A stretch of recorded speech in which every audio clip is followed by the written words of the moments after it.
Arc 22 Cell 22.1.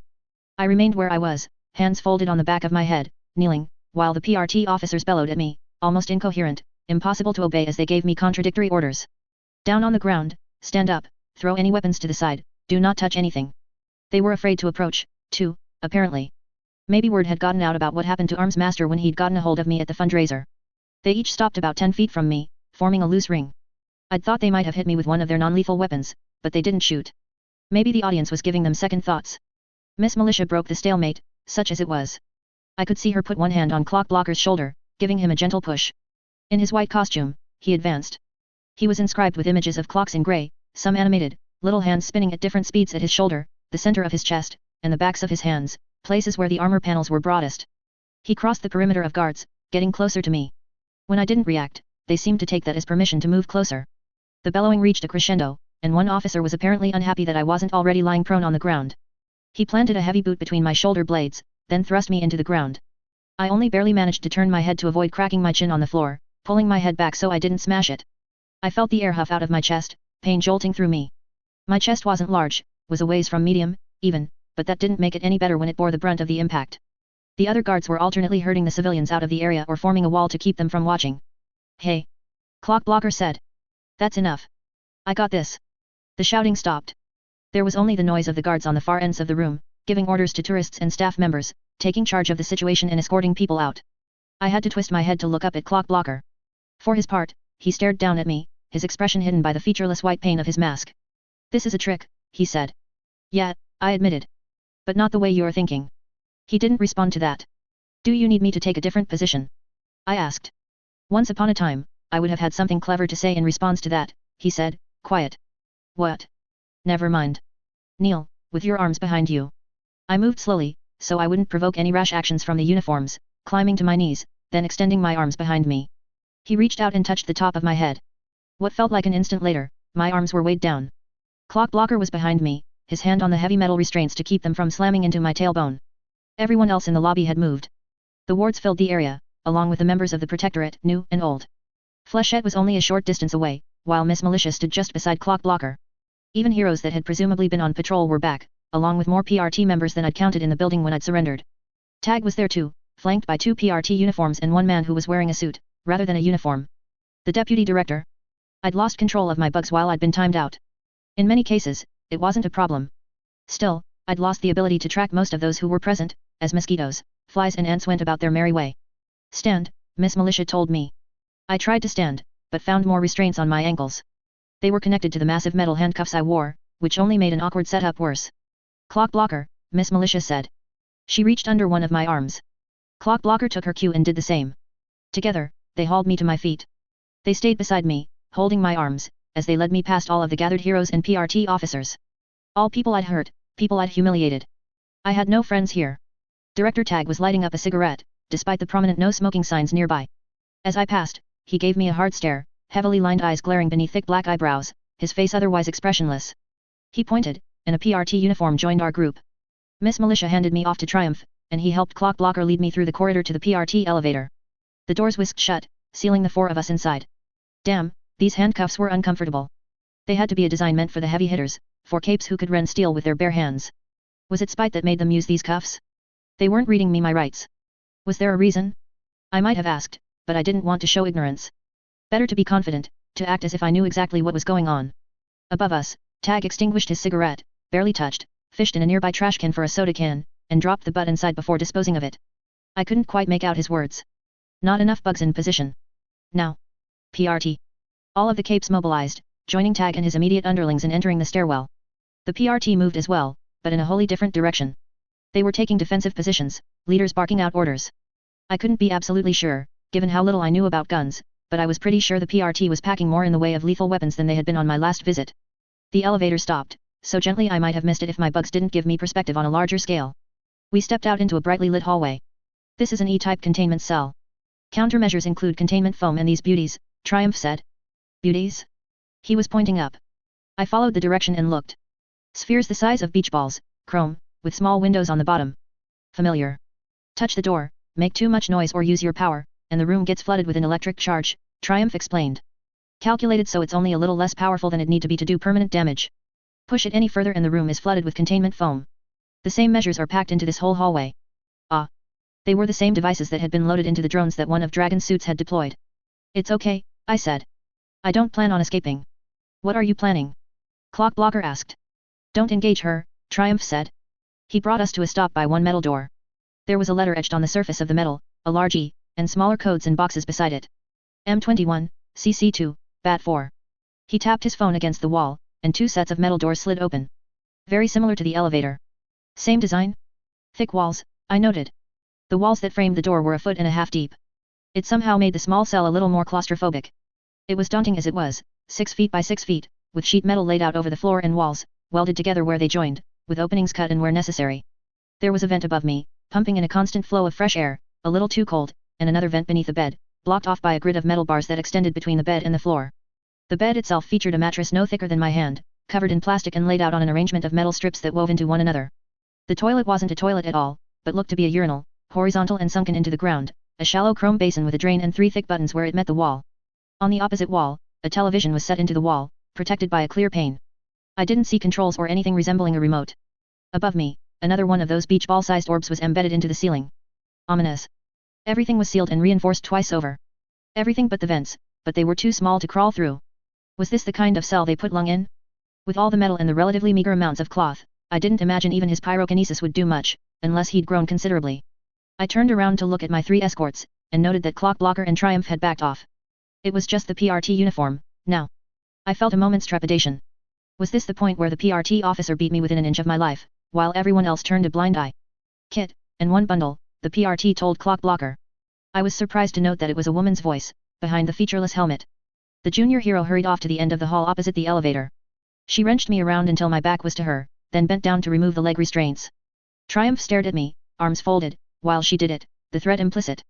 She removed my hand restraints as well, then handed the gear to the hero. The officer stepped into the cell with me, and the door shut behind her. Clothes off. Oh. Worse than a beating, then. I tried to tell myself to stay calm, to not be embarrassed. This was a combination of procedure and psychology. They wanted me off guard, feeling vulnerable. In the time Clock Blocker had me on pause, Tag had likely outlined orders to this extent. I kicked off my shoes, removed my top and running pants, folded them, and set them aside. There were no shelves, so I left them in one corner of the room. The PRT officer undid the neat folding, rifling through pockets for something, anything, then left my clothes in a heap. Once I had my underwear off, she checked it, then gave me my next order. Glasses. I removed my glasses and handed them over. She turned them over in her hands, twisted and manhandled them until I worried the frames would snap. Shower. Rinse off until I say stop. I gave her a quizzical look, and she pointed. I crossed the room to investigate. Above the toilet, there was an opening in the wall, about 4 feet above the ground. 3 buttons, the uniform said. Flush, sink and shower. Squat to use the bathroom, get on all fours or squat to shower. If the screen flashes yellow and beeps, that means cameras are going on and someone's got something to say to you. You'll have 6 seconds to finish your business and cover up. Screen flashes red, beeps twice, it means doors opening. Again, 6 seconds to cover up. A little inhumane, I thought. Would that be more psychological pressure? Regular visits? Interrupting my sleep? Unreliable privacy? Rinse, she repeated. Maybe Tag wants me to snap and attack her, I mused. But I did as she'd asked. The spray was lukewarm, and the stream was directed into the toilet, using the same drain, which made it awkward to get underneath without actually crouching in the toilet itself. That was only compounded by the fact that the vent was still blasting in cool air, chilling the parts of me that weren't immediately under the stream. I grit my teeth, told myself that Lung had probably dealt with it, wedging his 6-foot-plus frame beneath the stream. It would have been worse for him, being larger, blind, missing something between the legs. Except he maybe hadn't had a guard in the room with him. Too dangerous. For an instant, I wished I had enough of a reputation that this woman wouldn't be there, watching me. The door opened partway, while I stood there dripping. She was kind enough to block the opening with her body, so I didn't flash the 2 young heroes. She threw a bundle onto the bed. A towel? Clothes? I started to move towards it and she barked out, stop. Apparently I wasn't allowed to dress. She had more things in her hands. A toolkit. She fished out a set of sterile gloves. Allergies. I'm allergic to bee stings, I said, trying to inject some levity into the proceedings. I couldn't see her expression. Damn it. I was wet, beaded with moisture, my hair clinging to my scalp, and doing my best not to shiver as I cursed the cold air that flooded the room. I used my fingers and fingernails to comb my hair back away from my face. Latex allergy. No, I said, and I was joking about the bee stings. Not even a recognition of the joke.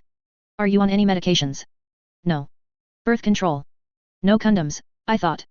2 ways we can do this. You cooperate, takes 5 to 10 minutes to do a full search. You fail to cooperate, if you fight me, bite or struggle, I step outside and we turn on the countermeasure, and then do a search while you are incapacitated. Her head lifted fractionally, as if she was glancing up at the electricity dispensing orb above. I'll cooperate, I said. Oh, how glad I was, that I could focus my power elsewhere, distract myself. Tag had arranged everyone in a conference room upstairs. The heroes, suits, and uniforms I presumed were key members of the PRT, and 1 or 2 more, who sat a distance away from the director and his people. Plans, Tag said, go. We bring Defiant and Dragon in, Miss Militia said. They ship her to another PRT office where we can hold her until a trial. Sensible, Tag said, except we expose ourselves to attack while, ing her. We're vulnerable to attack here, Miss Militia said. We can't act until we know what she's doing, another cape said. A woman with a high collar. Dovetail. What's her plan? There was a silence. Thoughts, Miss Militia? Tag asked. She's intelligent. In every case we've crossed paths with her, she's proved resourceful. She was confident and self-assured when she turned herself in. Whatever this maneuver is, it was calculated. Mrs. Yamada? Tag asked one of the people in suits at the far end of the table. I've read up on her, studied the records you have of her, talked to the students that knew her best, for better or worse. Greg Vitter, Emma Barnes, Sophia Hess, Madison Clements, her teachers, her father. I'm not so convinced. You disagree with Miss Militia. I can't say for sure without talking to the girl, but actual surrender isn't impossible, given my understanding of her. I'm not saying she's not surrendering, Miss Militia said. I'm saying she's plotting something. The two things aren't mutually exclusive. She could be attempting to bring down the PRT, Assault said. Do it from within. With the charges we have lined up against her, she can request a jury trial. She uses that as a platform to dish out dirty secrets. Confidential data on Arms Master, details from records they stole from the database, the Echidna event and the fallout therein. Given how that's gone, Dovetail said, she'd be digging her own grave. We all thought the details would leak, but Cauldron's cleanup is efficient. Anyone who tries to leak details gets censored. Killed, Adamant clarified. Or disappeared. It would be unfortunate if she were killed in our custody, Tag said. She'd be safer in the birdcage. With the public support she has within the city. Miss Militia asked. Good luck getting her there without a fair trial. There's going to be a lot of eyes on this. So she's forcing our hand, Tag said. The question is why? To oust you, Miss Militia said. Revenge? Tag asked. I don't know, but I had a conversation with her a few days ago, and she said she had something in mind that she could use against you. I didn't know what it was before now. I see, Tag said, rubbing his chin. Back in the cell, I sighed. I could see the uniform flinch in reaction. She had her fingers in my mouth, feeling beneath my tongue and around the base of my gums. When I didn't bite like she'd feared, she finished and removed her fingers from my mouth. She removed the gloves, where they joined the first pair she'd donned. Miss Militia had told Tag. I wasn't surprised, she gave me the impression of someone who followed the letter of the law. As willing as she'd been to open negotiations, she would still do what it took to keep her job and maintain the peace. I was maybe a little disappointed. I hadn't demanded she keep it a secret, and it wasn't liable to change anything, but it made for a small breach of faith. The PRT officer finished off the search by combing my hair with a metal comb that I suspected was sharpened at the points to double as a wood saw. It felt like it, at least. The combing wasn't done to look tidy, but to search my hair for any foreign matter or tools. I was just glad they hadn't decided to shave it all off. I wouldn't have put it past them. Towel is in the bag, the PRT officer said. She shook a plastic bag to open it, then began putting my clothes inside, leaving me only the underwear. I opened the drawstring bag, which was missing a drawstring, then sorted out the contents. A thin towel, a single sheet so thin it was translucent, a pillow and pillowcase that looked to be the same fabric as the mattress, folded double, half the size of a normal pillow. There were prison sweats, black, with the word villain printed across the shoulders and down the right leg in white, with a white t-shirt with the same word in black. There was a small kit with a rubbery, flexible thimble toothbrush that fit over one finger and a small tube of toothpaste, 3 tampons with soap, 3 cardboard applicators, and 3 pads. Not that it mattered. I'd been under enough stress the past few months that I'd missed my periods entirely. I might have panicked, if the timing of it had been different. I was safe. 99.9% sure I was safe. She waited until I had quickly toweled dry, put the underwear and prison sweats on, then handed me my glasses and opened the door. I caught a glimpse of Triumph and Clock Blocker before she blocked my line of sight. Sit tight, princess, she said. The door whisked shut, leaving me confined in a space so narrow that I could lay down and touch 2 opposing walls with toe and outstretched hand. Only the ceiling was out of reach. I adjusted the sweats, leaving the front open, headed to the bed, laid down the pillow and stretched out.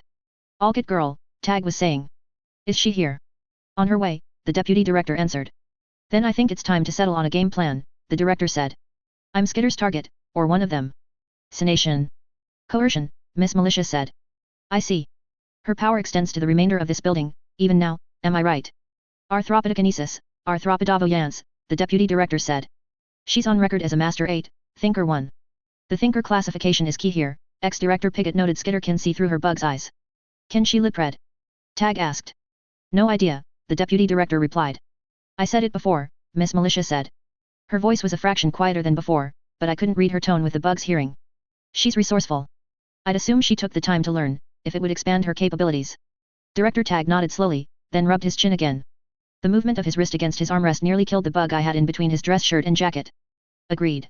I already informed each of my officers to treat her as though she had a 2-point classification in every category, or 2 points higher in cases where she's already received scores. Brute 2, Mover 2, all the way down the list. It won't do to underestimate her. Let's anticipate that she's put herself in this position to have full access to the building by way of her power. Until further notice, staff aren't to access any confidential files, we don't speak on any private matters while within her reach, capes are to remain masked at all times while on the premises, and we'll devote all remaining resources to preparing for any conflict. Clockblocker and Triumph had entered just as he finished speaking. Conflict? Clockblocker asked. He took a chair among the other wards. It remains a possibility. If her teammates were to attack, she'd be positioned to use her power to hamper us, up until we used the non-lethal measures to incapacitate her, Tag replied. I could use my power, Clockblocker said. Put her on pause, repeat the process until we have other measures in place. No, Tag said. We need you elsewhere, and each contact gives her a chance to act against you or escape. She's confined, and we can use countermeasures to incapacitate her if need be. The director set his elbows on the table and leaned over, covering his mouth with his hands. I missed some of what he said, as his words were muffled. And, her stew for a while. Ah. So the psychological pressure extended another step. A strip search, a claustrophobic cell, stripping away my possessions, and now he planned to keep me cooped up in here until my composure cracked. Not so effective if I was being put on pause, with only a fraction of the time passing. The alternative, Assault said, is that this is exactly what she wants. She wants us to react. It's possible, Tag said. Getting us agitated, getting media attention, having us call in assistance, only to humiliate us further. You're bringing in help? Miss Militia asked. We'll see, Tag said.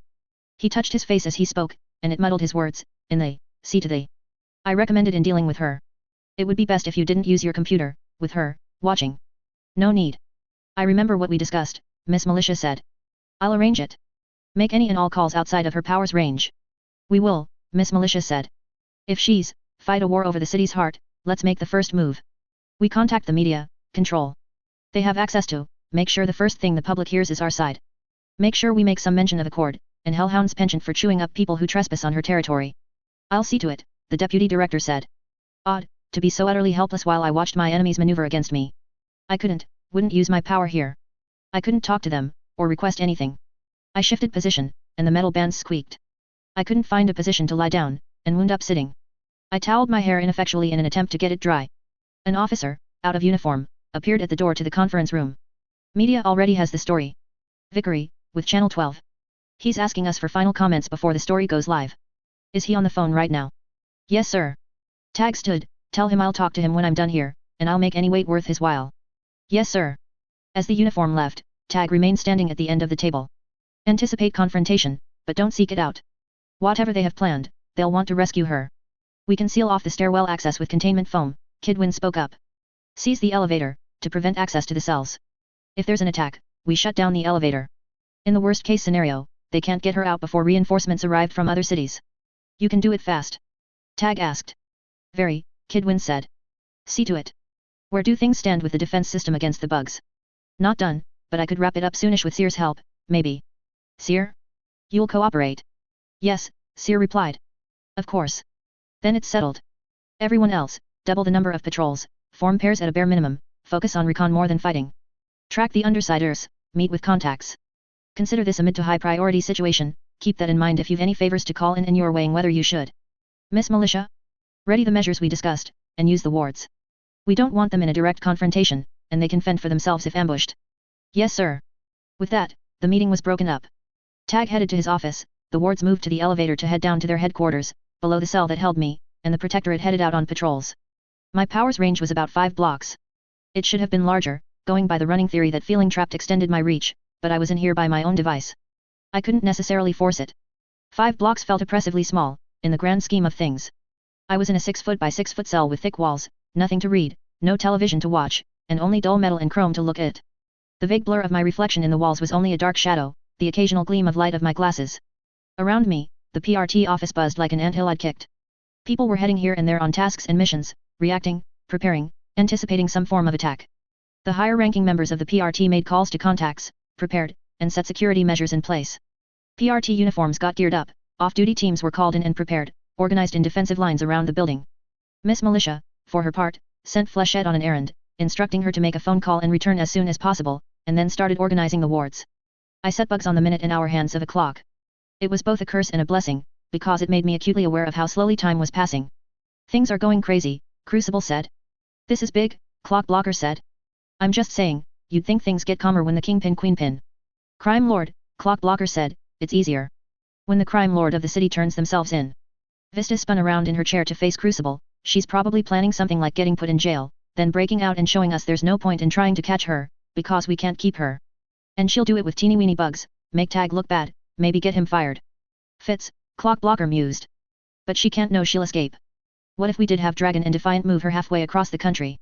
She used my power to cut Echidna in half, Clock Blocker said. She could deal with that, too. Again with the Echidna thing, Crucible said. Can't you tell? Classified, Clock Blocker, Kidwin and Vista said, at the same time. Kidwin didn't even look up from the containment foam dispenser he was tinkering with. Fuck you guys. The screen in my cell flashed yellow, then beeped once, a sound loud enough that it made me jump. I stood from the bed and walked around until I faced the screen. It stayed yellow for long seconds, then went dark. Checking on me? I sat back down. The minutes were ticking away. Tag was counting on this confinement wearing on me. Putting me in a different headspace for when he finally decided to come down and grill me. It was working, but probably not to the degree he was thinking. Being manhandled by the PRT officer had been another attempt at getting me outside of my comfort zone, no doubt a gambit, where any resistance from me would be met by a shout from triumph, a beating, and a use of Clock Blocker's power before the door was shut in my face. A lack of resistance only making me uncomfortable, putting me in my place, for lack of a better phrase. But again, it didn't matter. My concerns were on bigger things, on the space beyond this cell, on everything I needed to achieve. A family made their way to the lobby. I assumed them to be tourists, until the guards let them into the building. 2 adults and a young girl. The Alkits. Dinah had cut her hair short. Reinventing herself? Distancing herself from being Coil's pet? Tag met them at the end of the lobby, then ushered them upstairs to the conference room. They were joined by Mrs. Yamada, her cousin Triumph, and Miss Militia. Tag waited until everyone else was seated before sitting at the head of the table. He pressed a key, and the monitor in my room beeped. I lay down on the bed before the 6 seconds were up and the cameras went on. When he was done looking in on me, he closed the laptop. She turned herself in, Dinah said. Your power pick up on that? Triumph asked. We watched the news, Dinah's mom said. When you said sending Defiant and Dragon into the school would virtually guarantee that Skitter was brought into custody, Tag said, and his phrasing was odd, as if he were choosing words carefully or there was a tone my bug's hearing wasn't picking up on. You didn't say anything about this. I did catch the emphasis on this as he finished. This? Dinah's father asked. That she'd surrender, nearly a week later. The timing of it, the fact that it could be a ploy. I didn't know, Dinah said. If you have an accusation, Mr. Alkit said, say it outright. I'm saying your daughter was helping Skitter, not us. That everything seems to suggest she was aiding and abetting a known criminal. Are you insane? Mr. Alkit asked. The volume of his voice rose. Those thoughts don't even connect. I don't necessarily agree with the director's line of reasoning, Dinah, Miss Militia said, but Skitter's a known criminal mastermind, with an emphasis on the latter. She's a capable strategist and a battlefield tactician. As far as we were aware, she was well situated as one of the more powerful villains in North America, judging by her control over the city. In the past week alone, she's 2 villainous organizations and folded a third into her own. There's no reason for her to surrender. The only way any of this makes sense is if there's a greater plan at work. And you think Dinah had something to do with that plan? Mrs. Alkit asked. Mrs. Yamada leaned forward. It's very understandable if Dinah feels indebted or attached to Skitter, to Taylor a bear. She owes her a great deal. Dinah mumbled something. I wasn't sure if it was even a word. Mrs. Yamada continued, we're only trying to make sense of this. Wanting to help someone who's done a great deal for you isn't a bad thing, Dinah, understand? But there's other things going on. Sensitive things. Skitter may unwittingly do a lot of damage or put herself at risk, if she says the wrong things and the wrong people hear. Dinah said something under her breath. Beg pardon? Mrs. Yamada asked. Good. If she does a lot of damage, then good. Director Tag started to speak, but Mrs. Yamada cut him off. Why is that good, Dinah? Can't say. Won't say. You are working with her, then, Tag said. He shifted position in his chair. No. Yes. Both. I'm working for everyone. I don't think Skitter's very happy with me, really. But she's still here, because I told her to be. You've been in communication with her? Miss Militia asked. I could tell how much gentler her voice was than Tag's. No. Oh my lord, Tag said, leaning back in his chair and staring up at the ceiling. I think I'm about to have an aneurysm. Dinah didn't reply. Do you hate the PRT, Dinah? Miss Militia asked. No. Or heroes? Do you blame us for not helping you when you needed it? No. A little, but that's not important. But you want Skitter to do damage? To hurt us? She'll do damage, one way or another. If she didn't come here voluntarily, she probably would have become meaner. It would have turned into a big fight, and she would make a mistake eventually and get brought in. But she decided to surrender, so the same thing happens. I'm glad that happened. All because we revealed her identity, Yamada said. Yes. But we don't know the ramifications of this ploy of hers, Miss Militia said. I do, Dinah replied. But I'm not telling. And I'm charging 10 times as much if you ask me for a number, and then I'll lie, and I won't be able to use my power for a while after. And your bosses don't want that. Not with an endbringer coming soon. You'll charge us for a number you won't provide? Tag asked. Yes. Because I charge you for asking. I can't help but look for the numbers, so I have to look. And that makes my head hurt if I do it too much. Tag let his hand drop to the table with enough force to make a noise and make the lid of the laptop in front of him clatter. Why, Dinah? Miss Militia asked. Why do this? For everyone. Because we got this far, it makes the numbers a little better. Whatever happens from here on out, it makes the end of the world a little less bad. A little less bad, Triumph echoed her. But it still happens, Tag said. Almost always. The world ends, in 2 years or in 15 or 16. Tag opened his laptop. Do you have anything to say to Skitter? No, Dinah said. I'm done. Done. Yes. I'm busy. It's only because my cousin works here that I even came. You seem to be playing a dangerous game, Tag said, testing our goodwill, manipulating us for your own ends. Everyone's ends, and I didn't manipulate you. You asked for a number, I gave it. He ignored her. Helping her when you should be helping us. I don't have to help you, she said. I'm not a good guy. I'm not a bad guy. I'm done working for other people, answering their questions when I don't want to. I work for me, and for everyone. Odd, to think how much time I'd dedicated to Dinah, and how little I really knew her. There was this, only now, and the discussions we had prior to me taking her home. So little. Tag was rubbing his temples. Fine. Now, when you said that the outcome of this improves the numbers, I understand that includes sending her to the birdcage. When I said I was done, I meant it, Dinah said. She pushed her chair back. Her parents joined her, standing.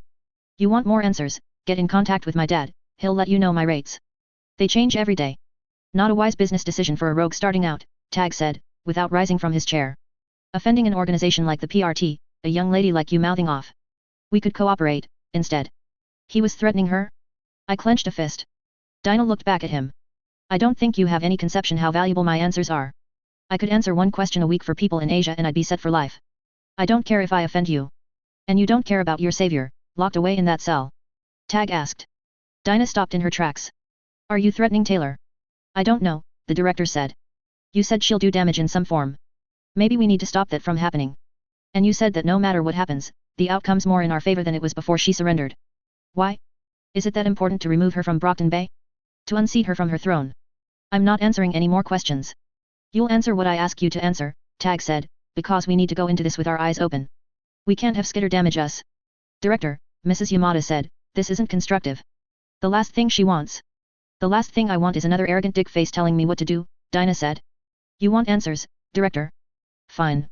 22.813% chance you die painfully, over long, slow minutes or hours. Maybe soon, maybe in 20 years, but it'll bring you to tears, and you'll wail in pain. That's a freebie. Want more details? Guys, Miss Militia said. You assume I care about that, the director said. You will. Guys, Miss Militia said, louder. If you refuse to give us assistance, and people get hurt, then that's on your head, Director Tag said. I deal with that every day, Dinah said. I'll cope. Guys. Miss Militia stood from her chair, the feet screeching against the ground. She raised her voice another notch. Look. She pointed at the window. I moved my bugs to check for whatever it was she was pointing at, then stopped. She was pointing at the bugs. They'd reacted to my irritation, and were swirling just beyond the window of the conference room, clustering on the glass surface. Is she making a move? Tag asked. No. There, just there. Reacting, Miss Militia said. To this. Here. She's watching, Tag said. Watching what? There's nothing to look at, Miss Militia said. Think about it. What this is to her. She hears, Mrs. Yamada finished the thought. I shut my eyes, swore under my breath. I'd let my guard down. I'd been too focused on what was going on inside the building, letting bugs cluster on the outside, that I'd given my reactions away. So much for gathering intel. Tag faced the window, no doubt staring at it, at the bugs. Arthropod audience, Miss Militia said. She's fully aware of everything that's been going on in this building. I'm gone, Dinah said. I can't communicate with her or the numbers change. I'll be letting the PRT know you pissed me off. They can expect prices to go up 5% from here on out. With that, Dinah was gone, saying something to her parents that I couldn't make out. My focus was more on Tag. So, he said, his voice low, you can hear me. Yes, my bugs replied, speaking throughout the building. They were distributed evenly enough that it would barely be audible. A thin, almost imperceptible sound. More than a few people jumped in reaction to it. I see, the director said. You tipped your hand. I didn't have a response to that. I had. He turned to Miss Militia. See that Kidwin gets the defense system online sooner than later. I'd like this building cleared of bugs. I'll talk to him. And you, the director said. I was getting used to his voice. I caught the emphasis there. You stay put and be good. I shifted position, sitting on the end of the bed, elbows on my knees, staring at the floor. Waiting, listening, watching. Another 20 minutes, 40 minutes, 60 minutes passing, with irregular check-ins by way of the monitor. Every member of the PRT was set in place, some near the PRT headquarters, others elsewhere in the city. Heroes went on patrol and came back, making short trips, no longer than half an hour each. Each hero in a pairing took turns reporting to Tag. Rachel had been seen crossing the city earlier, as had Gru. A meeting at the Forsberg Gallery. If they were following Tag's orders, there was now a PRT wagon stationed nearby, ready with a containment foam turret, in case the villains decided to meet there again. Miss Militia got a list of phone calls to make from Tag, then left, exiting my range. Another half hour. Another check-in, a group of 4 heroes teleported in, Miss Militia returned and whispered back and forth with Tag. There was a long discussion between the new heroes, Assault, Miss Militia, and Tag about how concentrated the forces were, now. Too many PRT uniforms and heroes in one place, the danger if they were all wiped out. In a matter of minutes, they'd organized another distribution. Expanding control over the area, keeping 2 major groups out of my reach. Only 5 minutes after the groups had departed, Kidwin activated his system. Floating drones started to roam the PRT headquarters, each no larger than a toaster, each with multiple settings that they rotated between. They emulated Sears power on a low enough level to kill bugs in the area without doing undue harm to any people, then became laser turrets, firing an invisible beam every second for about a minute, killing a bug with each shot. Then they shifted focus and accelerated, veering to a different location with unpredictable trajectories. Kidwin was making more, too. He was joined by one of the heroes that had just arrived. Another tinker. I caught a snippet of what they were talking about before the next drone kicked to life and killed the bugs I had on the new arrival. Workshop talk. Improving designs. Damn tinkers. Avoiding the drones became something of a game, occupying my attention to the point that I was still able to keep tabs on a few important people, but I was badly limited in terms of my ability to listen in. 15 minutes passed without me seeing or hearing anything significant. The monitor flared yellow for another check-in. 2 minutes later, there was another. Irregular, unpredictable. As a plus, Tag seemed to be getting restless, if the movements of his blurry form within his office were any indication. He'd arranged his forces, and the only thing he could do now was wait. We were both waiting. Both biding our time in the hopes that the other would crack first, make the first move and initiate conversation. Miss Militia left to make another batch of calls outside my range. She returned sooner than before, made a beeline straight for Tag, and exchanged a few more whispered words. Together, they made their way to the elevator. The Protectorate tinker that had just arrived was sealing off the staircase, and there was only one way down. As a pair, Miss Militia and Tag walked down the length of the hallway, stopping outside of my cell. I combed my hair out of my face, squared my shoulders and faced the door. The screen turned red. A matter of seconds later, the door slid open. Flechette? Miss Militia asked. Flechette? Had my allies done something? Did you plan this? Miss Militia asked. I elected not to answer. This was a small victory, no matter what they were referring to. Tag had broken first, had come to me more on my terms than his. I was going to play it for everything it was worth. I met Tag's glare with a level stare of my own. If you used Regent to make this happen, Miss Militia said. Regent? Not Regent, I said. I hope it's not Regent. You're admitting you planned her defection, then. Defection? I thought of Parian. I left the door open for it to happen, I said. True, though not nearly to the extent I was implying. And this plays a role in your greater plan? Miss Militia asked. She was doing all the talking, here. It seemed Tag didn't want to break the silence. I thought for a second. Consider it symbolic. Of. I smiled a little, then shrugged. That seemed to be the point where Tag lost his cool. He didn't get angry. Instead, he merely said, Interrogation Room B. Miss Militia held a pair of ordinary handcuffs in one hand, a taser in the other. I turned and extended my hands behind me, and she set the handcuffs in place, holding my arm as she led me down the length of the hall, around the corner and into a large room with only a table, a chair, and more sheet metal covering everything. 1 o'clock, I said, when I'd taken my seat. Miss Militia was unclipping my cuffs, moving my hands around in front of me to slip them through the reinforced table. I think it's about 1, Miss Militia said. Exactly 1, I said. Is the time important? She stepped away from the table. Her friends will move to attack at a set time, Tag said. She won't share that time, because she wants us to squirm, to be on high alert. 8:30, I said. Sunset. I could see his heavy eyebrows rise in mild surprise. You planned something for 8:30? No, I said. I smiled a little, looking down at the table. I didn't plan anything. I didn't say goodbye. I walked away, and I turned myself in. You're acting like that's something special, Tag said, leaning against the wall by the door, his arms folded. The only instruction I gave was to tattletale, to hold the others back until sunset, and to give them direction when they do act. They'll have time to get angry in the meantime. They'll be mad at me, but they'll take it out on you. You have to understand, even at my worst, even when I'm as mad as I was the other night, when you doubted me, I was sensible, reasonable in terms of how I dealt with you and held back. Now you get to see how unreasonable the rest of the Undersiders can be, without me to rein them in. I thought this might be it. A lesson in the role you play here. Leading us to think that we need you, Tag said, to keep them in line. That's not it, I said. No. It's not even secondary, in terms of what I'm looking to achieve. I don't think I could go back to them and return to my position if I wanted to. And I don't. Then what? He asked. It's a time limit. You saw what we were willing to do to Butcher, to Valifor. Even with that, even there, we were holding back as a group.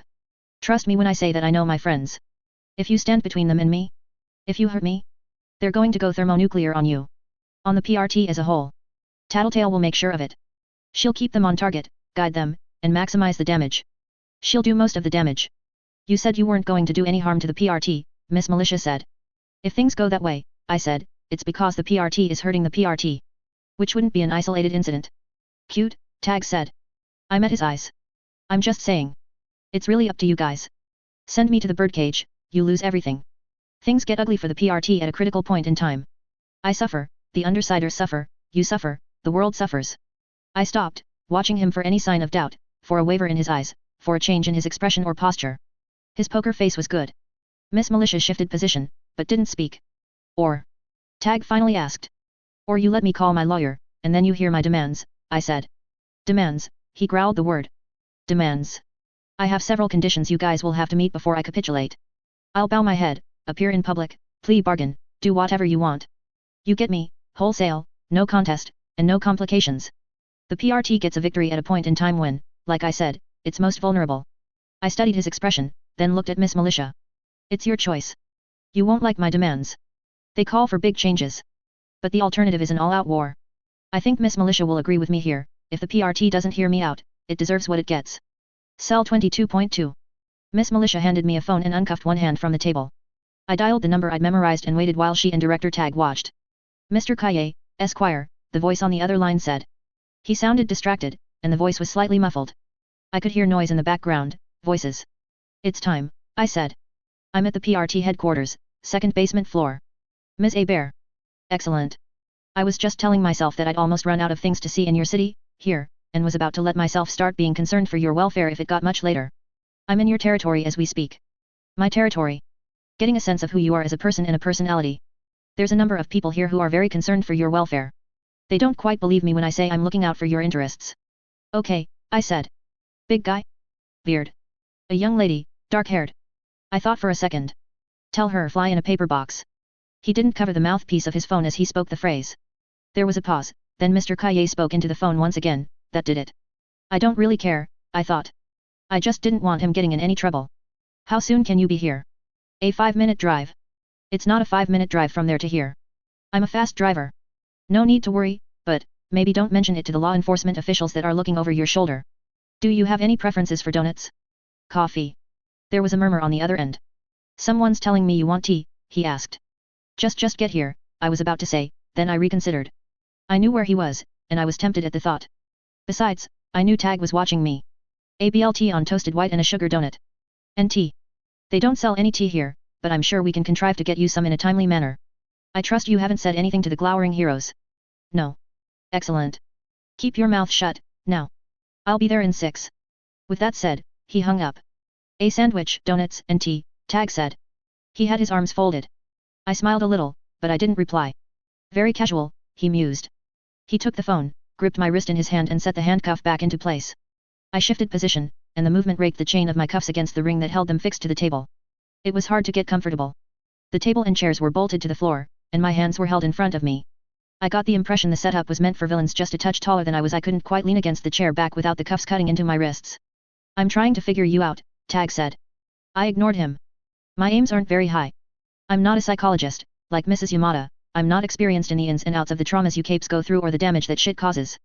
You and I haven't really squared off yet, like you have with Miss Militia. Those two understand you on levels I never could. I glanced at Miss Militia. Her expression was inscrutable behind the stars and stripes scarf she wore over the lower half. I'm setting my sights lower than that.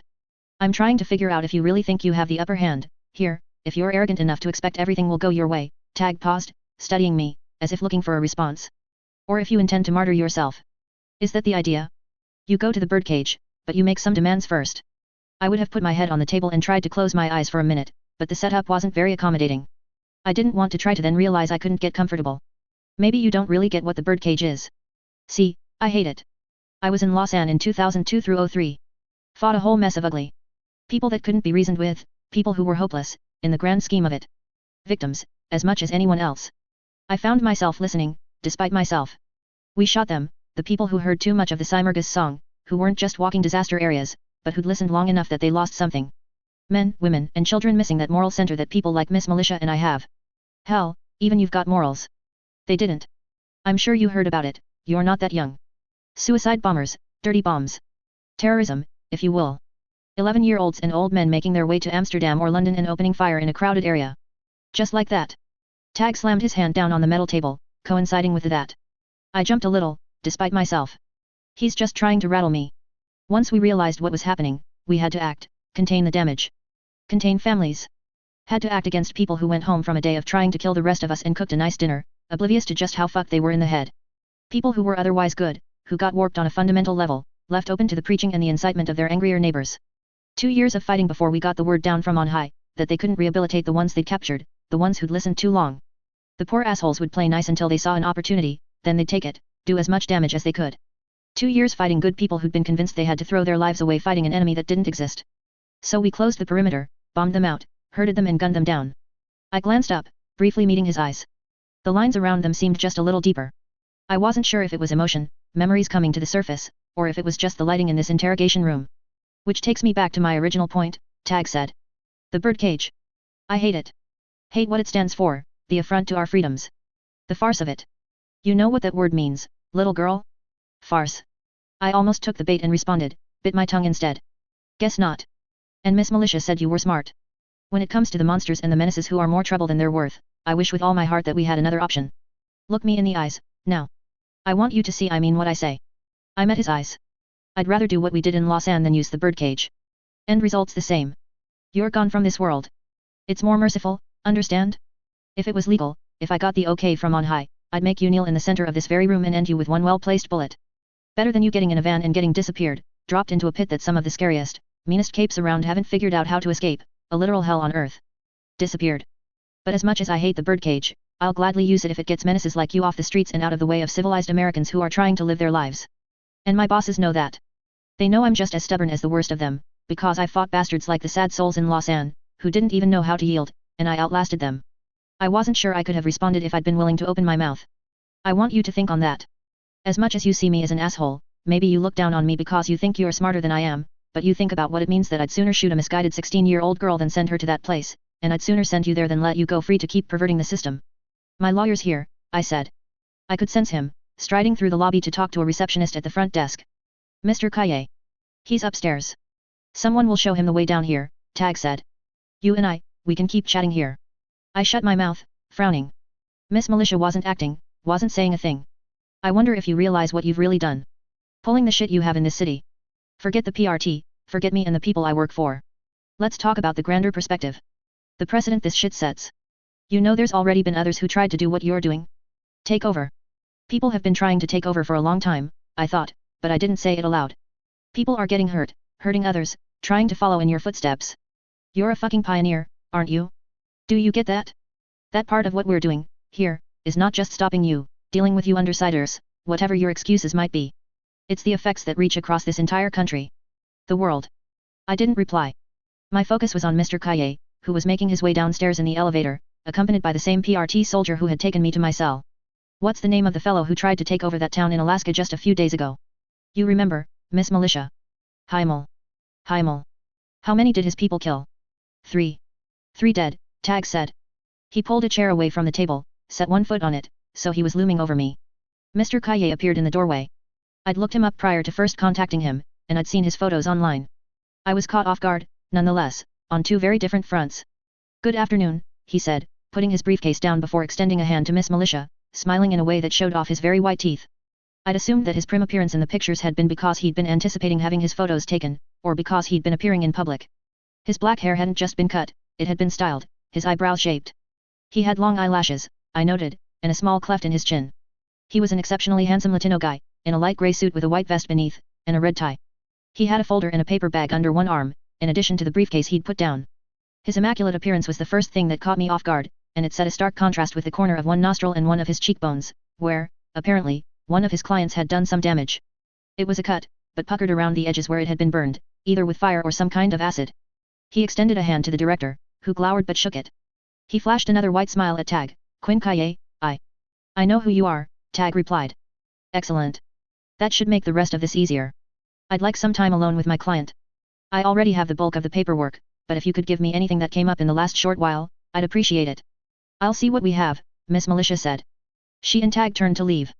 Kaye brushed the seat clear where Tag had stepped on it, then sat down just to my left. And Director? Director Tag paused in the doorway. Mr. Kaye pointed at the one-way mirror at one side of the interrogation room. This is a confidential meeting with my client. I would never imply that anyone in the PRT would be so crass as to listen in, but, let's leave that room empty until further notice, okay? Tag visibly bristled at the implication. Wordless, he turned to leave. And cameras stay off. Mr. Kaye called out at the director's back. Tag shut the door with a little more force than necessary. Ms. Hebert, Mr. Kaye said, without looking at me. He set the folder on the table and began sorting out the contents. He waited until the paperwork was all arranged in front of him before he turned his attention to the paper bag, retrieving my sandwich, a small carton of 6 donuts, and a small thermos. He met my eyes and spoke, we finally meet. Again, that smile, the kind of smile someone could only really give if they were attractive and they knew it. He didn't seem to mind the blemish on his face, acted as though it weren't there, as if that dictated how others would react to it. Can we cut out the charm and get to business? I asked, as I reached for the thermos and sandwich. There's something of a time limit. The smile dropped from his face, and he was all business. A time limit? Can I ask? It's 1:12, I said. We have until 8:30. Very well. Let's get moving. First off, I want to get some things clear. I'm an excellent lawyer, I've worked with more than a few big-name villains, as well as heroes who went astray. I have the rest of my firm backing me, and their talents are but a phone call away. But he paused in a very deliberate way. You should know that I'm not the lawyer you want at a jury trial. We've run simulations, and I don't sell when it comes to juries. This little mark is a good part of that. He touched his face, where the scar was. Mr. Kaye continued, if it comes to a serious trial, I'll take the back seat and one of my senior partners would represent you. Okay, I said. That's fine. I don't want this to go to trial. All right. We can work with that. In the meantime, let's see what we're up against. He turned the first page in one of the neatly bound sheafs of paper. Charges, chime in, but don't panic, all right. Okay, I said. April 10th, criminal negligence with a para-human ability, 16 charges of assault, 16 charges of battery with a para-human ability. I tried to think. April 10th? Early in my career? Lung, I said, I attacked him and his gang. They're seriously charging me for attacking Lung's henchmen. They're going to charge you with everything they think they can get away with and see what sticks. Depending on who they could actually find and convince to testify, they'll drop charges after the fact. We can maybe use that, or we could, if circumstances were different and we were wanting to take this to trial. No need to worry. Gut reaction? Could they make it stick? The Lung part, yes, but the rest, probably not. Okay. Let's run down the list. April 14th. 32 charges of willful felony assault with a para-human ability. 32 charges of hostage-taking, technically domestic terrorism, each perpetrated with a para-human ability. Robbery with a para-human ability. Willful damage to government property. Disturbing the peace. The bank robbery. I didn't damage any property. Right. April 24th? One case of battery. I don't remember that. Emma Barnes. She appeared. Right. No, I remember what that was. It happened, didn't think anything would come of it. One of the girls who bullied you. Odd that they took their time filing charges on it. Only this past week. Tag must have talked to her. I shrugged. Moving on, then. Incidents taking place at the Forsberg Gallery, May 5th. 5 cases of assaulting a law enforcement officer. 5 cases of battering a law enforcement officer, 3 performed with a para-human ability. That's attacking the heroes. No. That'd be an entirely different charge, and, My lawyer flipped through the papers, just double-checking. There's a conspicuous lack of charges involving your altercations with major heroes. It could be that they discussed it and didn't feel it necessary. Things get complicated when capes take the stand, given the issues of identity and character, and they might not have wanted to dredge up old business. If not that, the only way I could imagine it is if the heroes in question withdrew all charges. He pitched his voice to make the statement into something of a question. I thought of arms master. Him? Maybe. But assault? Miss Militia? That was harder to picture. The wards? Harder still. I don't know which it is, I admitted. All right. Something to look into, if we have time. Still on May 5th, 81 charges of willful felony assault. Still at the fundraiser. He raised one eyebrow. I only nodded confirmation. Skipping ahead a month to June 3rd, we've got complicity towards one count of kidnapping using a para-human ability. This was Sophia Hess. One of the girls who bullied you. Extenuating circumstances, perhaps, he said. He made a note in the margins of the document. June 4th, you're supposedly complicit in Class 2 extortion with a para-human ability, criminal negligence with a para-human ability and false imprisonment with a para-human ability. They can probably make that stick. June 5th. Treason. Treason. That would be, in effect, declaring war against the government of the United States of America. That's not what I did. It's what they're going to say you did when you took over the territory. I'd expect they already have strong arguments lined up on that front. On the same day, 30 cases of assault and battery. 6 cases of aggravated assault with a para-human ability. I nodded. June 8th, 8 cases of assault with a para-human ability. June 9th, we've got 12 more. June 10th, 3 cases of assault with a para-human ability, 1 case of assault in the 3rd degree. All right, I said. 13th, we have 3 more cases of assault with a para-human ability. Makes sense. 16th of June, disturbing the peace, property damage. I nodded. The days were starting to blend into one another, to the point that I wasn't sure I could guess which charges were referring to which events. 17th, 5 charges of assault and battery. 1 charge of aggravated assault with a para-human ability. 1 charge of criminal extortion. Attacking the mayor, I said, almost relieved to be able to pinpoint the crime in question. And his family, it seems. Mr. Kaye paused, then paged through the rest of the pad. June 18th. Destruction of government property, 4 counts. Hostage taking, assault and battery of a law enforcement officer. June 19th, complicity in another count of treason. Complicity in manslaughter, 19 counts. I nodded. Dragon and fighting in the debate. Given Dragon's response in the cafeteria, I'd almost expected her to drop any charges involved in the destruction of the suits she'd sent against me. Maybe people higher up than her had charged me anyways. Then there was the manslaughter. Apparently the murders were staged. We'll have to look into that. And, that's the last we have in our actual records. The PRT was slow in sending us the rest, but Miss Militia should deliver it soon. There's been more in the last week, I take it. More assault and battery, I said, feeling a touch weary. Whatever charges come up with the thing at the school. I sort of arranged to have a psychopath kill herself. However you'd charge putting maggots in someone's eyeballs. In self-defense. He didn't even flinch at that. I see. And any other charges that might catch us by surprise. Premeditated murder, I said. Of a law enforcement officer. Miss Militia knows, but she's kept quiet on it. I see, Mr. Kaye said. He frowned briefly. It was Coyle. Director Thomas Calvert was Coyle. All right, then, Mr. Kaye said. He met my eyes, then smiled. Believe it or not, I've handled worse. I wasn't sure if I should feel relieved at that. Now let's talk about our goals. For the record, if we took this to trial, I think we could knock off most of these charges on a lack of evidence and degrees of amnesty surrounding your participation against the various Class S threats. They're going to want to put together a jury that hasn't heard of you, which would be difficult. To those people, it's going to sound downright preposterous that a 16-year-old girl is being charged with treason and terrorism, especially after we reduce the number of assault and battery charges to single digits. I don't want a jury trial, I said. I've said this twice now. I know, Mr. Kaye said. Hear me out. I'm wanting to make sure our expectations are realistic. Theoretically speaking, I think we could get you charged as a minor. Paint a picture of a bullied teenager pushed to the limit, caught out of her depth and, following the Leviathan attack, ensnared in an ugly situation where she's trying to protect people and the heroes are being unreasonable in how they interact with her. We could use the unwarranted unmasking to indicate just how aggressive and ruthless the PRT has been in regards to you. And if I decided to plead down, in exchange for certain considerations, we can still reduce the charges, which would help reduce the penalties you'd face, but where I'm confident we could get you off in a trial by jury, you'd face some consequences if you insisted on taking this route. All right, I said. I can live with consequences. In terms of holding them to the terms I stipulate, is there any way to set it up so they can't change their minds after they've gotten what they want from me? We can prepare a contract, but that only imposes financial penalties, Mr. Kaye answered me. The PRT could theoretically get it thrown out of court, and that's ignoring the possibility that you could be sent to the birdcage. It would depend on the penalties you're able to levy against them. He trailed off. I thought of Tattletale. I think I have some ideas. Excellent. But the best way, I'm thinking, is to make it all common knowledge. Let the rest of the country hold them to it. It would depend on whether we could share the details with John and Jane Q. Public. Can we talk about the terms, then? I asked. We can. I got the impression you were able to tell time. It's 1:27. 6 hours and 3 minutes left. Right then, he made a pained expression. A good thing I told my wife I wouldn't make it to dinner. I'll get a few of my co-workers on the line. They can pitch in and put an intern to typing things up while we hash this out. You don't have much ground to stand on, but we can make the legal ramifications as ugly as possible for them if they throw you under the bus. It took 1.5 hours, roughly, to get everything worked out and organized. After that, I had to put up with 20 minutes of waiting while Mr. Kaye's law firm typed it and emailed it to us. It took 10 more minutes for my lawyer to run to a nearby print shop and get the paperwork we'd put together. Mr. Kaye then insisted on reading the entire thing through. The wait was almost intolerable. 15 more minutes passed as he went through it page by page, with agonizing slowness. I winced a little every time he stopped and went back to check earlier details against whatever it was he was reading. It's bare bones, he finally said. I didn't expect much else, I said. We could have done better with more notice, I have to say.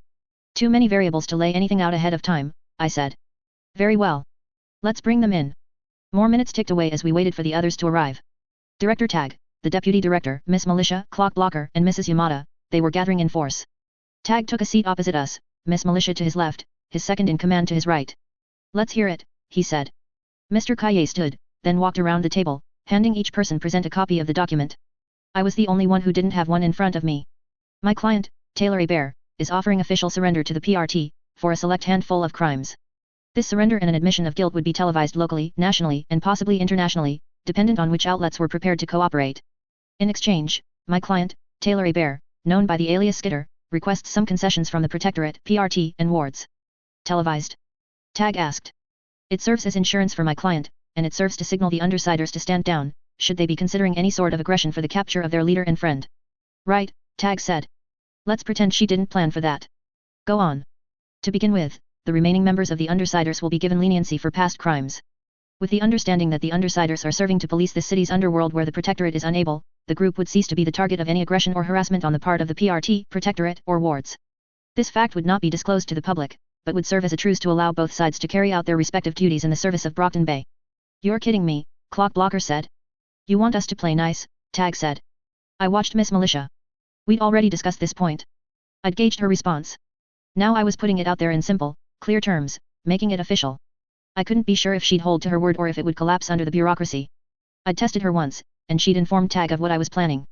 This would be a second test, of sorts. Special allowances, Mr. Kaye said, would be made for crimes committed in the future, within specific limits detailed on page 3 of the paperwork you have in front of you. You want to neuter us, Director Tag said. Stop us from policing the criminals who run this city. As my client phrased it, Director, we're hoping to free you to focus your efforts on real targets. You can want it and begin again, Tag said, but I won't stand by and watch it happen. Quite all right, my lawyer responded. He flashed a smile. I expect that's why Ms. A. Bear has asked that you retire, Director Tag. Her colleague, known by the alias Tattletale, has apparently confirmed that you've put in the requisite number of years. You could collect your pension without issue. I watched as Tag leaned back in his seat. He gave me a smug look. He thinks he got to me. You're dangerous, I said. You've got a soldier's mentality at a time when we need peace. You'd let the world burn to, give me a bloody nose. You said it yourself. You're unyielding, and we need compromise. A reality that Ms. A. Bear feels Miss Militia would be better equipped to accommodate, my lawyer added. That's our third term. There weren't any retorts or rebuttals from the good guys. Instead, they exchanged glances across the table, everyone looking between Miss Militia and Director Tag. The PRT is led by non-capes, Miss Militia said. That can change, I said. Nearly a week ago, you and I had a conversation. We talked about the issues within the PRT, the fact that you had to kowtow to non-capes and all the problems that posed. I think the non-capes who tend to find powerful positions in the PRT are getting there by dangerous roads. They tend to have backgrounds with the police, military, and anti-para-human strike teams. It sets up a combative mindset, where we don't need one. With a cape in charge of the local team, at the very least, I could hope that there'd be a shared perspective. You think Miss Militia would be easier to manipulate? Tag accused me. I think she's a no-nonsense type. I know she's a respected cape, that her power, it's not one you want to cross paths with, so there'd be little doubt she could put up a fight if it came down to it. And she listens. She doesn't always do what I'd want her to, but I can live with that. This sets a precedent, Miss Militia said. One that I doubt our superiors would be happy with. One I doubt the public would be happy with. When I showed up the night you guys outed me to the public, Tag was boasting about your fantastic public relations department, I said. How virtually anything could be sold to the public, given time. It's ultimately up to the director, Triumph said, but what if, hypothetically, we had a figurehead leader, with Miss Militia as the person that was really calling the shots? I shook my head. Not good enough. You actually have the temerity to play hardball? Tag asked, his voice rising a notch. I think you're missing the fact that you are securely in our custody, and you already surrendered. If it comes down to it, we can see you shipped off with Dragon and Defiant, keep you airborne and away from any large body of insects until your trial by teleconference. And my teammates? I asked. That's up to you, he said, but I don't think you have it in you to sacrifice them for this. I guess I have a higher estimation of them than you do. Don't tell your people to stop underestimating me, only to slip up and expect to win wholesale against the rest of the undersiders. I think they'd surprise you. Surprise all of you. You said you need compromise, Miss Militia said. But you won't budge on this point? A figurehead leader would keep the public content and give you what you're asking for. What I want, I said, is to set a precedent. Fixing Brockton Bay doesn't do a thing, if we don't leave doors open to fix things elsewhere. If one cape becomes head of the local PRT, then it could happen elsewhere. Director Tag drummed his fingertips on the metal table for a few seconds. When he spoke, his tone was derisive. Your arrogance boggles the fucking mind. You want to change the world, and you think a confession on television and the threat of your friends attacking the PRT will be incentive enough? You're not that big a fish. I don't want to change the world, I said. I want to make it possible for things to change. Semantics. I sighed. My glasses were slipping down my nose. I had to bend over to put them in reach of my hand so I could push them up. Is that it? Miss Militia asked.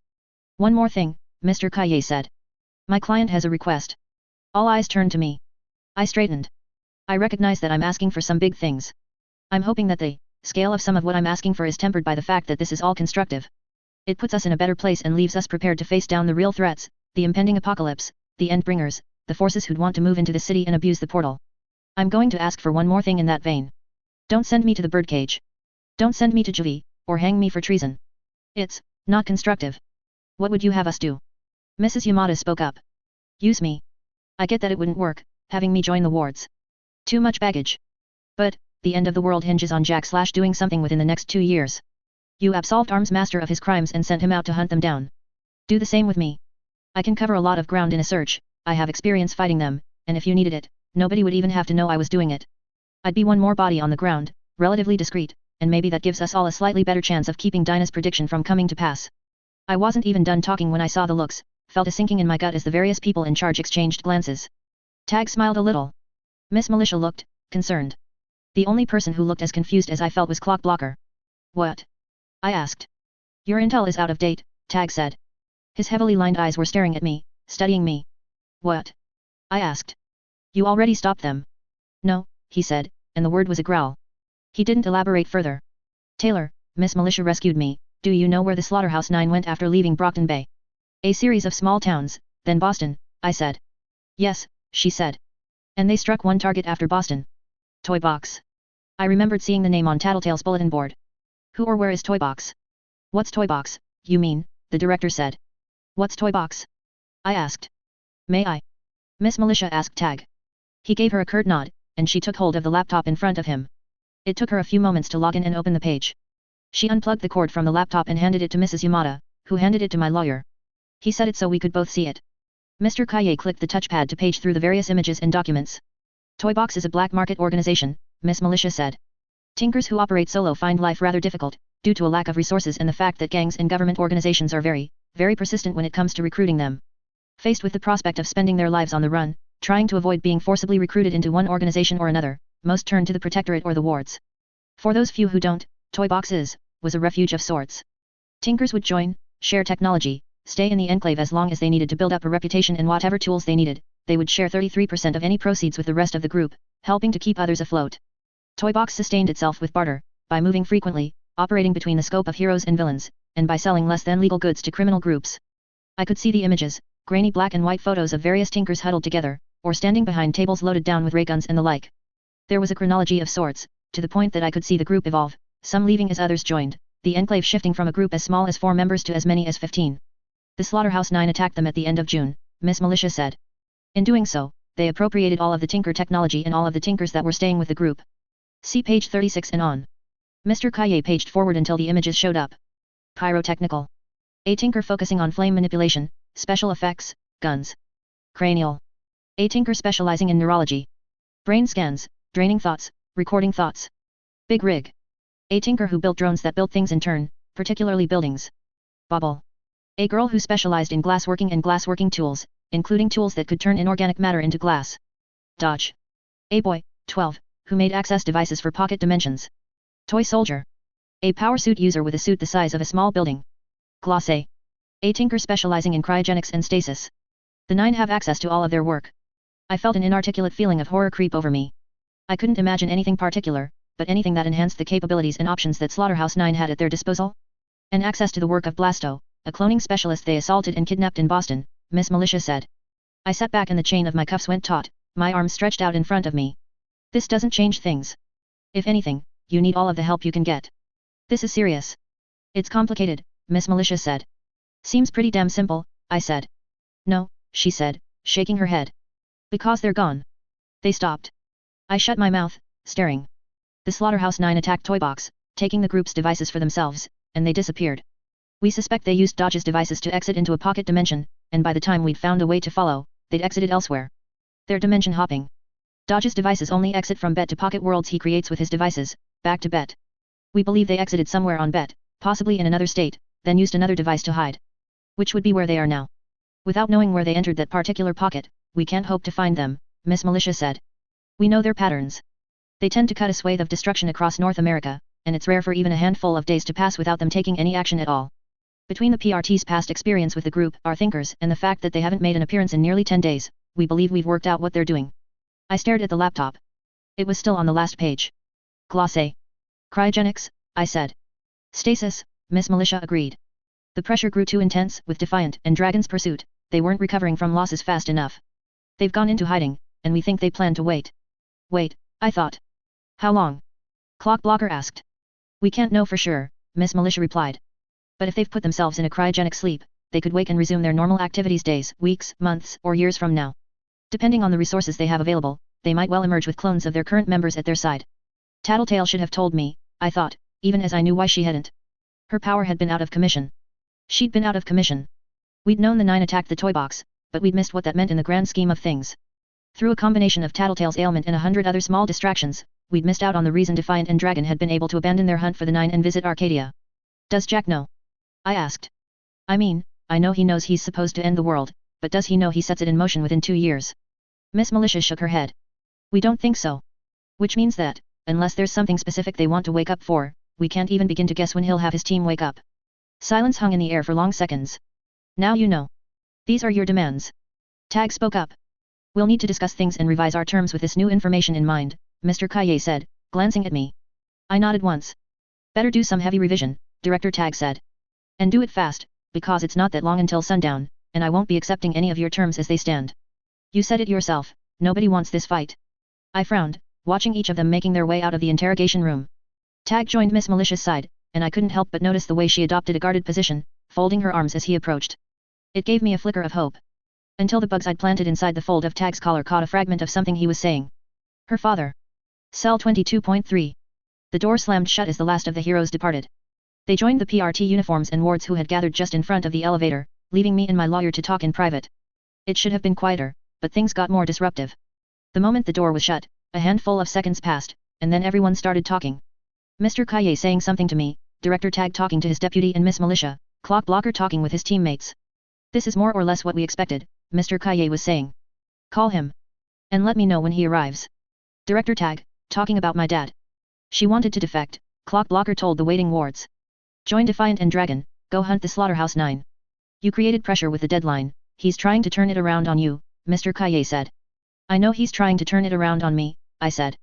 I slid forward until I was sitting on the very edge of the chair, my elbows on the table, forehead resting against my hands. I didn't think he'd be this stupid, and I kind of hoped someone would speak up, give a little momentum to what I was proposing. People are stupid, Mr. Kaye said. The question is how we can use that. If we. Some heroes simultaneously began to voice their thoughts, to the point that I failed to take any of it in. It was too much. Too much input, altogether. I couldn't track it all. I shut my eyes. Do me a favor. You're the client. 5 minutes, I said.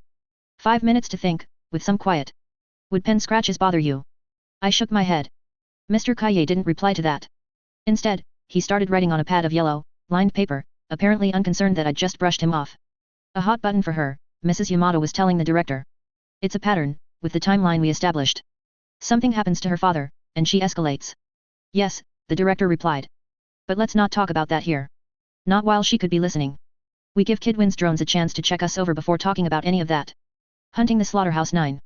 Vista was asking. The wards were lagging a short distance behind the adult members of the PRT and Protectorate. Yet. As in, step down from her position here, stop the guys who are supposed to end the world, Clock Blocker said. She didn't kill any, did she? Kidwin asked. Gru supposedly killed Burnscar, Pigott killed Crawler and Mannequin, they killed Cherish themselves, basically, Vista finished off Shatterbird after things caved in on them at the Echidna fight. No, Skitter didn't kill any, I don't think. She was there, though. Have to give her credit, she made a difference in that last fight with Mannequin and Crawler. Which doesn't matter, Tag said. He'd overheard, it seemed, and stopped at the open elevator door. Because she also wanted us to condone criminal activity in this city. Think about what that really means. Your careers would be dead in the water once people caught on to the fact that you weren't going after the real threats. You'd be known for being corrupt. Flechette's actions threatened to taint this organization for some time to come. Wait, Kidwin said, Flechette. We're telling them. Clock Blocker asked. It's confirmed? It's not a trick. It's not Regent, Miss Militia said. The timing doesn't fit. No, it doesn't look like it's a trick.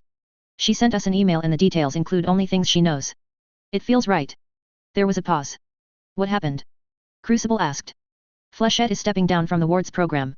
She is going to be assisting the Undersiders in the future, helping Parian, Miss Militia said. No. Vista said, raising her voice. No. She became a villain? What the hell? Vista, Clock Blocker said. She was in love. She was still one of us. Did you do something? I wasn't sure who she was talking to, until Tag responded, no. We didn't do a thing to her. Everyone that's been in Brockton Bay over the past weeks and months has dealt with a lot, and I think this is her wrestling with something on her own. I have immense respect for Flechette, and all we can do, is hope she comes to her senses. What about her parents? Her family? Vista asked. I can't talk about anything my patients discuss with me in my office, Mrs. Yamada replied. I'm sorry.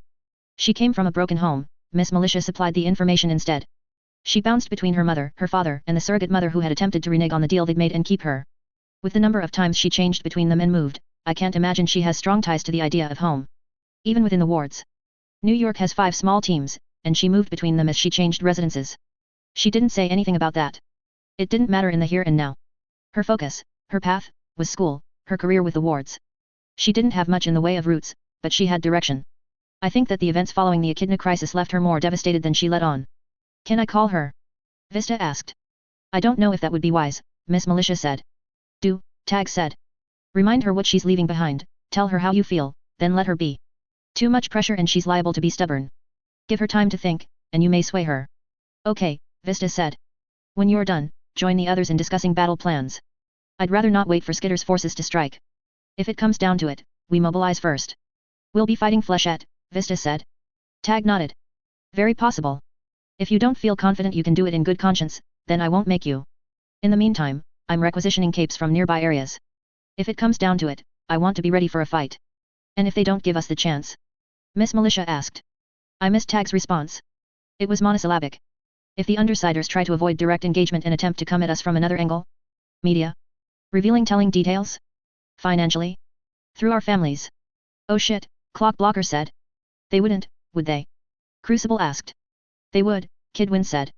Probably. They would, Director Tag agreed. And I already have ideas in mind. This situation is far from unmanageable. Rest assured. I'll need to make some calls. Miss Militia, are you up for another walk? Yes. Tag stepped into the elevator, holding the door open. It was too small for everyone to fit inside, but Miss Militia, the deputy, and Clock Blocker joined him. Mrs. Yamada started to step inside, then paused while standing in the doorway. I'll be in my office all day. If any of you need to talk about Flechette, or anything else that's going on, come see me. There was no reply. There might have been nods, but I didn't have bugs on top of any of the wards' heads. The doors shut, and a few seconds passed, Kidwin, Crucible and Vista standing in the hallway with a handful of PRT officers. Fuck, Vista said. Fuck this. Fuck you, Skitter, if you can hear me. I waited to see if there was more, but neither she nor her teammates said anything. The drones Kidwin had made were doing a number on my bugs, catching me by surprise when they opened fire with lasers, striking from the other side of the room. It wasn't easy to avoid them completely, when an exposed bug could get zapped, but keeping my bugs in hiding prevented me from seeing the drones themselves. Miss Militia left the building, walking. She wasn't quite out of my range when she made her first call. Mr. Hebert. I sighed, then shifted position. Everything all right? Mr. Kaye asked me. Needed to get centered. Was listening in, I said. Listening in. I can hear what my insects hear. Tag is confident. He's calling in more capes, and preparing for a fight. He's apparently not too worried about the undersiders pulling something that isn't a direct attack, but I don't know what he's got in mind, as far as trump cards go. Miss Militia is apparently calling my dad, so Tag can talk with him. Wonderful, Mr. Kaye said. Anything else? The wards are upset over Flechette defecting. Okay. Something to keep in mind. Now, this is difficult to say, but... Mr. Kaye paused very deliberately. What? I would never recommend my clients do anything illegal, he said. But you maybe suspect that if I had any leverage, I should exercise it. I would never say any such thing, Mr. Kaye said. He smiled. But now that you mention it. There are options, I said. I thought about the areas of attack that Miss Militia had outlined. Family would cross a line. Something to shake their confidence in the coming conflict. Can you pass on a message? That would be a mistake, I think. I walk a fine line as it is, and I won't have a hand in anything direct. I frowned. Let's talk about what I can do. First off, I think we should change things up. As it stands, the Protectorate East-Northeast holds Brockton Bay in a specialized state of emergency. It's a legal Wild West, with very little precedent holding things together. Director Tag reports to his superiors, who report to the United States government. This circumvents a great many of the usual checks and balances. Checks and balances I think we should put back into play. How? Contacting the district attorney and bringing her to the discussion would tie Tag's hands, but it would also tie yours. We'd be working entirely within the law, certain items would be taken off the table. You couldn't ask for condoned villainy, for example. Charges would inevitably move forward against you, but these same things would tie him up in managing things. Doesn't seem worth it. It depends. It's pressure. The director is focused on a half-dozen things at once. There's a lot to be said for putting one more thing on his plate. I know he's not trained in the particulars of law. He'd be forced out of his depth, made to consult others, made to wrap his head around terms he's not familiar with. It would mandate that you, as a minor, would need a guardian present. Failing that, there's a great many hoops they'd have to jump through. He's a soldier. So long as this is a battlefield of some sort, he has a leg up. We can make it something else. Okay, I said. We'd be adding pressure, turning things around so he's the one on his heels, but I'm still not convinced it's worth the price of admission. Other options. Media. He doesn't care about image, I said. He said he figures it'll get patched up with good PR in a matter of time, a few days back. It won't hurt him as badly, then, but he's more likely to make a mistake if it's not something he pays attention to. An option, I said. It sets a bad tone, though. I'm really looking for cooperation. I'm putting everything on the line in the hopes of getting it. I don't want them to be enemies, not any more than they are. And I don't know that just talking to the media is going to be enough to get the results I want. It isn't, frankly. Are there points you are willing to compromise on? It doesn't matter, I said. Because he's not willing to meet me halfway. Mr. Kaye rubbed his chin. Okay. So we need leverage, and it can't be legal. Going to the district attorney or the media has drawbacks. Yes. Then I need you to get in contact with Tattletale. Only we'll be above board, mostly, about how we handle it. She's been arranging things for a while. Now it's time to figure out just how much clout she has. We'll hit them with the biggest card we have. We'll make a play for ownership of the portal. Successful or not, it'll distract them. I'll do what I can to get in touch with her, then. My firm's assets will be at your disposal, of course. I nodded. He stood from his seat to make the call. Apparently he didn't find them much more comfortable than I did. He paced as he waited for the phone to ring. Cecily? Need you to pull some strings. En route me to someone, best if it's untraceable. It wouldn't be a direct call. That didn't make sense. I focused my attention elsewhere in the building. The outlet that fed Kidwin's anti-bug drones. I found the wiring in the walls and ordered cockroaches to start chewing through it. Petty, maybe, but I didn't want to be disarmed, not with the way things were going. The heroes were returning, Seer and Dovetail entering the lobby. I planted bugs on Dovetail as she made her way indoors, and as discreetly as I was able, I transferred the bugs to Tag and Miss Militia, who were waiting. They're moving, Dovetail said, soldiers. Arming civilians. Squads no larger than 5 people, across the city. Good, Tag said. That's all. Tell the others, Miss Militia said, Adamant's getting a cycle retooled to handle more weight before he leaves again. He'll go with triumph. Log it all in the system. Will do, Dovetail said. Miss Militia patted her on the shoulder as she made her way inside. Miss Militia and Tag remained in the lobby, by the hallway to the elevators. They didn't say much. A few words on degrees of lethal force, but no camaraderie, not even much in the way of small talk. My cockroaches found their way through the wire, and promptly died as they came in contact with the live circuit. A breaker blew, but Kidwin didn't seem to react. Hopefully the drones wouldn't get a chance to recharge. A few minutes passed, as my lawyer got in touch with someone, and started talking about media contacts. Then my father arrived. I could sense him as he got out of a truck in the parking lot, making his way inside. Mr. Abear, Miss Militia said, extending a hand. My dad shook it. Thank you for coming in again, Director Tag said. He extended a hand. Again, my father shook it. My office? Tag asked. My dad nodded. My pulse was pounding as Miss Militia, Tag, and my father entered the elevator and made their way upstairs. She's here, my dad asked. In a room downstairs with her lawyer, Miss Militia answered. She hired him herself. I imagine she did, Miss Militia said. With the speed he pulled things together, I suspect she may have more working in the background.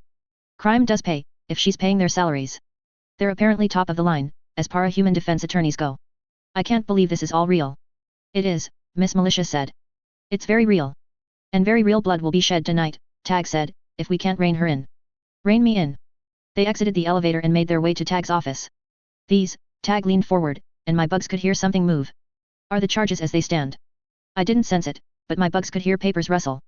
I might not have identified the sound if I hadn't had the context. A few long seconds passed, and I could hear the rustling again. The turning of a page. I clenched my fist. Problem? Mr. Kaye asked, covering the mouthpiece of his phone. My dad's here. They've got him in Tag's office, and they're filling him in on their version of events. Right. Let's put a stop to that. I'll be back. Phone still pressed to his ear, he picked up his briefcase, tapping on the door 3 times with the side of his shoe.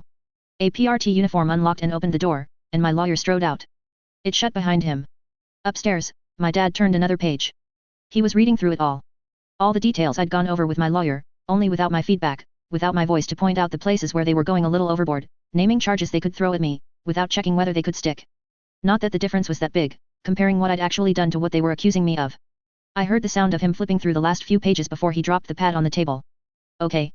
She's in a lot of trouble, Tag said. This isn't news to me, my dad answered, his voice quiet. If the charges went through, she would face being charged as an adult. The 3 Strikes Protection Act wouldn't mitigate things. I'd say the worst case scenario is execution, or indefinite detention in the birdcage, but the best case scenario for her isn't much better. My dad didn't reply to that. Her power means we can't keep her in a conventional prison. She's too flexible, too versatile for us to use any of our current means of keeping her from using her ability. Even today, contained in a cell, she's been literally bugging us to track our movements and listen in on conversations. We had our tinker put together a countermeasure, but it's not perfect. Again, my dad was silent. I have 2 daughters. 4 and 6 years older than Taylor, the director said. I can't imagine. I can't either, my dad said. Like I said, it doesn't feel real. I'd like you to come with me the next time I speak to your daughter. She didn't listen to me before, she won't listen now, my dad said. I didn't ask you to come because I thought you could convince her, Tag said. You don't have to say anything, as a matter of fact. What was he up to? My lawyer had reached the top floor, and was striding between cubicles and desks. He raised his voice to ask a question I couldn't make out, and someone answered him. He altered his course slightly in response, walked with more purpose, directly for Tag, Miss Militia, and my father. I'd like to talk to her alone, my dad said. We can arrange that, Tag said. I clenched my fists. Using my dad as a pawn? Damn right I was going to escalate. Which, I suspected, was exactly what Tag was aiming to achieve. This was something to put me off balance, just like we were looking to do to him by way of leveraging control of the portal. My lawyer knocked on the door and then opened it without waiting for a response. My client would like a word. Of course, Tag said. As the 4 of them exited his office and made their way to the elevator, I turned the 2 words around in my head. Had he sounded sarcastic? Did he simply expect me to interrupt? I couldn't say. I could only wait as they made their way downstairs. I was stuck, my back hurting where my arms were in a more or less fixed position. I stood, stretched as well as I was able, tossed my head to one side in an attempt to get my hair out of my face. When that didn't work, I bent over and lowered my face to my hands to tidy my hair. Then I sat, stewing in unidentifiable emotions. Trepidation, dread, fear, guilt, shame, anger, relief, none I could put a finger on. Did you know? Miss Militia asked. Me, my dad asked, by way of response. Who she was? What she was? Yes, he said. I could feel alarm sing through me, inexplicable, but jarring.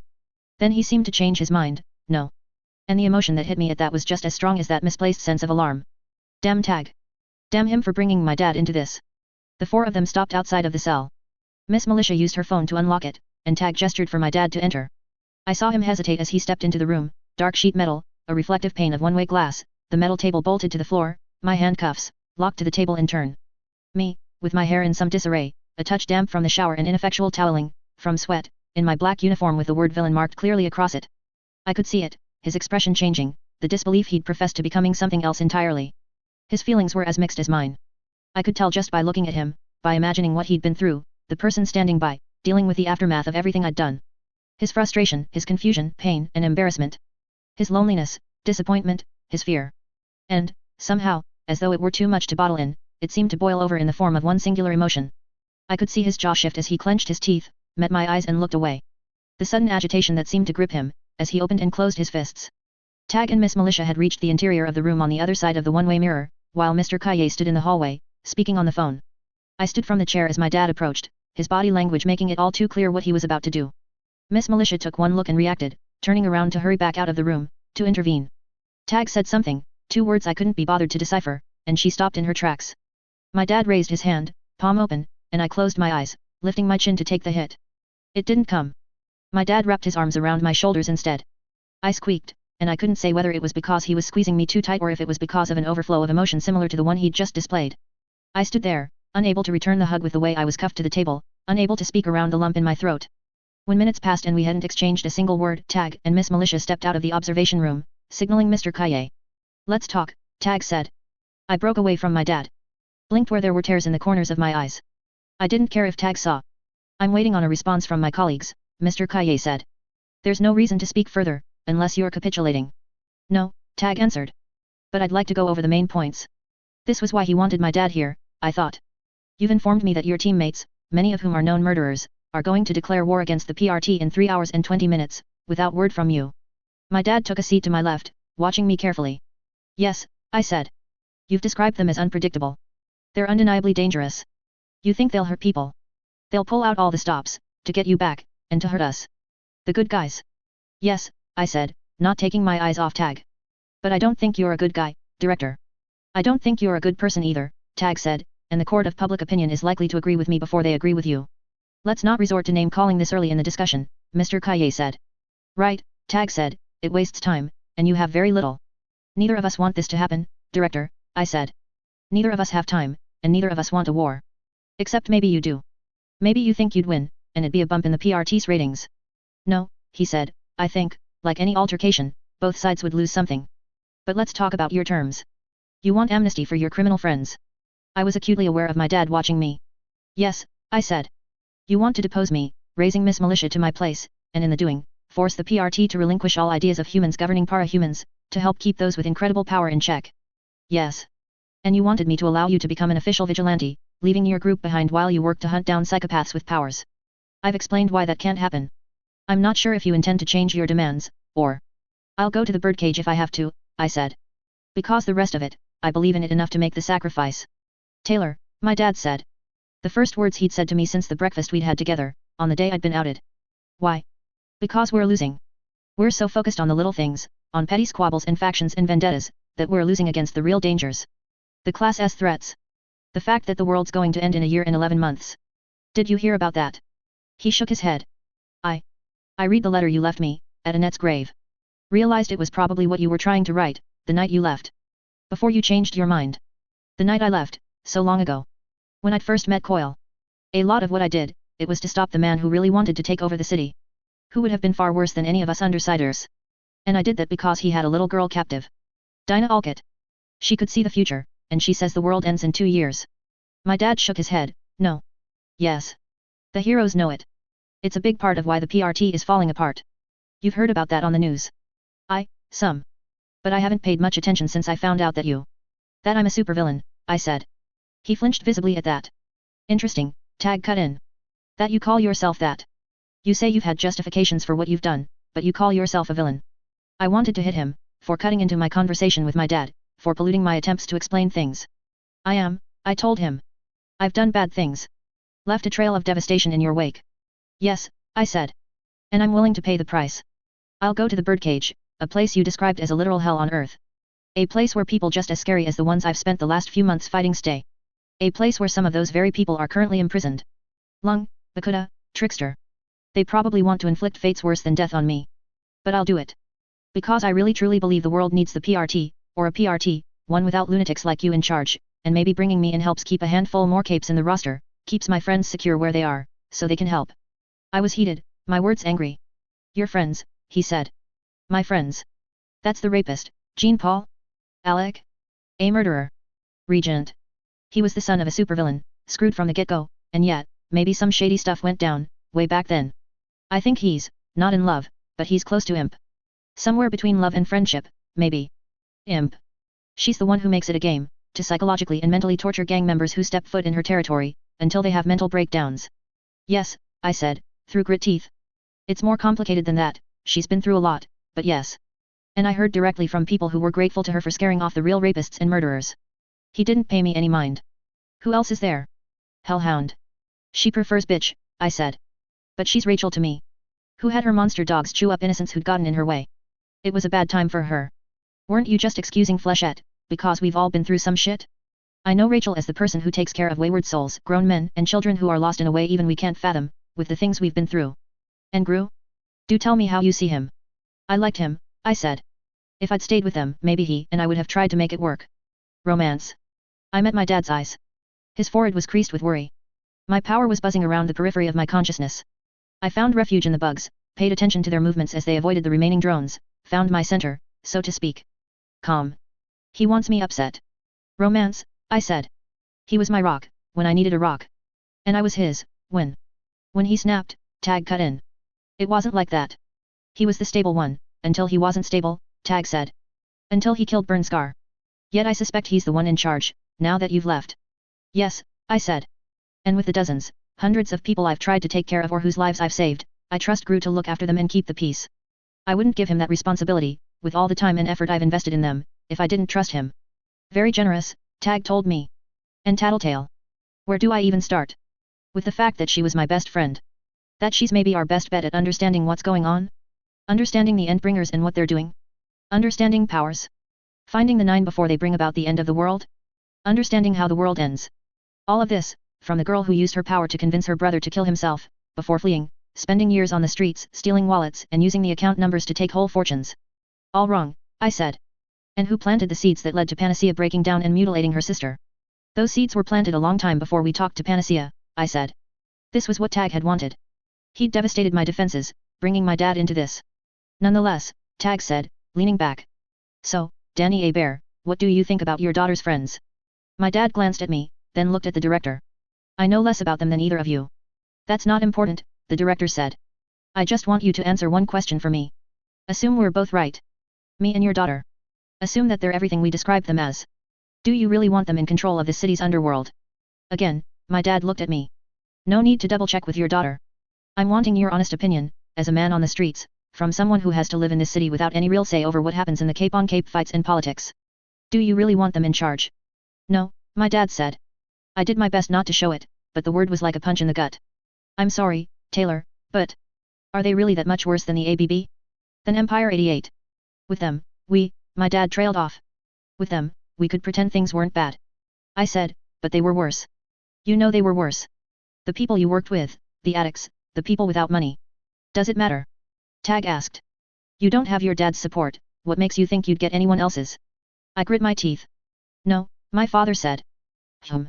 Tag raised his bushy eyebrows. No. I think you're wrong there, my dad told Tag. She has support. When you attacked her in the school, there were people who stood by her. If I'm being honest, I don't get it. I don't want those people in charge, but I don't want any villains in charge. I don't understand the politics behind this, or the context, but I trust my daughter. Of course you trust your daughter. The curse of being a parent, I know it well. You wanted my opinion, my dad said, his voice a little firmer, you get my opinion. Others believe in her. I trust her, even if I don't know enough to follow what this is all about. Even if I barely feel like I know her right now, I can look her in the eye and know that's the same girl I've spent the last 16 years with. With some of the worst qualities of my wife and I, and a lot more of the better ones. I wonder how long that opinion will hold, Tag said. Because we have, what is it? 3 hours and a handful of minutes? Then the war she set in motion hits this city. It can be avoided, I said. If we cave into your extortion, Tag said. Except you think too small, Skitter. It's a common flaw among teenagers, however powerful they are. They attend high school, and all they can see is the school, their peers. Tunnel vision. You're the same. You're focused on this city, but you don't see what happens elsewhere. You don't see the ramifications. Which are? You'd be strengthening the PRT a little in the short term, but the long term? Letting villains take charge, taking the humans out of the PRT, condoning villainy? It would doom us all. What you're threatening us with. It's only one fight. And maybe it's ugly, but it's one fight. If they kill us, if they become monsters of the Slaughterhouse 9's caliber to defeat us, then we win. Your side wins the battle, loses the war. If you don't go that far? If you leave us in a state to recover? We pick ourselves up and we lick our wounds, and then we rebuild. Tag cupped his hands, moving them as if balancing a scale. One fight, one set of casualties in one area of one medium-sized city, compared to consequences that reach across North America? Across the world? It doesn't measure up. I glanced at my lawyer. You don't have an answer for me? Tag asked. I have one, I said. I hope. Mr. Kaye looked at his phone, then gave me one curt nod. What? Tag asked. It's in the news, Mr. Kaye said. Tag and Miss Militia simultaneously reached for their smartphones. I was probably as tense as they were, as they thumbed past the security screens and found news sites. Miss Militia was a few seconds faster than Tag. What did you do? She asked. It's all legitimate, I said. I'm pretty sure. Legal enough. What is it? My dad asked. Property, I said. I expect a great amount of property just changed hands. Who's Sierra Killy? Miss Militia asked. It was all I could do to keep from smiling with joy. Of all the people to serve as a public face, Tattletale had found Sierra. Someone I owed, in many ways. Someone who'd, maybe, followed recent events and rethought her initial doubts.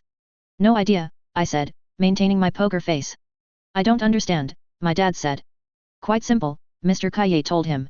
I believe the PRT has become aware that properties in a wide area around the portal in downtown Brockton Bay, previously under the control of various individuals and groups, just exchanged hands, finding itself in the hands of one singular individual. And that one individual is enthralled to the villains who control this town, Tag said. I resent the notion, I told him, and I allowed myself a small smile. But it would be amusing, if it were true. You might even have to rethink what you were saying about how narrow my worldview is. I mean, that's a whole other world. Anything but narrow, when you think about it.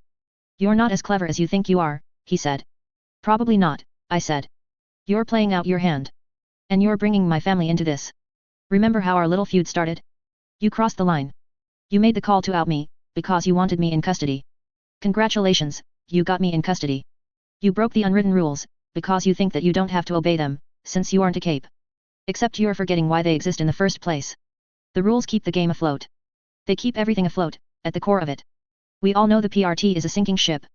You don't agree with what I'm doing? Fine. But at least I'm trying to keep it afloat. And you? My dad asked. It took me a second to realize he was looking at Miss Militia. What about me? She asked. You've been quiet.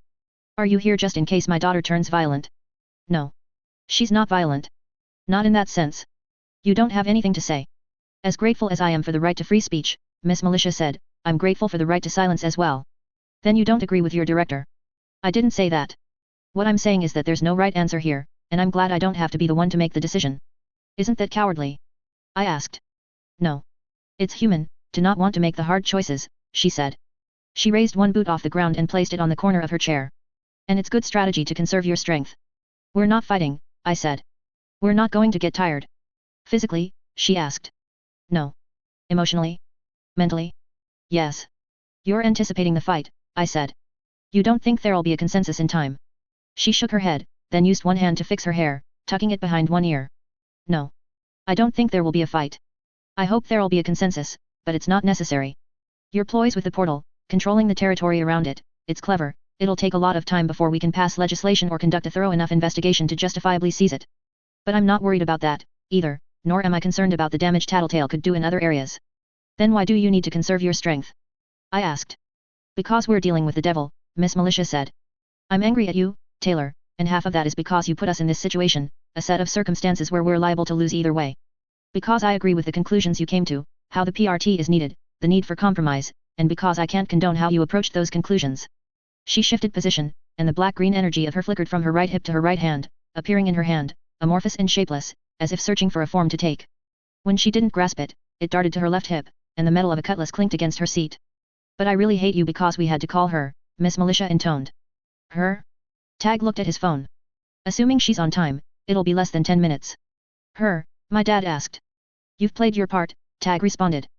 Go. It'd be better in the long run. Wash your hands of this, leave. Your daughter's in custody, she's going to one prison or another. You can go home and know that it was inevitable, and that this was the best outcome. It takes a few years maybe, but you lament your mistakes, and you eventually make an uneasy peace with what happened to your daughter. And if I stay, you won't have any of that peace of mind, Tag said, and that was all. My dad looked at me. I think you're wrong. Everything before this, it was the times where I thought I had to walk away, look away, times where I thought things were inevitable, that I regretted the most. He took my hand. I'll stay. Thank you, I murmured the words. Our guest didn't arrive right away. It might have been fitting, in a dramatic way, for her to appear as we finished our dialogue, but things weren't so carefully orchestrated in the real world. Those things they said you did, my dad murmured. Mostly true, I said. He squeezed my hand for a moment, but it wasn't reassuring. Something else. Concern, maybe, channeled through a simple gesture. Concern for me, for what I'd become. I wanted nothing more than for my dad and I to talk for a month straight, just to hash things out, to form some kind of balance, some semblance of a connection like we'd once had. Instead, there was only this, like the father-daughter relationship distilled. Not enough communication, barely any familiarity, both of us flooded with very different sorts of fear, confusion, and frustration. I imagined it was much like the bonds that had kept primitive families together in an era when living from week to week was a challenge. Basic, crude, but almost primeval. She arrived, minutes later. A woman, tall, in a suit, carrying nothing with her. I sensed her at the periphery of my range, walking with a steady, strong stride. I was reminded of the Siberian, almost. The way she moved with the confidence of the indomitable, the way that she was almost careful as she moved among people. Except that where the Siberian was only careful among her teammates, this woman was careful with everybody. It took her 5 minutes to reach us, walking through the crowds, using the pedestrian crossings. But the person I found myself comparing her to, as she approached the PRT building, wasn't the Siberian. It was me. She reached her home ground, and people started to recognize her. They reacted, moving out of her way. Showing respect. Showing fear, in some cases. 3 of the wards were in the elevator when it stopped at the ground floor. Kidwin was taking his drone recharge station apart, which meant it was just Clockblocker, Crucible, and Vista that crossed paths with her. The wards took only a moment to recognize her as she entered the elevator, and the 2 native Brockdenites left, pulling a protesting, confused Crucible after them. In a matter of a minute, she was opening the door to the cell. A woman, the sort who could be 40 but looked like she was in her late 20s. Hispanic, insofar as that was a descriptor, with darker skin and long, straight black hair. But more than her description, the part of her that hit me was her presence. Almost without thinking about it, I got out of my chair, standing, the chains of my cuffs pulling taut against the lock on the table. My lawyer, Miss Militia, and Tag all stood, my dad a step behind them, bewildered. The only one not in the know. Chief Director, I said. Deputy Chief.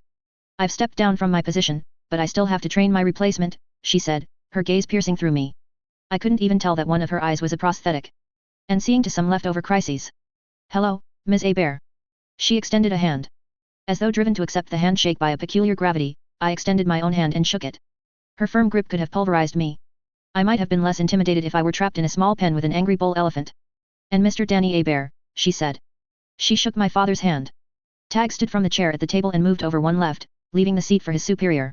Since you've made up your mind about staying, you'll need to know. This is Deputy Chief Director Costa Brown of the PRT. My father nodded. I was getting the feeling he was almost shell-shocked. To find out about the end of the world, the situation his daughter was in, and countless other things, the name of this woman might not have even processed for him. Otherwise known as Alexandria, Alexandria said, taking the chair opposite me. Cell 22.4. I watched my dad's expression change. I don't understand. Like I said, Tag said, peace of mind. Let's get started, Alexandria said. I believe I'm fully up to speed, unless Director Tag has agreed to any deals or made any concessions. Sadly, he hasn't, my lawyer said. This is common knowledge, my dad murmured to me. Since roughly 10 days ago, I said, not taking my eyes off the woman. She was looking at me like Tattletale sometimes did. It made me distinctly uncomfortable. Let's not make this the focus of our discussion. You wanted to be on board, I presume. You had to be informed, so you understood exactly what it means when I make a threat. You're planning to make threats? I asked. Threats is the wrong word, she said. But English is a limited language in some ways. There's really no word to articulate what I mean. A threat with a measure of inevitability to it. A promise? Too feeble. People break promises too often. A curse? A malediction? Too magical. An oath? The connotations are wrong. When I say I'll do something, I make it happen. I didn't respond. Mr. Kaye did. You seem rather confident. Overconfident? I imagine I seem that way. It doesn't matter. I studied her. When you say you're going to do something? What is it you're doing? Putting an end to this nonsense, for one thing. The PRT, flawed as it is my legacy, and I truly believe that it saves lives, or I wouldn't try to protect it. I'm trying to protect it, I said. I know, she said. But the timing is wrong. Things are too fragile at this moment. It won't do. We'll arrange this discussion for another time, weeks or months from now, when things have stabilized. I don't think it works that way, I said. It does. Truth be told, I've relinquished all authority. I'm serving under the new chief director, and I'm carrying out his instructions, between the times where I'm instructing him in the particulars of his job. Alexandria, however, remains with the protectorate, having given her notice that she quits within the week. She'll continue as a solo operative. An operative for Cauldron, I thought. I didn't say it aloud. Best to let her dictate what information was acceptable to mention aloud. And she refers to her costumed self as someone else entirely. I could see the confusion in my father's face, the dawning realization of how far in over his head he was. So you're following orders, I said. That's the worst and scariest excuse in the world, really. It's a reality, she said. When you're dealing with organizations as big as these. And it's also a reality that you'll have people at the top who don't understand how things work on the ground, giving orders that don't jibe with reality. You'd be surprised at what I'm capable of understanding, Alexandria told me. You're forgetting about the undersiders. No, she said. I don't forget anything. Your team is now my bargaining chip. I narrowed my eyes. How's that? It's 20 minutes to 6. I'm not in a particular rush, and I actually enjoy the idea of some field work. We can talk for 5 minutes, and then have Alexandria remove one of your teammates from the field. Depending on the situation, I will either arrest them and take them to PRT offices in New York and Boston, or I'll kill them. I could feel my blood run cold. After, we can talk for another 5 or 10 minutes, and then I will, again, depart to dispatch one of your teammates. I expect that by the time the sun sets at 8:30, the undersiders will be either dealt with or so neutered that they aren't a consideration. You're talking about killing teenagers, my dad said. Without a trial. I'm talking about self-defense, if it comes down to it. Tattletale can see through weaknesses. I can't imagine that she'd be able to leverage mine in the spur of the moment, but I won't rule anything out. I stared at her. You're willing to go this far, yet you couldn't bring yourself to show up to fight the Slaughterhouse 9. Or Echidna, when she first showed. There were extenuating circumstances. Tattletale, you mean? No. Tattletale was only a small part of it, she said. And it should be obvious that the rest isn't up for discussion. 3 minutes and 45 seconds. Negotiate. You mean you want me to make concessions? I'm saying I'm willing to hear you out. Convince me. You're underestimating my team. And now you're referring to them as your team. I thought you left. You committed to this idea of yours, did you not? You know what I mean. I do. But as much as I may be underestimating them, I find that others underestimate me. Strength, durability, flight. It doesn't lend itself to much imagination, does it? Yet others acknowledge me as one of the strongest heroes in the world. Cape geeks debate my effectiveness, protesting that I'm only seen as powerful by association with legend and eidolon. Do feel free to interrupt me if you want to talk about more concrete things. I would have, if I could have thought of something to say. My reputation isn't so different from yours, Taylor A. Bear. It's a reputation that was forged. There have been 56 Endbringer attacks in the last 19 years.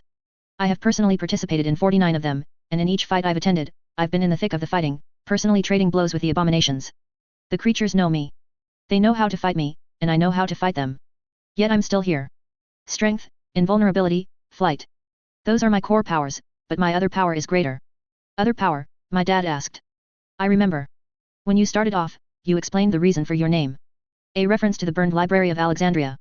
It's been mythologized as that era's sum of human knowledge. I am much the same. I think faster, I think more easily. I know martial arts and I remember everything that crosses my path. Miss Militia reacted to that, giving Alexandria a look I couldn't interpret. She went on. I would say I am one of 3 or 4 people in this world who truly understands what is going on. I don't have all of the answers, and there are some riddles in particular that we're desperately seeking to unravel. We, of course, being, I said, trailing off. It wasn't a question. Something about the gravity of the word made my dad look at me, startled. I won't discuss the others. I've been disconnected from my former partners, so it's a moot point. A debatable point, to use the true meaning of the word. I saw a possible piece of leverage and grasped for it. If you need answers, then we're the last people you should be attacking. Tattletale can offer input. Leave the undersiders in place, and they can work with you where necessary. Treat me fairly, and I'm sure Tattletale will play ball. There's 2 problems with that offer, Alexandria said. She stood from her seat and adjusted her suit jacket, then turned her attention to her cuffs. First of all, I believe I mentioned that there's only a small number of people who truly understand what's going on. We haven't shared this information. Why? I shook my head. I don't know. This isn't a riddle. It's quite simple, we don't want people to know. And we don't want people to know for good reason. Having Tattletale off-leash with all of the information she might discover is a dangerous prospect. She's not that unpredictable. But it's not a variable we can afford to have in play. As I've said, things are fragile. Which brings me to my second point. There's no reason to leave her here if we can bring her into custody and use her freedom or probationary freedom as leverage to obtain her talents. I frowned. Alexandria glanced at Tag. It's time. 5:45. I'll be back in 10 minutes. 10 minutes. She was at the door, waiting for the guard to open it. When I called out, Tattletale won't listen. She's too rebellious, wants to be the smartest person in the room. If you force her, she'll sabotage you, or she'll just make you put her in the birdcage. Having her here, it's the only way to get her help. Alexandria paused, then looked back at me. That will do. Information I can use, that changes how I'll respond to this particular confrontation.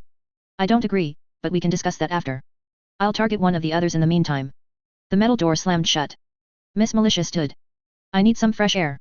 She didn't ask for permission, and she didn't even look at anyone as she made her way to the door and knocked for the PRT guard to let her through. Everything she was talking about, my dad said, I can't wrap my head around this. This is what I've been living, I said. This has been my day-to-day.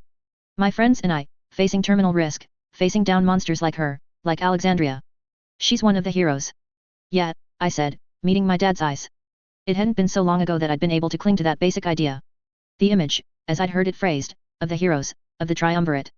It had been Arms Master who instilled the seed of doubt in me, as far as the heroes went. Do you think she's that heroic, now that you've met her in person? No, he said. He looked troubled. Shit. I was stuck in a box while one of the scariest heroes around was going after my friends. I'd expected retaliation, had told Tattletale to expect it, but this was. I hadn't expected Alexandria. She wasn't even supposed to be with the PRT. Eidolon, we possibly could have dealt with. Or Tattletale could have. Even Legend, possibly. Alexandria was something else. The heroic equivalent of a cruise missile. There was Gru's power, Imp's power, did Alexandria have the ability to see through it? Alexandria was taking her time. She'd said 10 minutes, but she wasn't in a hurry, making her way out of the building. You know, now, I said. After the Echidna incident. I could see Tag stiffen, kept talking, stuff went down. Alexandria was outed as head of the PRT, other secrets came to light. You know the PRT is supposed to be led by non-capes, there was scandal, and now the PRT is falling apart. I see, my dad said. Other secrets. You don't want to know, I said. And Tag would be exceedingly upset if I shared. My dad frowned and stared down at the table. I believe you. I nodded. Alexandria had found an alley and promptly took to the air, zigzagging between buildings and flying with enough speed that people couldn't follow her with their eyes. My phone isn't working, Mr. Kaye said. Can't have you warning them, Tag replied. I'm offended at the implication, Mr. Kaye said.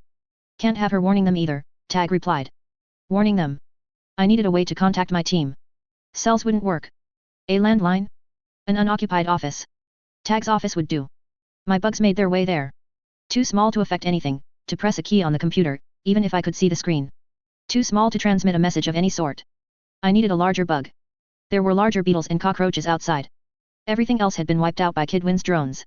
I could see Mr. Kaye and Tag watching my dad and I, looking between us. What? Mr. Kaye answered, I've represented a lot of supervillains. I can count on one hand the ones who had parents show up at their trial, let alone pre-trial. When they did show up, half of them were a nightmare. Bambina's mother, for example, all of the worst aspects of a showbiz parent, but the kid's a vandal and a mass murderer. Don't even get me started on how toxic that dynamic was. You two are civil with one another, at the very least. That's something. Hold on to it. Hold on to it. Tag commented, from the opposite end of the table. I think you're forgetting your client's circumstances. Again, interjecting himself in between my dad and I. Driving in wedges. I felt a momentary urge to do something painful to him. I couldn't rise to the bait, though. I had to channel the anger. Bugs were finding their way through vents and down hallways, spreading out so the 2 or 3 remaining drones couldn't eradicate them. Others clustered on Tag's phone. Silk allowed multiple bugs to effectively grip the phone handle. Larger bugs found their way under the base of it, wedging their bodies beneath as the pull on the cord tilted it. A little bit of progress, driving in the wedge to make sure the phone didn't simply fall back into place. You're going to jail, Skitter, Tag said. And if you're very, very lucky, it won't be the birdcage or a death sentence. She's a minor, my dad said. Doesn't matter, Mr. Kaye sighed. Look at me, Tag, I said. You said you weren't going to underestimate me. Do you really think I'm worried? Do you think I would have surrendered if I didn't have confidence that I'd be able to manage? My dad was staring at me. No, he said. I think you have a number of plans in the works. But it doesn't matter. Alexandria can outthink your plans, counter anything your tattletale throws at us. His phone handset fell from its perch, clattering across the keys before it fell from the desk, swinging. I could see the flare of light on the phone, marking that the line was active. I hoped there wasn't a secretary who'd notice. I flew the largest beetle I had into the number pad, driving him into the number 5. The bugs on the mouthpiece heard a sound I took to be the answering beep. 5 again. Second number in the sequence. Not hard enough. No beep. 5 again. 7 numbers. The message that came through was odd, rhythmic somehow, though I couldn't make out the words. A recording. I had to dial an outside line. 8 numbers this time, starting with 9. It took a full minute to hit the buttons. Nothing. 8 numbers starting with 8. No. 7. The call went through. I got a response. Please be Lisa. I tried buzzing out words. It didn't feel like enough. So I retired the abused beetle and set to using cockroaches. My bugs felt the indents of the characters on the number pad. 2, 5, 3, 9, 2, 6. The voice interrupted me. The number of syllables was right. She understood. The numbers each corresponded to 3 possible letters, and each number pressed on the phone generated a different sound. Anyone else might have struggled, but Tattletale picked up on it right away. Alexandria. I could only hope it helped. A little forewarning, at best. Still couldn't make out words that followed. The filter of both the phone and my bugs was too much, and I couldn't begin to guess where the speakerphone button was. Wasn't sure I wanted to risk using it in case someone stepped into the office. A phone being off the hook was far better than a voice talking to nothing. You meant it, when you said they were your friends, my dad said. We've been through thick and thin. They saved me, in some ways. I'd like to think I saved them. Tag snorted. I ignored him. They did, bad things, didn't they? My dad asked. So have I said. But you're willing to martyr yourself for them. No, I said. I didn't come here to be a martyr, I had other hopes. But, things didn't work out like that. It's down to secondary goals, and if those fail, then I'm willing to go to jail for their sakes. Not just my friends. The people in my territory, and maybe just a little, everyone. I looked at Tag as I said that last word. He gave me a dirty look, then more or less turned his attention to his phone, watching me with one eye while texting with one hand. Everyone, my dad asked. We can't lose the next Endbringer fight, was all I could say. No, I don't imagine we can, he said. That was something he understood in full, even if he didn't know the particulars. The Endbringers were something we all understood. A fact of reality, something that touched everyone, struck a chord of fear in Cape and civilian alike. My heart sank as Alexandria appeared. She plunged past the cloud of bugs that had collected over the roof, into an opening aperture in the ceiling. She passed down a shaft that ran parallel to the elevator, and into the ward's quarters. From there, she reached the elevator and made her way up to the cells. Alexandria rejoined us in the cell, virtually the same, though her hair was disheveled, her suit jacket folded over one arm. She laid it across the back of Miss Melicia's empty chair and stayed there, leaning on the back of the chair that was bolted to the floor. Noting Miss Melicia's absence led to me double-checking on her. She was on the roof. No, I couldn't count on anything from her. I'd hoped to have one more piece in play, but she was leaning over a railing at the edge of a helicopter landing pad, staring out over the city. Alexandria had to be my focus. She was staring at me, scrutinizing me. I met her eyes, and she locked hers onto mine.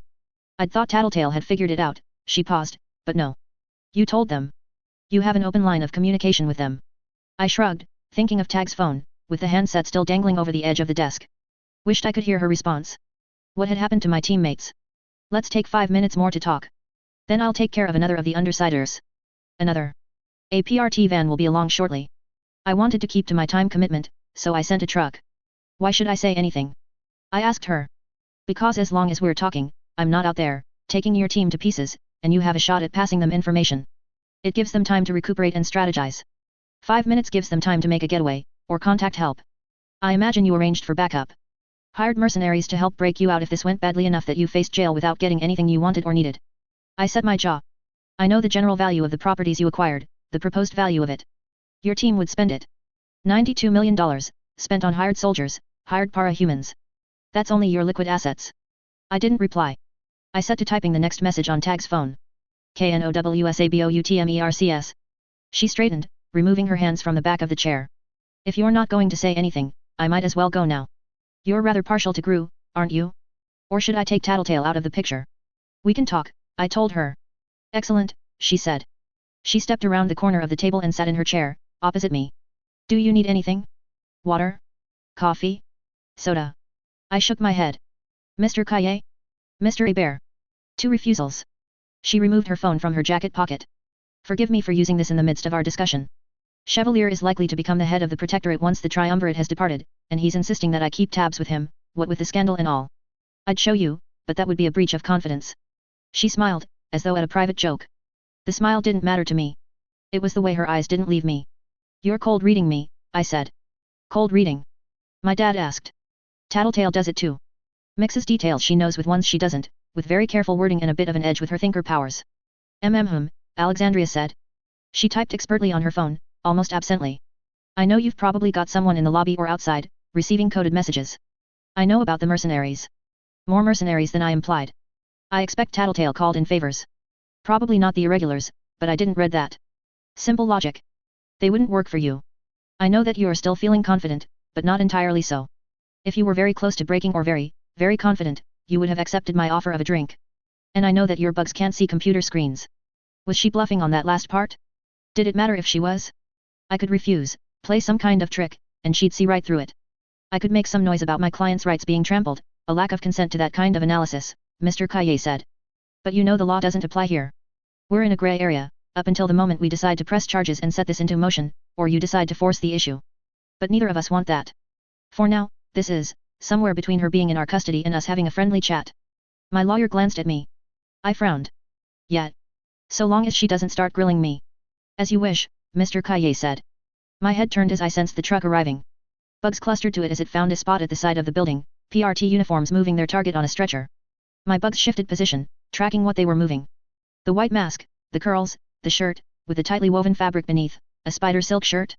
It was Regent, unconscious. The bugs moved, tracing down the length of his arm. It was broken in 2 places, virtually zigzagging. His leg was the same. I caught the words medical and doctor. Tranquilizer. He's arrived, I take it. Alexandria said. I nodded tightly.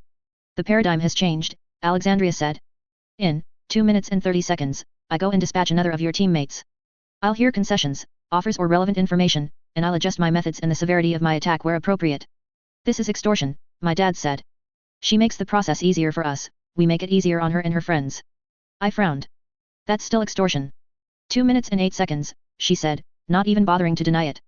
She had the same habit as Tattletale, of knowing the time without looking at a clock. They're going to be running, now, trying to throw me off their trail. I'll find them. I can study the environment, I've studied the case histories and I know where they own property. Another alert I needed to give. I was still typing in the last one. The cockroaches weren't strong enough to hit the keys with enough force, so it was more of a case of having to leverage the key down through the combined efforts of several larger roaches and carefully arranged silk. I grit my teeth, trying to focus on the spelling while keeping track of what Alexandria was saying. Started on the next message.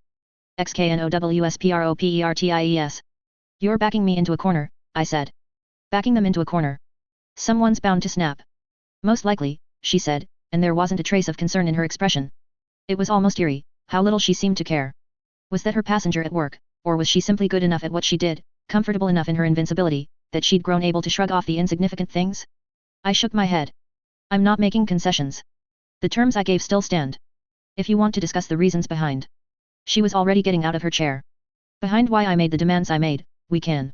I think you'll find it reasonable. I've heard this, Alexandria said. She donned her suit jacket, buttoning it up in front. Read it, rather. I've thought about all the permutations and unless you are willing to change tack or tell me something I don't know, there's no point to this discussion. She walked to the door and knocked. While waiting for the officer to open the door, she turned, one last chance to offer me something. Any detail I can use, things to watch out for. Bitch, I thought. Her power, it screwed with her head. She can't relate to people. She doesn't understand facial expressions, body language, or our social constructs. It's all replaced by dog behavior. Grew. Post-traumatic stress. He doesn't like doctors, doesn't like being confined, or the dark. But he's stable otherwise. Information that could be used to protect bitch, protect Gru. To keep a bad situation from getting worse. It felt like it would be a betrayal anyways. It was an eerie reversal of the rationalization I'd done back at the bank robbery, on my first job as a villain. Telling myself that terrorizing the hostages was for their own good. But I couldn't bring myself to betray them on that level. Not to people who trusted me. And she was gone. I grit my teeth. I looked at Kaye, but he shook his head. Tag reached for his phone, where it sat on the table. Long minutes passed, as Tag texted and I sat in anxious silence. You said you've worked with Cape families, my dad spoke. It took me a second to realize he was talking to Kaye. Yes, my lawyer answered. Can I ask you some questions? I was just about to step outside, call some colleagues. Oh. After. Unless you want to join me. Isn't it better if she isn't alone? Everything's recorded. Short of her being threatened with serious bodily injury or death, I don't see a problem. My dad cast me a look. I nodded. He left with Mr. Kaye. You and I, Tag said. I folded my arms as best as I was able, then leaned forward to rest my head. Not worth giving him the benefit of a conversation.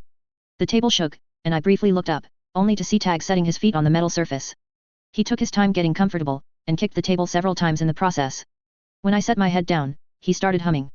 He's trying to get to me, I thought to myself, for the nth time. They were bullies. Tag and Alexandria both. They were the equivalent of the older child picking on the kindergartner, or the adult picking on the child. They had power to throw around that I didn't, they had freedom, liberty, the power of choice. They wanted to punish me, to put me off balance for their own ends. Just, bullies in a grander scale. I simultaneously felt like I understood Tag a little more, and a little less. Mr. Kaye answered a ton of my father's questions, big and small. About things I'd thought were common knowledge, like trigger events, and more specific, grave matters, like the prospect of my receiving the death penalty. When he'd exhausted each of those questions, he asked about other things. Smarter things, like the degree to which he might be able to stand up to Alexandria or Tag, about how he could work with Kaye to throw them off balance, and signals to arrange a plan of attack. My dad, entirely out of place, out of his depth, confused and utterly unarmed, fighting to get up to speed, in the hopes that he could do something to help. It was a step forward. A small step, but a step forward. Tag stood, approaching me, then leaned on the table just beside me, so he loomed over me, not speaking, invading my personal space, denying me the ability to rest or relax. And my bugs, in his office, continued punching away as best as they were able. Me, communicating with Tattletale, unable to hear her response, straining to hear some sign of the violence. Had they split up? Regent's arms and legs had been set, and he lay on a bed identical to the one I'd had, apparently tranquilized. I was the target, the mastermind, the one they were trying to break. Alexandria only took 6 minutes. She arrived by the same route, only she held a girl this time. A hard mask with horns and slanted lenses that tapered into points at the corners, a skin-tight bodysuit. Imp. Alexandria had found a way around Imp's power. Or her mental powers had overridden them. One more body in the cells. One more undersider down. Alexandria found her way back to the cells before my dad and my lawyer did, accompanied by Miss Militia. Alexandria grabbed one of Kidwin's active drones from the air and tucked it under one arm like a football as she made her way down, and held it up as she visited the cell where they were checking an unconscious, tranquilized Imp. Every bug was eradicated by the mist that appeared, leaving me utterly blind. I didn't see her again until she opened the door and joined us. She was drenched, her hair soaked, swept back away from her face, and the makeup that had hidden the seam of her prosthetic eye had been washed away, leaving a conspicuous line in place. Miss Militia looked grim and very dry beside her. They fought back? I asked. A fire hose, and a cape with a water geyser power. They tried to drown me. It didn't work. Others have tried the same thing, in many different variations. Old hat. A cape with water generating powers? The ambassadors. She looked around. Your lawyer. Out, Tag said, not looking up from his phone. I suppose it would be bad manners to talk to you while he's occupied, Alexandria said. I didn't reply. Well, 5 minutes before I go again. If this is a delaying tactic, it won't work. Read my face, I said, it's not a delaying tactic. It doesn't matter, she said. I'm keeping to a schedule. Roughly half an hour at a time, collecting one undersider with each excursion. I told you I'd hold off on collecting Tattletale, so I'll save her for last. 4 minutes and 40 seconds. Tattletale was still periodically speaking into the phone, while I typed out letters. She'd stopped talking as much when I'd typed out a few words to let her know I couldn't understand. No, her focus right now would be on arranging her remaining forces, handling what she could, dealing with Alexandria. I'd like to stay, Alexandria said. May I sit? If you want, I said. I gestured towards the chair, best as I was able with the cuffs. Excellent. So cooperative. She sat down. And we can talk. I nodded mutely. Alexandria, a bully, believing herself untouchable. I felt a grim sort of loathing stirring in the depths of my gut. My terms, to you. You surrender. The undersiders receive no amnesty, but I let captives go, with all required medical care. They fend for themselves from here on out. Tag remains in position. He's here for a reason. Miss Militia is promoted elsewhere. With the fall of the triumvirate, we need a new core group. We can market it. That's not what I wanted. It's what I'm offering. And you, provided you cooperate fully, giving us all the information we desire on you, your histories, and the undersiders, we put you in juvenile detention. 2 years, followed by a long probation and acknowledgement that any conceivable violation of that probation will be counted as a third strike and cause for sentencing to the birdcage. My dad and lawyer were just arriving. What's this? Mr. Kaye asked. Skitter's hearing my revised terms, Alexandria said. And? Mr. Kaye asked. They want me to turn myself in. I get virtually nothing, except the prompt release of the undersiders she's picked up and a stay in juvenile detention until I'm 18. I could see my dad's eyes light up. He saw this as a way out, when he was seeing just how deep we were in the midst of this. Which broke my heart, in a way. And your thoughts? Mr. Kaye asked. No, I said. I looked at Alexandria. No. This isn't the sort of offer that stays on the table, she said. If you want to push this further, we could keep the undersiders. You need the undersiders, I told her. You need someone on the ground, keeping the real monsters out of the city. You need us, so don't pretend you're really going to keep them. There's other options, she said. It doesn't matter, I said, because even if there wasn't that security, no. That's a disappointment, she said. You wanted compromise, Skitter, Miss Militia said, but you're asking for the impossible. I'm asking for the improbable, I said. But it wouldn't be worth fighting for if it was easy. Alexandria isn't asking me to meet her halfway. She's threatening people I love. From teammates to friends to people you love. I grit my teeth. I don't blame you, she said. I loved Hero. I loved Legend and Eidolon and Murden. I know what it means to pass through hell together, to take a desperate breath for air, to clutch for clarity of mind, and help each other find the briefest of respite in the little things, only to plunge into that hell once more. The little jokes, the familiarity, the gestures and small kindnesses, they count for a lot, when you've been through what we've been through. Don't compare us, I cut in. And you learn to look past their faults. The little evils, she said. And they learn to look past yours. Miss Militia gave Alexandria a curious look, then turned to me. The offer, it's the most reasonable one we can give you. It's generous, considering all you've done. It's not enough, I said. Until my team has amnesty, I can't back down. I can't abandon them to fight lunatics like Tag and Alexandria the second I'm gone. That's what you want? Alexandria asked. Amnesty, release for captured teammates, and a sentence to juvenile detention. My dad reached out, taking my hand, a silent plea. Saying everything without doing me the disservice of interjecting. It wasn't enough, but it was something. I could trust my teammates to hold their own. I could find my way. 2 years made for such a small length of time. It would mean I was in custody when Dinah's deadline came. But maybe that was what she'd wanted. For me to be somewhere secure when it all started. I couldn't rule it out. And all it would take was for me to do what I'd done for so long before I had my powers, 4 months after I'd had my powers. To capitulate, to let go of my pride. To let them win, those people who wanted to use their power, their prestige, and superiority against me. My dad squeezed my hand, hard. I named my terms, I told Alexandria. I trust my teammates, and I trust that they'll win where it counts. No. I met Tag's eyes, and my voice was a growl, and if you fucking hurt another hair on their heads, I'll see you pay for it. Like Lung, like Valifor, and if it comes down to it, I'll come after you like I did with Butcher, and Coil Calvert. I directed my glare at Alexandria as I said that last part. You're admitting Miss Militia started. Let's not pretend we don't all know, I said. I felt my dad's hand drop away from mine. I might have met his eyes, to take in the hurt and the pain that came with seeing who I really was, but I wasn't willing to break eye contact with Alexandria. You can read facial expressions? Read this. No, I'm telling the truth. Know that I'll take you apart, given the slightest excuse. I was pressing the keys on the telephone before Alexandria had even stood from her seat. Another warning that Alexandria was en route. She stood, wordless. There was no negotiation, no offer for leniency, and I didn't ask for either.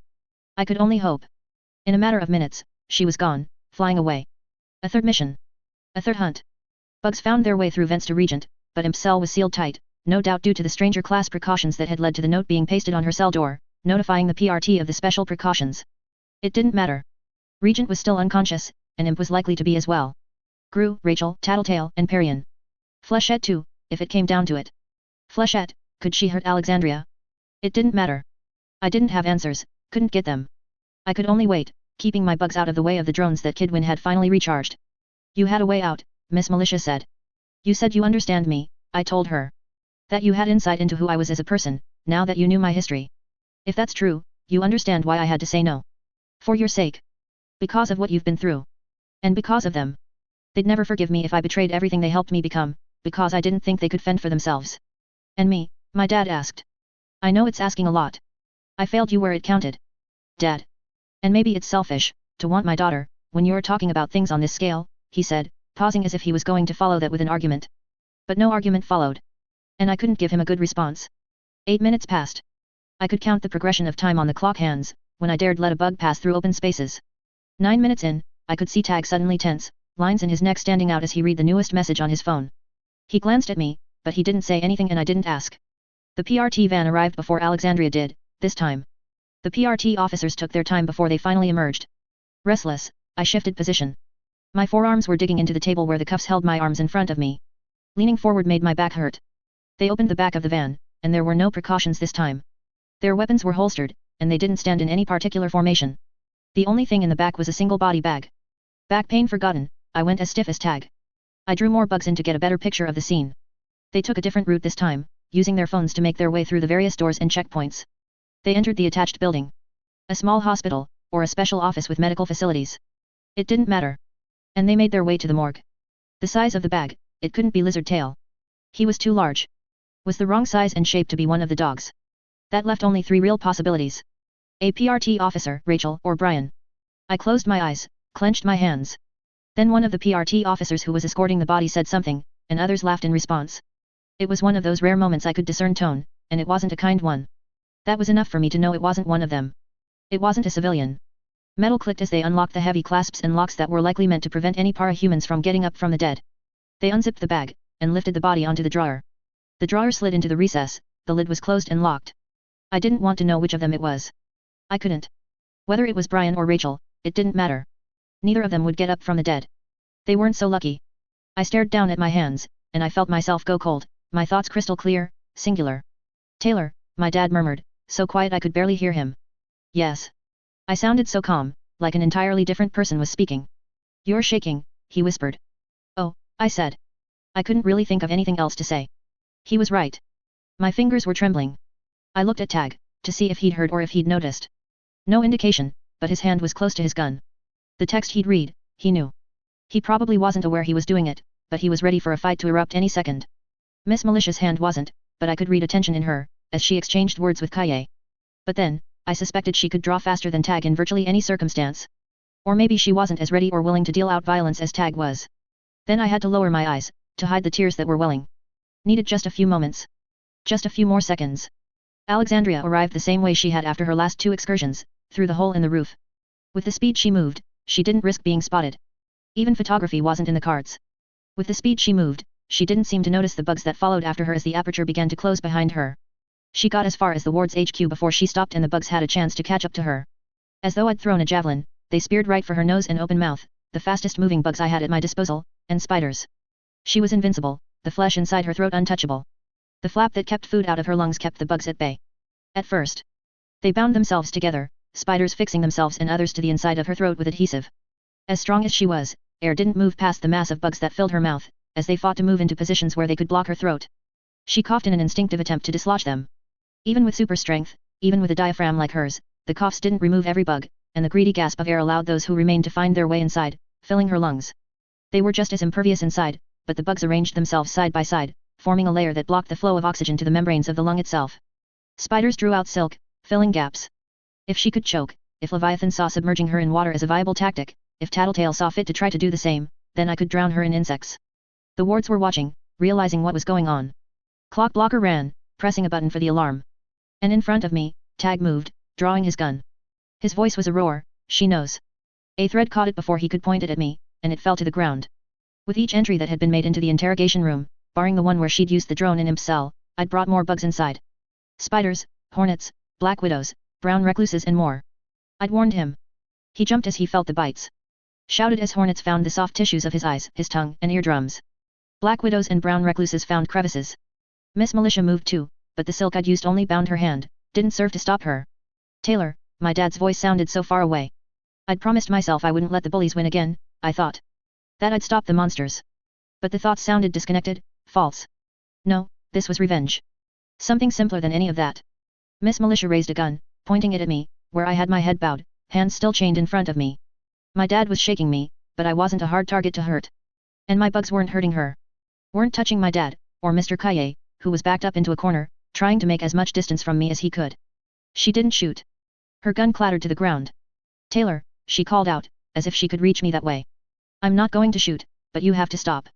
Not a promise, not an oath, or a malediction or a curse, I said, sounding calm, probably inaudible in the midst of Tag's screaming. Inevitable. Wasn't that how she put it? I told them. Warned them. Alexandria, in the basement, still choking, drowning on dry land with lungs full of dragonflies, spiders, and cockroaches, soared. She flew through the closed barrier in the roof, and debris showered down on the wards who'd approached her, wanting to help but finding themselves unable. In moments, she was out of my range, too high in the air. I wasn't sure it mattered. And Tag was staggering towards me, roaring something incoherent, chewing and spitting in a feeble attempt to remove bugs from his mouth. His tongue was likely swollen already. The Black Widow venom would take effect soon. He tried to push my dad out of the way, and my dad blocked him, shielding me with his body. Tag kicked my father hard enough to drive him to the ground. The director was still shouting, nearly blind. He gripped me by the hair and slammed my head down on the table, hard.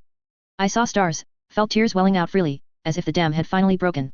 Blind, writhing in pain and a struggle to get the insects off him, Tag still managed to hold me down as the PRT officers burst into the room. They had darts like the one that Shadow Stalker had kept in her crossbow, jammed one into my neck. I had only the chance to think of how they'd just signed Tag's death warrant, that my power would work while I was unconscious. I could have rescinded the order in the last moments. I didn't. And then it was only darkness. Oblivion. A false kind of death. Cell 22.5. Abandoned. The word hit me before I was fully conscious, as though my brain had grasped the idea before I even had half of a brain functioning. My father, gone. My lawyer was gone as well. Not such a big surprise. I'd gone all out, held little back, and I'd given no apparent justification. To them, to my dad especially, I would have looked like a monster. Fitting, because I'd been one. I was one. Was that a label that was affixed to me permanently, now? My mind was wandering more than it should have. My head hurt. I tried to focus, turning to my bugs. Except my swarm was nearly gone. Only a small fraction remained. Hundreds, if that. My bugs had carried out the last order I'd given them, to attack, before I was knocked out. I knew that. What confused me were the other behaviors my bugs had performed. They'd spread out and searched my surroundings, and they'd been gunned down en masse by Kidwin's drones.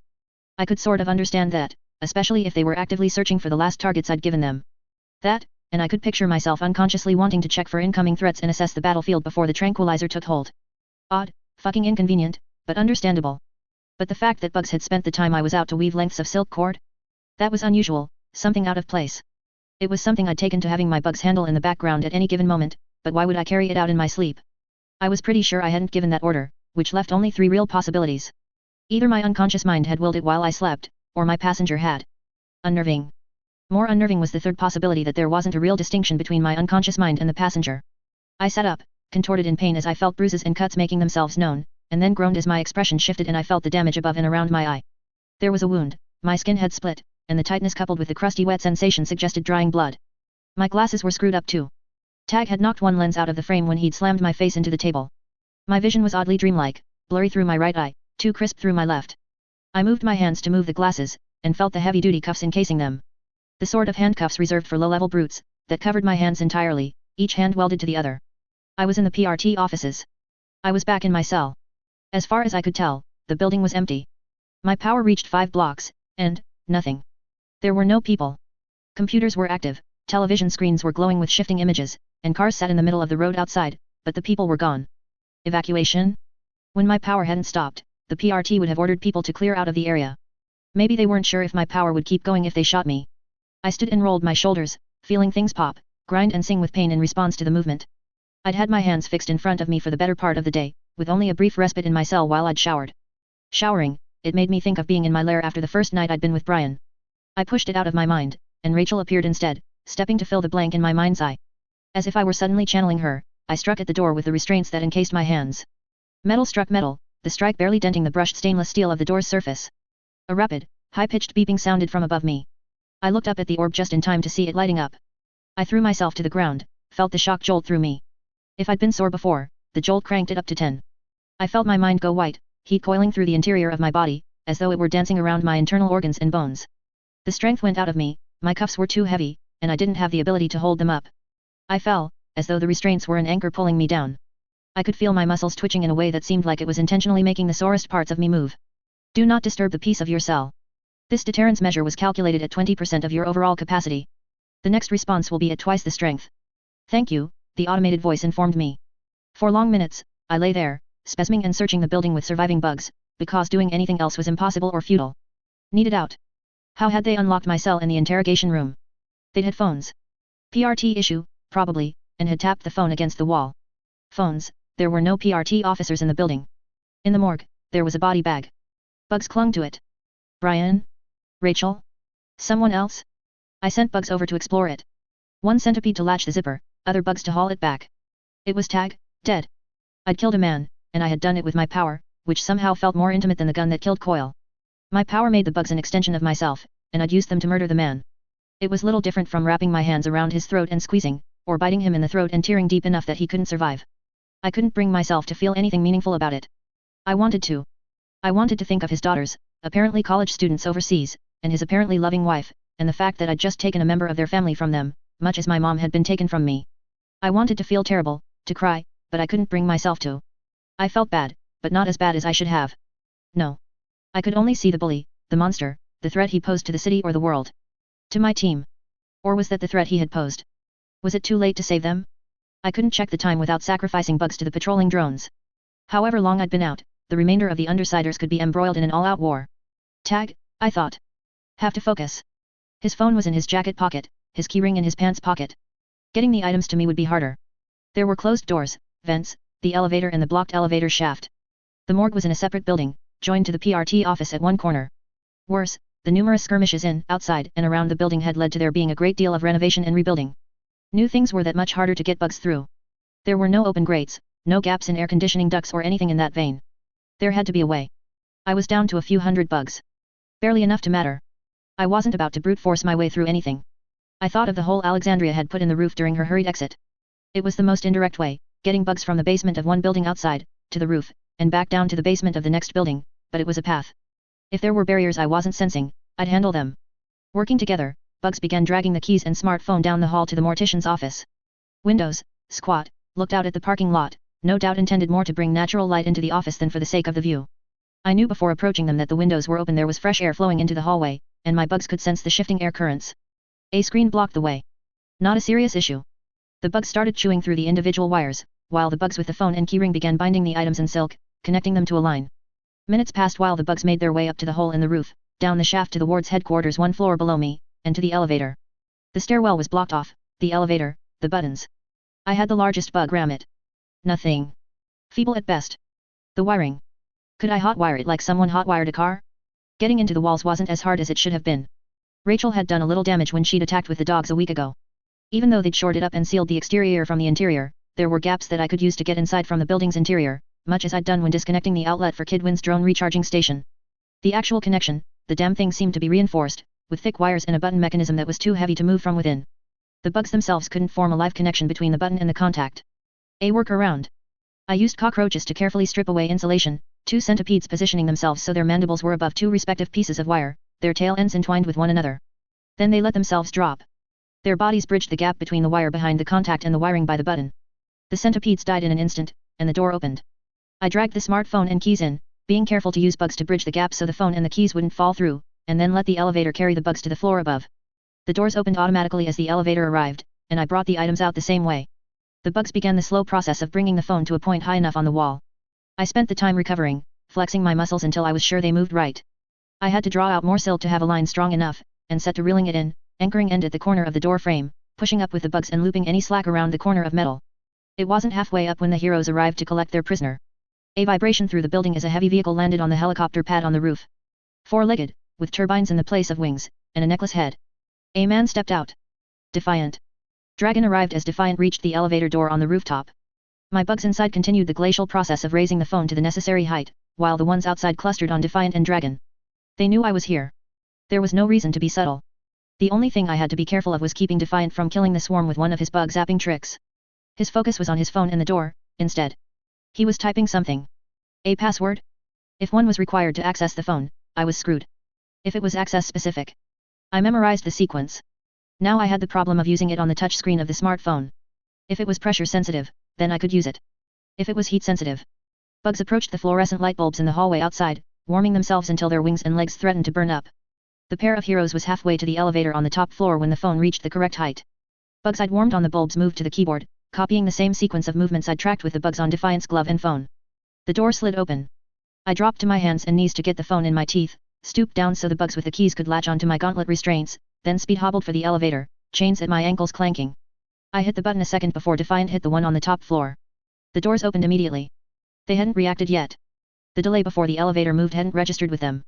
Once they saw the elevator moving, they would expect me to run, cut me off. Fuck that. Had to second guess them, which was harder than it sounded, because they weren't dumb. If they expected me to make a break for the ground floor, I'd have to do something else.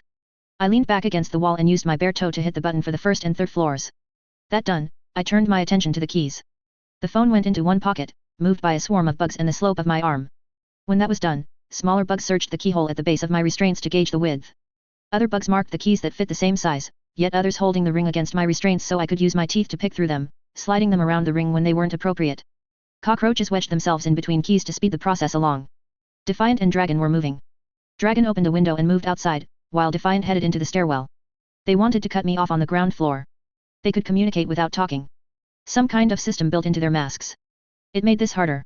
I couldn't listen in and anticipate what they were saying. By the time I passed the first floor, they were turning around. I hurried to the stairwell, and took the stairs 2 at a time in a hurry to get up to the second floor. Just inside the door, I used my toes to ease it closed, then crouched to stay out of sight as Dragon patrolled outside, peeking in the windows. I tried a key, sliding it into the hole before successfully turning it with my teeth.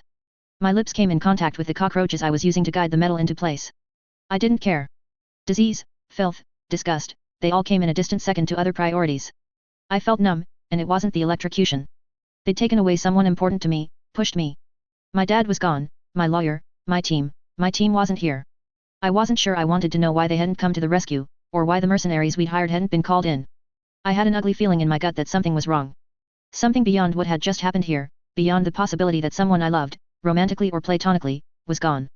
I got the cuffs off, set them down on a computer chair and slid it neatly under the desk so the cuffs wouldn't be immediately apparent. My hands were free. I needed tools and I needed weapons. I scooped up silk cords from the floor, where they'd been abandoned by the bugs that had been working on them. Not much. Most were short, but it was something. I set my bugs to splicing them together. One 20-foot rope was more use to me than 10 cords that were each 2 or 3 feet long. Other priorities. Those fucking drones. I could see them, footballs with one end sawn off, carried aloft by anti-gravity panels like the ones from Kid Win's skateboard. I could see one switch modes, unfolding and reconfiguring to an entirely different setup, from white to red. I used my body to block its line of sight to my swarm, trusting that it wouldn't do any serious damage if there was a human in its line of sight, then grabbed the thing out of the air and shoved it into a desk drawer. I shut the drawer firmly before blocking it with a box of paperwork. I'd slipped out of the pair's grasp for just a moment. I had little doubt they'd pull some other solution out of their tinker caps before long. I crossed the room to get to a second drone, picking up a trash can from beside one desk, catching it like I might a large butterfly in a net, and then planting it on the ground, moving a monitor from someone's desk to sit on top. Once the way was clear, my swarm worked to catch up. Tag's phone wasn't good for anything more than access until I figured out his password. A check of the phones failed to give me a dial tone. Dragon's work? This floor was where the PRT officers worked. It was where they got briefed and debriefed, and where they typed up their paperwork. I'd observed them at work with my bugs, had seen the patterns and figured it out in advance. I'd also seen where they kept their stuff. Tag's phone and the code Defiant had used served to open the supply room. In the same moment the lock opened, Dragon turned around and made a beeline for the stairwell, using her jetpack to pick up speed. Defiant changed direction only a moment later. She'd tapped into the security system, no doubt. Defiant would know the building's layout if he had any of his old technology. I couldn't give them any advantages, and if she had eyes on the security system, it would eliminate any possibility of me evading them. I set bugs to chewing on the lines that fed into the building from outside. The boxes were locked, but I had Tag's keys and nothing to lose. Fully aware of Dragon and Defiant's approach, I worked my way through the keys in much the same way I had with the keys for the cuffs. The lights abruptly went out. After a moment, the lights came back on, with a dim red glow. The backup generator. I started to work on that as well. I could fight in darkness. I wasn't sure they could. I could hear them walking by the time I got the box open. Grenade launchers, with special shells. I turned a grenade launcher over in my hands before figuring out how to open it and load the cartridges. Each was color-coded, with a symbol and 2-letter code stenciled on it.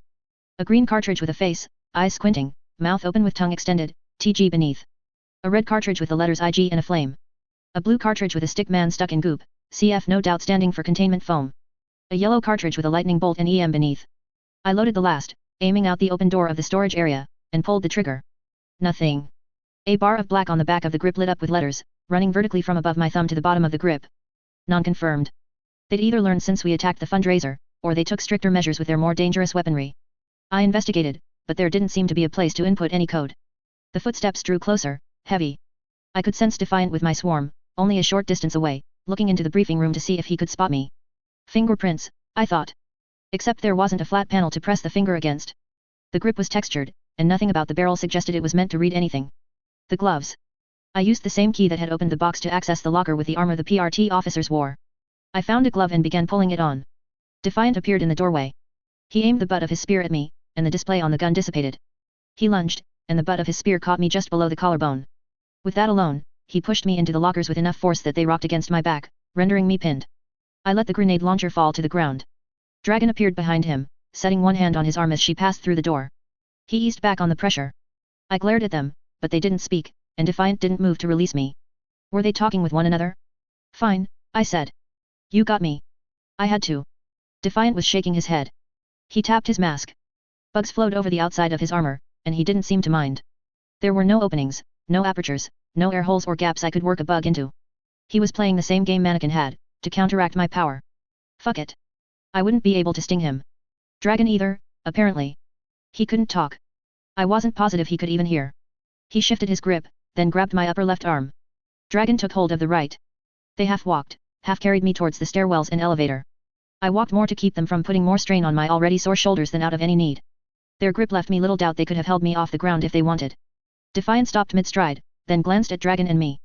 Without letting go of me he charged the very air with a current from his spear, frying each and every one of the bugs I had in the area. It included, unfortunately, the 2 groups of bugs that were following me, each group discreetly escorting specialized canisters from the grenade launcher. I could feel my hair shift in reaction to the strike, the little hairs on my arms and the nape of my neck standing to attention. I wasn't sure if it would have worked, but my hope had been to possibly drop the grenades from overhead after we'd reached the roof. No such luck. I hung my head as we entered the stairwell, making our way up to the roof and the waiting vehicle. This was my escort, apparently. Heroes with the tools to disable and defeat my most common methods, sealed in suits that my bugs couldn't touch, overloaded with firepower, while I had none. Unfair. All of it. On so many levels. Too many situations, all together, with no perfect, right answers. Over and over, being faced with lose-lose situations. Cutting ties with the Undersiders versus helping Dinah. Leaving my dad versus abandoning the people in my territory. Leaving the city versus letting the world blow up in some unknown, undefined end of the world scenario. And maybe I could have lived with that, could have accepted that things weren't fair and the world was biased, but I wasn't the one paying the price. All too often, it was others around me who paid the price. My dad had suffered for my decisions before. And now? This. Emotion was starting to creep back in. Anger, frustration, despair, heartbreak. I blinked rapidly, to keep my eyes as dry as possible. The anger, of all things, was comforting. It was something that pushed me to act, to move, when I wanted nothing more than to give up. I hurt everywhere, I had nobody left to rely on, and I felt drained. The fear, the hopelessness, it was seductive. It was urging me to give up. The lights in the stairwell died as the bug severed the output from the generator. I tried to use the surprise to pull free, but Defiant and Dragon didn't even slow down. Their grips were firm. I gave up when the struggling became too much of a chore with the pain in my shoulders. I still had the silk cord, if nothing else. Escape wasn't a good option. Offense, then. When we stepped out of the stairwell and onto the rooftop, the light momentarily blinded me. Defiant's vessel was a mechanized dragon painted in black and green, glossy, with gold framing the shield at the dragon's forehead, at the wings and shoulders. The sleek form focused the light cast by the reddening sun at the horizon's edge. It felt like the design had all been engineered to direct 100 gleaming daggers of light right into my eyes. To the people out there, barring those within a third of a mile who had been evacuated, this was a diversion. It was little more than something to discuss at the dinner table, or watch on the late-night news. The area being evacuated, the fighting, the destruction. Even the demise of the PRT director wouldn't have a huge impact on the average citizen of Brockton Bay. Spotting Dragon's heavy vehicle suit circling overhead would barely warrant 20 words in small talk. It wasn't so noteworthy to the people down there, probably wouldn't change the course of their weeks or evenings. To me, this was everything. It was the rest of my life, my friends, my father. I'd lost someone. Brian or Rachel. The only people who would fit the bag. I was doing what I could to avoid dwelling on it, glad that I hadn't yet confirmed it either way, because it let me feel like it was Rachel when I was thinking about Brian, or vice versa. It couldn't end like this. I didn't want to get taken in. I had to find a way. My plan, as minor and feeble as it was easy enough to put into action, with him holding me like he was. My bugs moved down the length of his arm, then traveled around his midsection, twice, with the cord following them. There were only 2 people to tie Defiant to. Doing it to myself would be nearly useless. That left only Dragon. I bound the other end around her left foot. The slack trailed several feet behind us. A cord as thick around as 2 of my fingers put together, as strong as steel. Before you take me in, I said, could I have a word? Dragon turned to look at me, but didn't speak. A word with Defiant, I said. I'm not going to try anything. He doesn't even have to say anything. It's sort of a last request.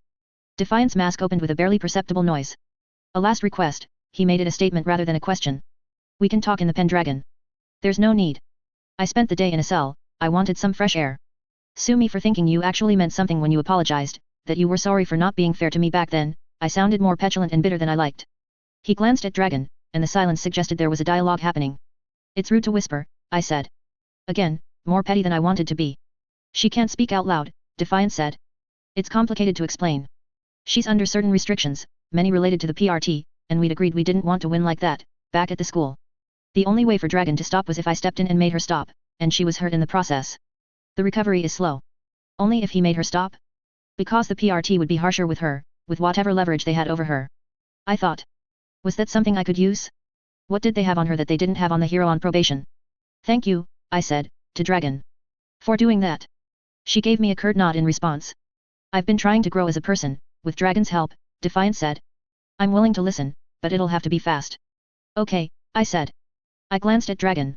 I almost hated to do this, but I'd already started, and I couldn't go to jail. Not with things as they stood. Can I talk to him in private? Defiant and Dragon exchanged a look. He nodded once, and she took flight, heading towards her airborne vehicle suit. The cord went taut, and Defiant's grip on my arm was wrenched away as he was dragged back. Heavy as he was, Dragon's jet was powerful, and he wasn't on his guard. It took him seconds to realize what was happening, to get his footing and shift his center of balance lower to the ground.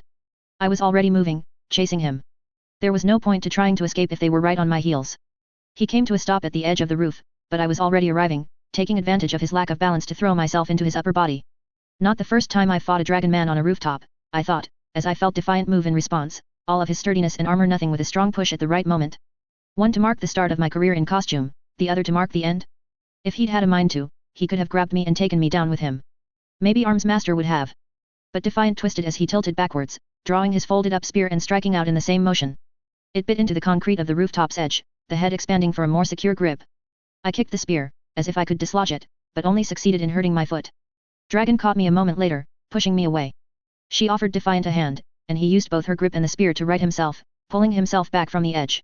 He stepped forward and gripped me by the front of my oversized prison uniform t-shirt. Stop that! I only glared. Stop trying things, he repeated, as if he thought repetition would get through more than articulation. Fuck you, I said. I didn't like how I sounded. The guise of confidence I was so used to wearing was slipping away. Fuck you and the people you work for. I don't know why he said, then he stopped abruptly. Was Dragon interrupting? You bastards, I said. I could feel the veneer starting to crack. The tears that had threatened earlier were now promising to overflow. You don't have any conception of what you did, do you? He asked. I have some, I said. But no, you assholes knocked me out. I don't know anything that's been going on. I attacked Tag and Alexandria. They're dead, Defiance said. Dead. I hadn't believed Alexandria would die like that. She'd flown away. Surely there were methods. A family man. A bully, I said. Twisted by the Cymurg, probably. He was vetted, Defiance said. But he's not important. You killed one of the strongest recognized heroes in the world, at a time we needed her most. Her image, her courage, her help. Do you know what's going to happen, now? I do, I said. It's going to crush the morale of our defending forces, and it's going to break the hearts of billions of people around the world. I knew it when I made the call, but I did it anyways. And you doomed us all. She doomed us all. She was the one who did it, her and Tag. Maybe. Probably. They forced your hand. I understand that, and I've been trying to be lenient. Gentle, even, though it's not familiar to me. His tone changed. You're making it hard, you keep trying things. Trying to kill me. You would have survived, I said. A 6-story fall in armor like yours? I could have run while Dragon looked after you. Gotten my hands on another weapon or something. He didn't answer right away, but there was nothing indicating an exchange between him and Dragon. His voice was tight with restrained anger when he said, you could make this easier. I don't want to make this easy, I said. As long as you work for them, I'm going to fight you. You want to know what Alexandria did? She and Tag convinced me that the PRT is more trouble than it's worth. If we have to rely on them to win this, then we don't deserve to win. That's a choice you just made for a whole planet of people, Defiant said. A choice I'm making for me. I think we can find a way past the end of the world. It can't be impossible to survive the meantime without the PRT. This isn't going to work. The voice was female, and it came from Dragon's direction. I'm having my doubts as well, Defiant said. We're low on options, the voice sounded. It wasn't Dragon, but someone communicating through a speaker on her shoulder. I recognized the voice. Miss Militia. Where is she? I asked. Defiant pointed at Dragon's airborne craft. You're not just here to arrest me? I asked. No, Defiant said. Or we weren't, until you decided to try to push me off a building. Now I'm reconsidering. Tell her the plan, Miss Militia said, through the speaker. We don't have any more time, for reconsidering or anything else. Time? I glanced over my shoulder at the sun on the horizon. It was still 20 or 30 minutes from sunset. I must have been out for an hour or so. But, the deadline didn't matter anymore, did it? The Undersiders should be attacking already. After being attacked, it was almost inevitable, if Gru or Rachel. I shook my head. No. No, no, no. No. Skitter. Too many things that hadn't made sense. The fact that the Undersiders hadn't gone on the offensive, or rescued me here after the PRT left me in my cell. Alexandria keeping to her schedule, the little clues she'd given, like reminding me she could be drowned. The baiting, the pressure, even from the moment Tag was introduced. Even the way she'd avoided stopping Coil, avoided stopping us. The way she hadn't stepped in against the 9, or against Echidna, at first. There had been something bigger going on. Why? For what? I asked. A ruse? Playing me? Yes. With one tragic mistake that we're all about to pay for. Cell 22.6. Dragon's craft closed the distance to the rooftop's edge, using precise adjustments to almost freeze in midair as it hovered. It was gentle and graceful in comparison to Defiant's squat, durable tank. I wondered how intentional that was. Just looking at it, I had little doubt that it was even longer range than any of the other models I'd crossed paths with. I was put in mind of a sniper rifle, long, narrow, sleek and focused in its almost singular design. The stability it had fit with the idea. A stark contrast to Defiant's craft, which seemed more like the type to be in the thick of a fight, fighting alongside him and complementing his fighting style. Not that the aesthetics of Dragon's work was really a priority right this moment. A mistake, I said. We know how she operates, Defiant said. Dragon, Miss Militia and I have each worked directly under Alexandria at some point. It's something of an unofficial policy to have anyone that's being considered for a leadership position working under each member of the triumvirate for a time. Must have been real fun for you guys when you found out what they're really like, last month. Not fun at all, Miss Militia said. She had to stoop to exit the ship and step onto the roof's edge. We've seen how Alexandria handles interrogations, Defiant said. She reads micro-expressions. Shapes every statement and action to get the responses she wants. And she wanted this? I asked. Defiant shook his head. Knowing her, this was a gambit. It wouldn't do to have one workable outcome. She pushes you, and if you attack, she has cause to finish you off or send you straight to the birdcage without a trial. If you don't attack, she knows she has leverage against you and the undersiders. She'd see which way you were leaning, then refine her approach further. And here I was, Miss Militia mused, thinking you didn't have a head for this sort of thing, Defiant. I've had help, he said, glancing at Dragon. But she didn't get either of those results, I said. At least, not like she wanted. For all her brains, for all this apparent ability to read me, she didn't understand what my friends mean to me. I think she understood well enough, Defiant said. But the mistake, the tragedy in all of this, was that she didn't get an accurate read on you. Much, I expect, for the same reason my lie detector could never seem to. She was working with bad information, and she pushed you too far, too fast. An eerie parallel to mistakes Tattletale had made in the past. And I killed Alexandria and Tag because of it. And, my friends? Just to make sure. They're okay. Alexandria didn't touch them. The ones she brought into the building were body doubles, and the real undersiders are poised to attack, and Miss Militia reached for her phone. 15 minutes, Defiance said. 15 minutes, Miss Militia said. In the meantime, we're trying to deal with your lawyer, who got his hands on the footage of the interrogation and is threatening to bring hell down on our heads. Earning his pay, I thought. She continued without pause. And we still have to find a way to handle this without a complete PR catastrophe. Once the media gets hold of this, we lose the ability to control the situation. Dragon is managing the details as we speak, Defiance said. She can isolate and track digital communication, but she can't stop the spread of word of mouth. Chevalier's doing what he can on his end, but the PRT agents that confirmed Alexandria's death won't be able to keep their mouths shut forever, not with something as grave as this. 15 minutes, Miss Militia said. 14, Defiant cut in, correcting her. 14 minutes, she said, that's our working timeline. Even if Skitter were to call off the undersiders, we have information leaks. Then what if we let it leak? I asked. We say fuck it, the PRT is fucked, Alexandria is a monster, let people figure it out for themselves. You don't really want that, Miss Militia said. The system is fucked, I said. Everything that's happened, it's taught me a few things. People are fucked up, for one thing. And any organization that has people in control is going to be fucked on an exponential level. But for all that, people are a hell of a lot tougher than we give them credit for. We survive.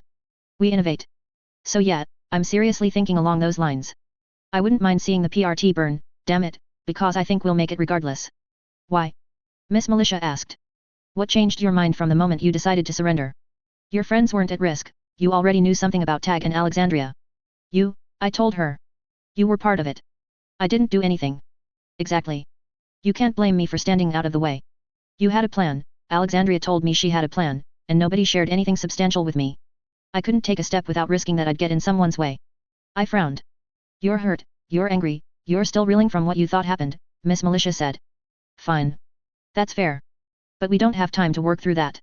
You said you wanted to work together, to compromise. Do you stand by that? Are you willing to at least try a workable solution? Or are you going to keep fighting us? I glanced at Defiant. I'll hear you out. We need you to call your team and get them to stand down. We can't have bloodshed, and we can't have Tattletale divulging critical information. I folded my arms. Meet me halfway.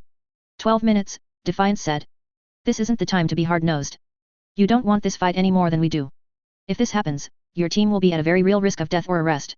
3 of the AI models, dragons, mine, the Brockton Bay heroes and no less than 10 visiting heroes. This is exactly the time to be hard-nosed. The undersiders get left alone. Those are my terms. Figure it the fuck out. There was a pause, an exchange of looks between Defiant and Dragon. We're talking to Chevalier and the chief director, Defiant said. Good, I answered him. A few seconds passed. I glanced at the sun, dipping beneath the mountains to the west. Miss Militia will fill in as an interim PRT director, a male voice sounded from the speaker at Dragon's shoulder. Chevalier. I'll arrange it. We have leverage, with the current state of emergency and the issues that are liable to come up with the announcement that we can make use of the portal. And I'll remain hands-off, unless I'm replaced or I have no other choice. Miss Militia said. We'll keep you in position for as long as we can, postpone any changes or replacements until people get more comfortable with the idea. With luck, we can segue into keeping you in position on a permanent basis. Failing that, we tap someone sympathetic to our aims. Damn it, Miss Militia muttered. I feel like my lifespan just got cut short. Double the work, too. We'll figure out a way to make it work, Defiant said. He looked at me. Satisfactory. Yes. Phone. Miss Militia tapped out a password, then handed me hers. I dialed Tattletale's number. When Tattletale didn't pick up on the first ring, I felt my heart jump into my throat. She'd never done that. "Lo," Tattletale said. I let myself breathe a sigh of relief. She continued, "Call display says PRT phone server." "Who am I talking to?" "It's me," I said. You wouldn't believe how worried I've been. Or the headache I have. You know they gave you bad info." "I know," I said. "The stuff you were writing, it didn't match up. Tried to tell you, but you couldn't understand me." "I know," I said. "Just tell me, everyone's safe. Everyone's accounted for." "Shit, what did they do?" "Tattletale. They tried something." "What happened?" "Tattletale," I said, raising my voice a notch. "Time's short. Call off the hounds, literal or otherwise." "Delay. Delay. They're making temporary offers," I said, eyeing the heroes. "We can make some temporary concessions." "Okay. But I can't hold back some of the bastards we put into play. I can stop them, but that's it. They'll leave, and we're that much weaker." "That's fine," I told her. "These guys are at a bit of a disadvantage too." "Okay, let's see, alright. Holding off for half an hour? Adding 15 minutes to the clock?" Tattletale asked. "Longer?" I asked. "Any longer and more mercenaries start walking away, deciding to take the half we paid up front." "That'll do, then, I guess," I said, giving the heroes a thumbs up. "You said they're weaker, hey? So it's true." I didn't want to use my power to verify, but the rumor mill is right? Alexandria bit it. "Yes." I stopped. You did it?" Tattletale asked. "Guys." Her voice faded as she turned away from the phone. "Don't tell them," I said, once I realized what she was saying. It was too late. I could hear jeers and hooping from Regent and Imp in the background. I couldn't make out everything Gru was saying, but I caught something along the lines of Jesus H fucking Christ. "It's too late to matter, honey bear," Tattletale said. "I don't have much juice power-wise, but I don't need any to know this much. Word's already out about Alexandria." "Word's out about Alexandria," I said, for the benefit of the heroes. Defiant folded his arms. "Anything else I can do?" she asked. "Stay near a phone." "Thank you," I said. "And keep the jailbreak specialists on hand," I thought. Not that I could say that with the Protectorate members around me. "One disaster averted," Miss Militia said. "Held at bay," Defiance said. "The word's spreading. It's starting to pop up on isolated channels." "We'll need to get our official word out first," Miss Militia said. "What do you even say?" I asked. "She's dead. And that will make a lot of people lose hope," Miss Militia said. "We have other ideas, but we need something bigger, more concrete." "But she's dead," I said. "The only way to change the reaction is to convince everyone we have a winning game plan anyways. That the PRT isn't fucked, which it is." "The AI craft," Defiant said, turning to look at the Pendragon. "Expendable, versatile, devastating in their own right, and there's image attached to them. They'll get the public's imagination fired up." Miss Militia shook her head. "There'll be doubts, it's not enough. Behemoth can generate electromagnetic waves that wipe out electronics. Even many reinforced electronics, if he's close enough. The Cymurg can scramble coding. We don't just have to convince the public. We need to convince the heroes, and they know these things. And they know what the difference is going to be, without Alexandria on the front lines," Defiant said. He sighed audibly. 4 times now, she's been the deciding factor in beating the Cymurg back early. Once with Leviathan, when I was new to the Protectorate. "We can reduce the impact of the loss with careful word choice and a good speech," Miss Militia said. "If Skitter is willing to call off her other dogs." I glanced at the phone in my hand. "Okay. No demands this time. Believe it or not, I want to fix things," I said, as I dialed Mr. Kaye's number. "We're on the same side here. The difference is I consider my friends to be a part of a workable scenario. I have my issues with you guys, but I'm extending the benefit of a doubt again, and I'm hoping it doesn't come back to bite me in the ass. Again." The phone rang. Mr. Kaye answered. "Quinn Kaye speaking. It's Taylor A. Bear." "Ah, excellent. I'd feared they'd executed you or sent you to be incarcerated." "I'm sorry for, that," I said. "They had one of your good friends in a body bag, or they led you to believe they did. You reacted as many would, with anger and pain. You were simply, how to put it, better equipped than the rest of us mere mortals to express that anger and pain. I wouldn't have blamed you if you'd left. Rest assured, Ms. A. Bear, I've dealt with worse." "Okay," I said. "I need you to back off on whatever threats you're directing at the PRT.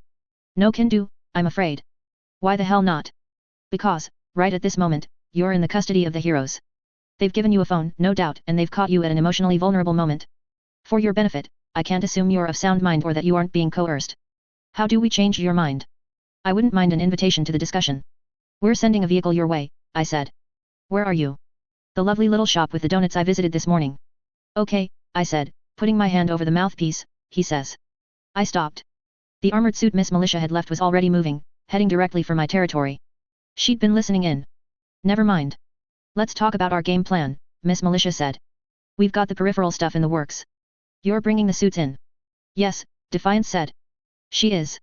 Chevalier is on the way as well, and we've contacted the media. Miss Militia nodded. The two major crises are being held at bay, thanks to Skitter's cooperation. We can't keep the word from spreading through other channels, so let's cover every base we can. We only get one shot at this. Key points being Skitter's role in this, and addressing how we deal with Alexandria's demise, Defiance said. My role? I asked. I thought you wanted me to call off the attack. No, Miss Militia said. There's more. I narrowed my eyes, very conscious of the fact that there were 3 rather powerful capes and 1 mechanized suit in my immediate vicinity. What more? She glanced at Defiant, then back to me. We'd like you to be there for the conference with the media. Dragon's going over footage, and so long as your lawyer doesn't release the unedited content, we can hide the worst of the details from the media. Shape the narrative. You're lying, I said. We're revising the truth, she said. She paused. Yes. We're lying. And you want me to participate in that? Yes. Your presence will lend a degree of legitimacy to what we're saying. We're on opposite sides, in the public eye, making it all the more meaningful if we agree on what happened. Are you fighting to keep the PRT going, or are you working to rebuild it? I asked. Rebuild it, she said. No hesitation. And you're doing it by starting with a lie. Just like they did. Yes, she said. Again, there was no hesitation. There's no pretty, perfect answers, and concessions have to be made. Questions and issues on a greater scale mean more repercussions for failure, and they call for bigger concessions if we want to ensure success. And this is a big event, a lot of power, I said. Big concessions. Yes, she said. She looked 10 times as tired as she said it. I folded my arms. I couldn't disagree. I didn't like it. But I'd been a leader. I'd made shady calls. I'd hurt people. Had lied, cheated, stolen, killed. The sun was gone, hidden by the mountains, and the clouds were changing from purple to black. How long until the new deadline? 20 minutes? I could see Defiant, saw him conversing with Dragon and Miss Militia. I saw how he folded his arms, still holding his spear, so it rested against his shoulder. How he planted his feet further apart. A warrior's stance. It inspired a memory, of my first night out in costume. The bad guy lying defeated on the street below, the city quiet around us, the dark sky overhead, with only meager light illuminating us. Framing the situation, talking about options and priorities. Not so different from the scene here. The villain wasn't here. Alexandria had fallen a distance away. But the city was quiet, the area still blockaded, the sky was dark, and the topic of discussion. I thought of something, one moment in that night's discussion when I'd thought that maybe Arms Master could live up to the reputation, that he could really truly be someone who I could look up to. Hey, I said. Heads turned my way. As far as Alexandria goes, what if we turn it around? Turn it around. Way back, when I first started out in costume, I had a talk with Arms Master. He told me that I should be happy I was mistaken for a villain, because it meant I didn't have to fight the Undersiders. This was before I joined them. It reminded me of how I'd been trying to deal with the shit I was going through back then, turning negatives into positives. I think we can do that here. How? Miss Militia asked. She glanced at Dragon's craft, just now arriving to bring my lawyer to us. So long as we're lying, I said, let's go wholesale. We present Alexandria as the villain she was. That'll make the situation worse, Miss Militia said. It depends on how we present the idea, I said. Dragon's suit once again came to a stop at the edge of the roof, as it had when it had delivered Miss Militia.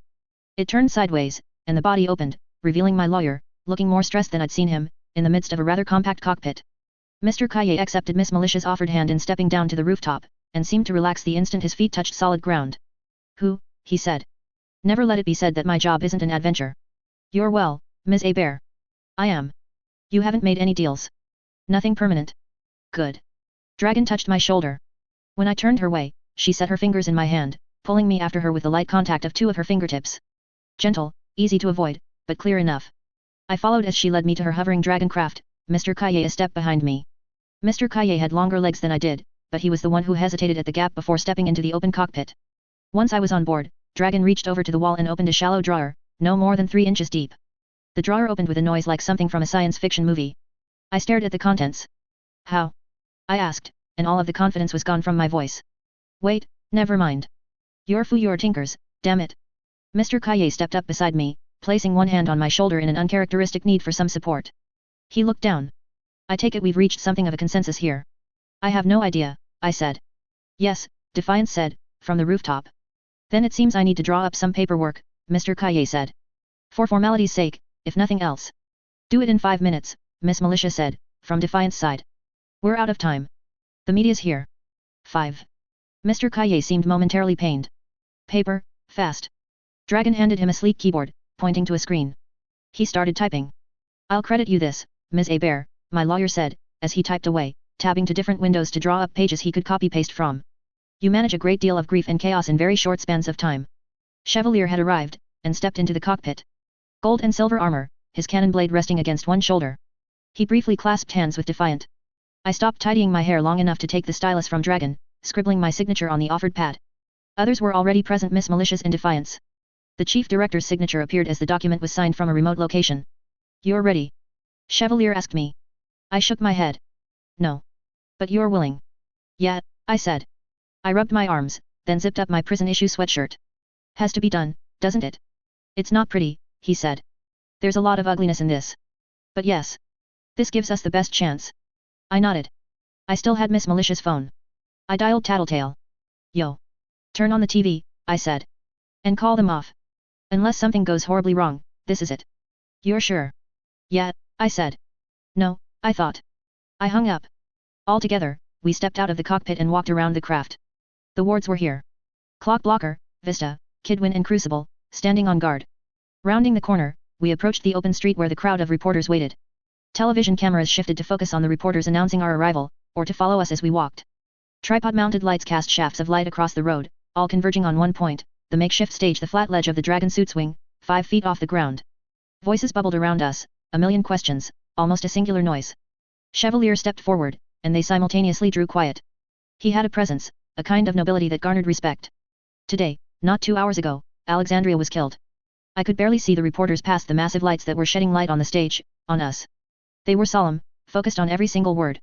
They didn't even flinch at the news. They'd already known. Alexandria was a veteran among capes. She was one of the first capes, one who was present for almost every major catastrophe in the last 20 years. With every challenge she surmounted, she reaffirmed our belief in her, showed us how strong she was, how impervious and noble she was. He lowered his head. I resisted the urge to fidget. This was showing live, to homes across America. On a rooftop nearby, capes teleported in. Other capes, flying, were touching down on top of a news car. Dovetail, with Seer beside her. If that was it, this would be hard enough, he spoke. But she was a mythic figure in her own way. She was a living symbol, recognized across the world. She was a leader among us. She was a friend to some of us. I sensed rather than saw Eidolon, hovering well above the reach of the lights. Legend was close too, though less intent on hiding. I steeled myself for what came next, willing myself to stay calm, to not give anything away. And she was a traitor. That garnered a response from the news reporters. Shouted questions pierced the silence that loomed in the wake of Chevalier's words. He continued. When Alexandria was slain, earlier today, it was done by individuals standing on this stage. Every word carefully chosen, so it was technically or at least partially true. Alexandria was a traitor, with her involvement with Cauldron, she had been slain at the hands of someone on the stage. There are individuals out there right now, who have kept quiet about recent events. Only last month, there was an event in this city, a threat that was theorized to be a nascent endbringer. In the wake of that event, Alexandria was revealed to be partially responsible. The reporters, I noted, were deathly still. Deer in the headlights. Good capes, Chevalier said, burdened by conscience, walked away from the PRT. Without them to serve as our backbone, we were left gutted. There has been rampant speculation on what has been going on within the PRT, on what might have caused so many capes to abandon it. They couldn't speak because Alexandria held a position of power, because she was purportedly invincible, unassailable. Because of the threat she posed, and the resources she had at her disposal. Others were joining the crowd of reporters. Civilians, returning now that the blockades had been taken down, maybe going home, only to see the scene, the heroes in the spotlight. They clustered, or parked at the periphery of the crowd, getting out of their cars. How many millions were tuning in right this moment? Some of us left, because their consciences couldn't bear serving a corrupt power. Others, many of us on the stage included, stayed, because we felt the PRT, the Protectorate, the wards program and the teams that draw on us for resources were too important. I'm not here to say one decision was better than the other, or to lay blame with those who sided with her. In coming weeks and months, our capes, accountants, and lawyers will be meeting with anyone and everyone in a position of power within the Protectorate program or the PRT, ensuring nothing of this scale occurs again. Something moved into my range. An insect. Large. Atlas. I moved him experimentally, and felt how incredibly weary he was. His reserves of energy were drained, his body dying. His forelegs touched the walls around him. He'd been placed in the back of a van. And the occupants of that van bugs entered open windows to make contact with the others. Lisa, Brian, Alec, and Aisha. I could hear the echo, time delayed by 5 seconds, as they watched Chevalier speak on a tablet PC. Alexandria betrayed us on a fundamental level, and the whole Cape community has felt that. The public has felt that.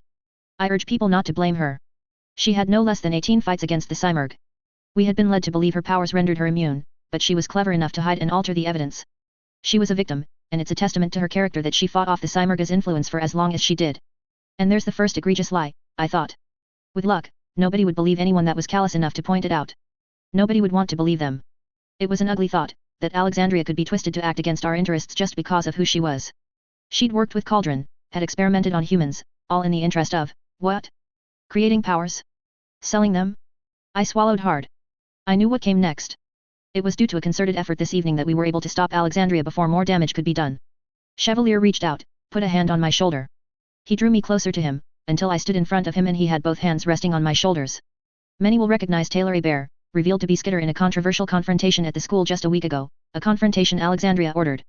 Taylor Bear played a crucial role in stopping Alexandria in a moment of crisis, ending the fight. And now half the world hates me, I thought, staring forward. The glare was so intense I thought my eyes might start crossing. And the other half?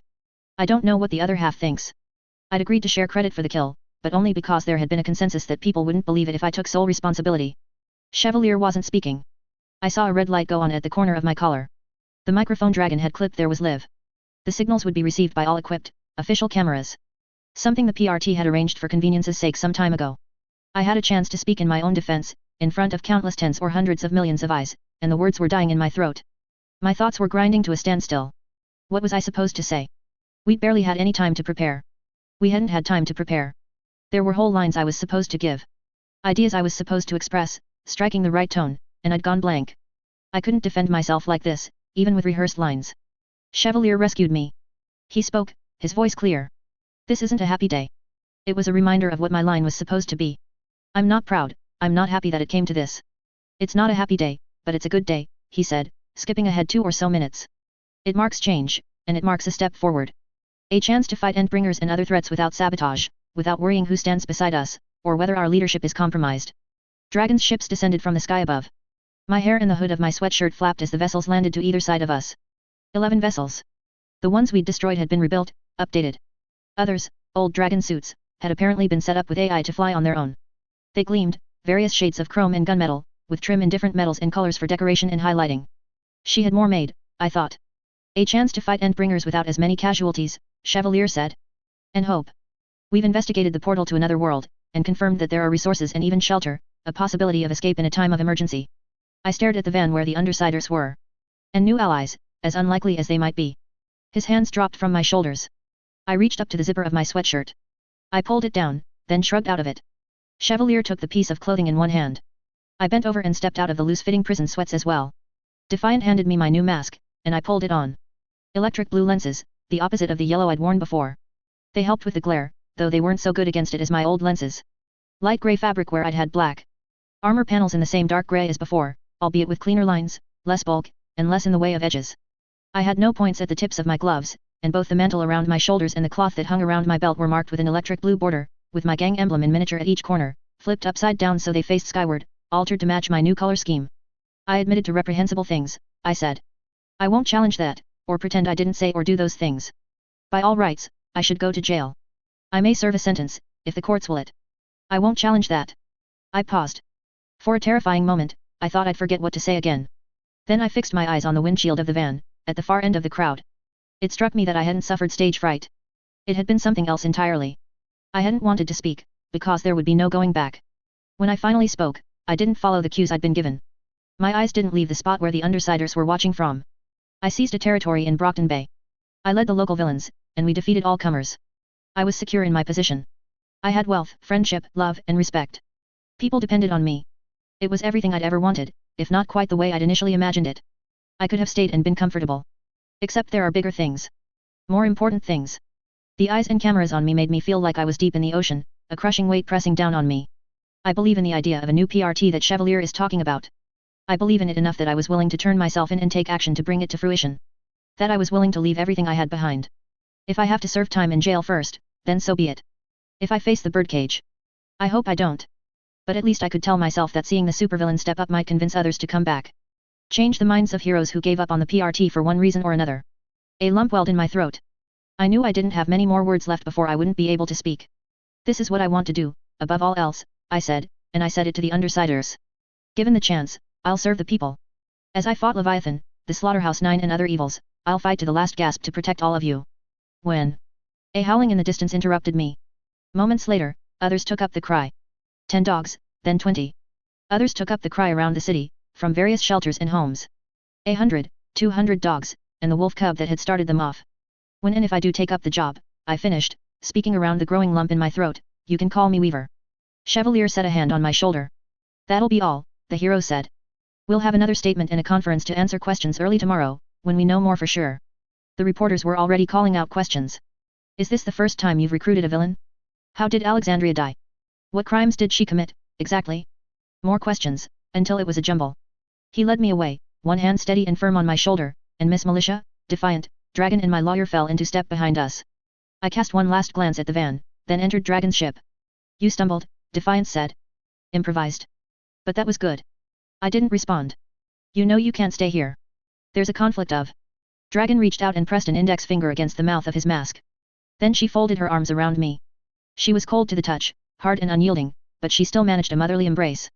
My face pressed against her shoulder, I found myself glad that my mask hid my face from view. Interlude 22. You can call me Weaver. The broadcast ended. A hush took hold of everyone present, a silence that deepened when someone muted the television. The spell was broken by one of the kids. Ephraim. She's going to be a hero. She's going to try, Forrest answered. Charlotte looked around at the collected residents of the boardwalk. It was customary, now, to have a block party every third night of the week. A mass barbecue, a bonfire on the beach, or some other big meal that would bring everyone together. Community. Skitter's community, though Skitter was gone, in more senses than one. Taylor had turned herself in, early in the day, and word had spread. They'd hooked up a television, the biggest they could get their hands on, and set it up beneath a waterproof tent for good measure. For the better part of the day, they'd watched. People had stopped by, glancing at the latest news. Any update, however large or small, was met by shouted alerts, by hollers, and speculation. Charlotte had taken the day off school, taking only the time necessary to see the little ones off and to bring them back. She wouldn't have been able to focus, anyways, and the schools were still being lenient. And now, finally, this. It's done, Charlotte said. For better or worse? For better, Forrest said. I'm not so sure, Charlotte said, lowering her voice so others wouldn't hear. She's a hero, Forrest said. This is where she's supposed to be. Maybe, Charlotte answered. She couldn't help but think of how scary Taylor had been when she'd dealt with the ABB thugs. How easily the girl had slipped into her role as a leader of the territory. But even if it's where she's meant to go, they won't necessarily accept her. Doesn't matter, Forrest said. It's out of our hands. We'll wish her the best, give her some moral support if they let her get fan letters, and handle our own business, so she doesn't have to worry about us. And speaking of handling our own business.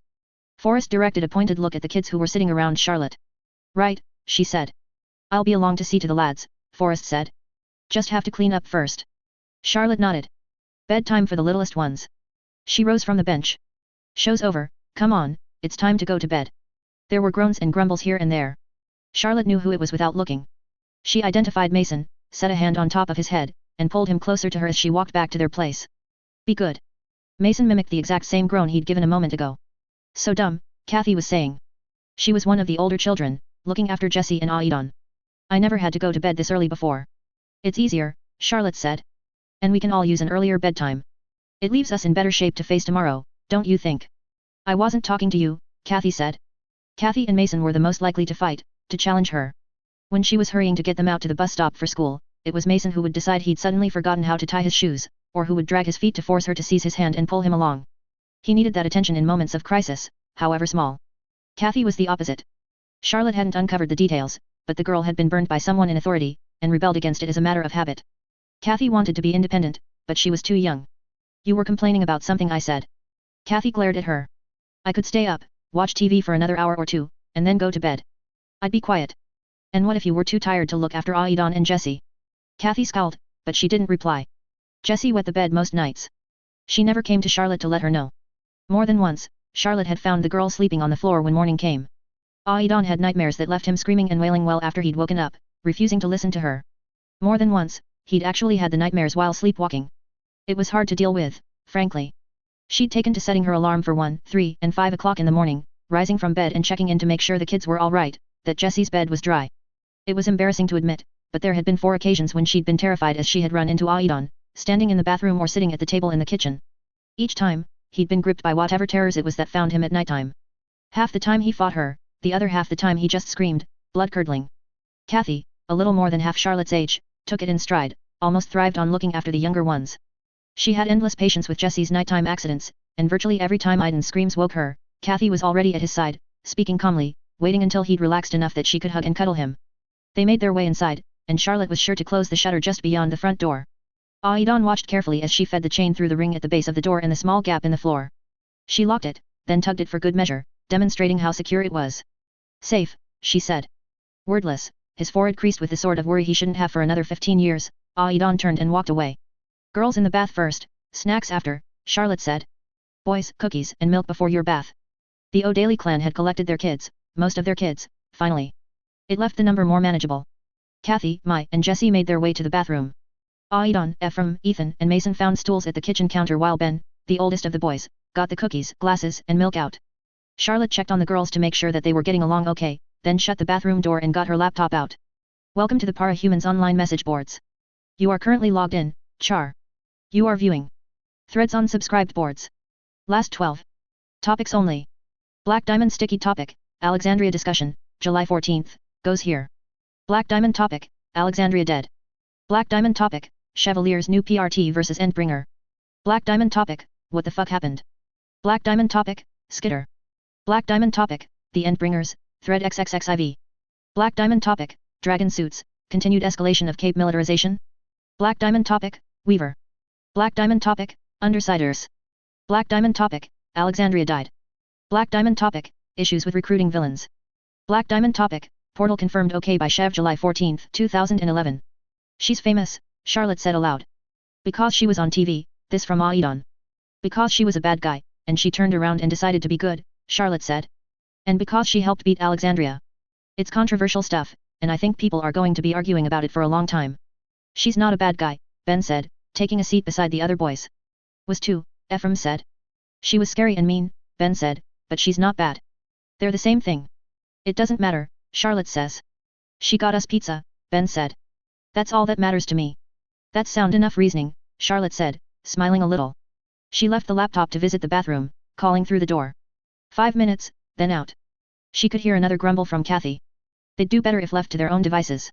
Kathy would be happier with something to do, even if it was washing the hair of the younger girls and ensuring they brushed their teeth. She returned to the kitchen, collecting the plates and glasses and putting them in the dishwasher. A car horn outside caught her attention. It wasn't easy to get cars in and out of the area, with the streets still under repair, and the vehicles that were around were construction vehicles, which didn't work this late at night. The horn sounded again, and there were shouts in response. She was still staring at the door, straining to make out something telling, when Ethan approached her. Do you need me to run an errand? No, Ethan. Now might not be a good time. There was more noise outside. Voices. Okay, he said. He looked disappointed. If you want some fresh air, I can let you upstairs. You can sit on the balcony. Ethan frowned. No. No thanks. Just give me 5 minutes, she said. Ben? Lock the shutter after me. I'll come through the door downstairs when I return. Let Kathy and the girls know I'll be back. Ben nodded.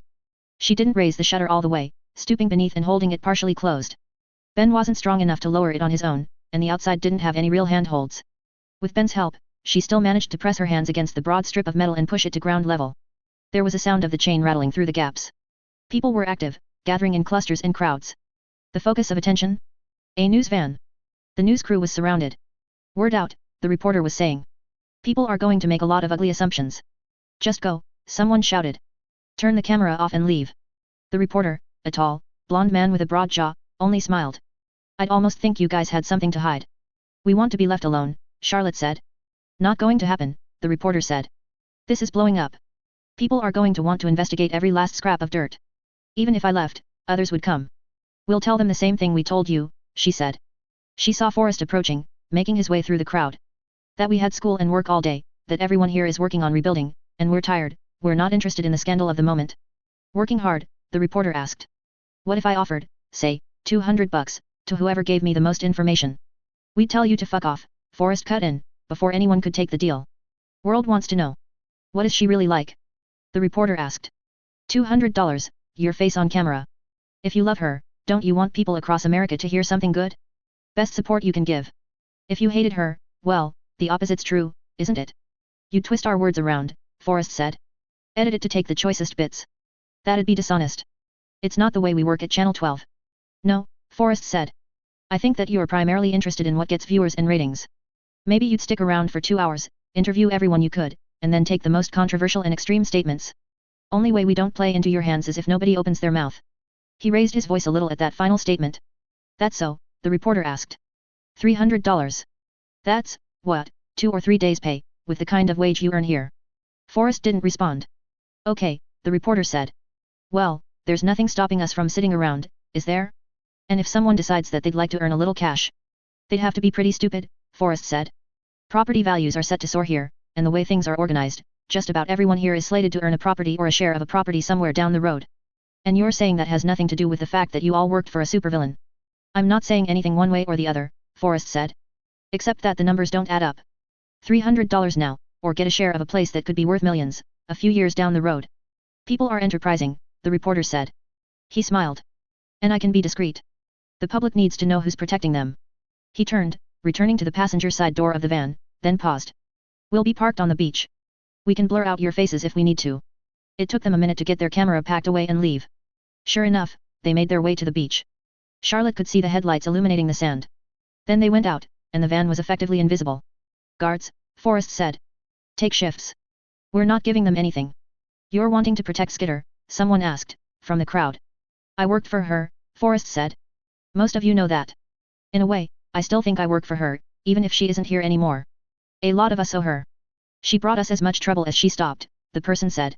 Charlotte could see it was a tall man who'd hidden a receding hairline and bald spot by shaving his head. There was only stubble, now. She made it possible to rebuild, Scott. Everyone's rebuilding. We got a head start, that's all. You're saying that's worth it. Mannequin came here because of her. Burnscar came here because of her. Or didn't you hear? Forrest folded his arms. Scott said, my sister-in-law works for the PRT. Wears a uniform. She said the Slaughterhouse 9 were here because they were recruiting. They picked a bunch of people across the city, trying to recruit them, and Skitter was one. Obviously. So it's her fault the people died here. The help she gave? She was probably guilty. We don't know that for sure, Forrest said. Bullshit. You were there, that first time, when Mannequin was in the warehouse on Shell. He was wagging his finger at her. Why? He was there for her. I was there, Forrest said. Remember? I stepped up. I dragged that bastard to where we could tie his head up. I smashed his head with a concrete block. And I won't deny that, Scott answered. I would have been right there with you if I didn't have my wife and kid to protect. We both saw how it played out. Going by what my sister-in-law said, you wouldn't have had to do that if Skitter had been somewhere else. I would have, Forrest said. I know Skitter. Taylor. Weaver. Whatever you call her. We've talked a lot. I've heard her side of things, and I know you're off base. You're saying my family's lying? Scott asked, raising his voice a touch. Or maybe you're blind. Can't see what's going on because of your own basic, underlying bias. Scott approached, moving through the crowd. He was clearly irritated, a big guy, undoubtedly a dock worker, breathing just a little harder than normal. Charlotte found herself biting her lip and backing away as he drew closer. Her stomach twisted as he passed her, as though it were a towel someone was wringing out. Not an unfamiliar sensation. For a moment, she could imagine him in her face, hooting, hollering, a vein standing out on his bald head. The wrenching got worse at the idea, until it felt like everything below her shoulders was being crushed. The crowd around her was too much, now. Too evocative. She fled, pushing her way through the crowd. For every part of her that wanted to follow the discussion, there was another part that could hear the discordant music blaring, could hear the yelling, smell the sweat, the smoke, and incense. She'd seen what people were like when everything else was stripped away. Not everyone, not always, but often enough. It was easy to descend to that level. Taylor had offered security, strength, and the ruthlessness necessary to cut out the cancer. It wasn't rational to think this way. Charlotte knew, generally speaking, that the people here were good. The bad ones had been scared off, or cut out of the deals that kept everyone else loyal. On a less rational level? She hated the idea that this place could devolve into that. Into what the merchants had become. She was upset, she wasn't thinking straight, and she couldn't afford to return to the kids like this. Ben and Kathy would look after the littlest ones for 5 more minutes. She could keep walking, burn off this nervous energy and get in a better headspace. Miss. She jumped, swiftly backing away. It was a man. Thin, with glasses, reaching out. Groping, greedy for a handful of flesh. No. To get her attention. Nothing more. His hand dropped to his side. Are you a reporter? I look like a reporter. He looked anxious, and the expression was unrelated to his question. No, she said. I was asking around, for someone who knew Taylor. Someone told me to look for a girl about your height, with long, dark hair, like yours, with kids around her. I was going to ask some more, but then the crowd came, and I decided to hang back. So he is here to ask questions. But he said Taylor instead of Skitter.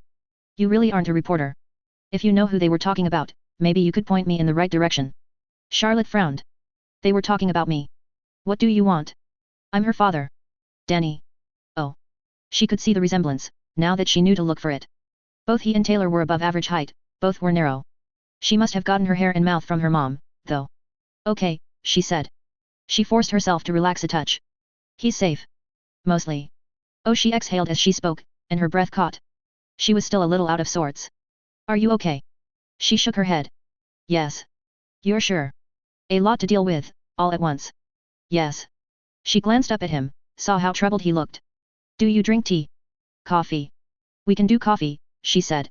She reached into her back pocket for her phone. Stand still. He looked confused as she turned the phone his way. The flash went off. What's going on? He asked. Protocols, she said. Protocols. She typed out a text and sent the text, picture included, to Tattletale. I worked for her. Oh. Oh. Come on. We'll hear soon, if you're okay to come inside. But I have to head back that way anyways.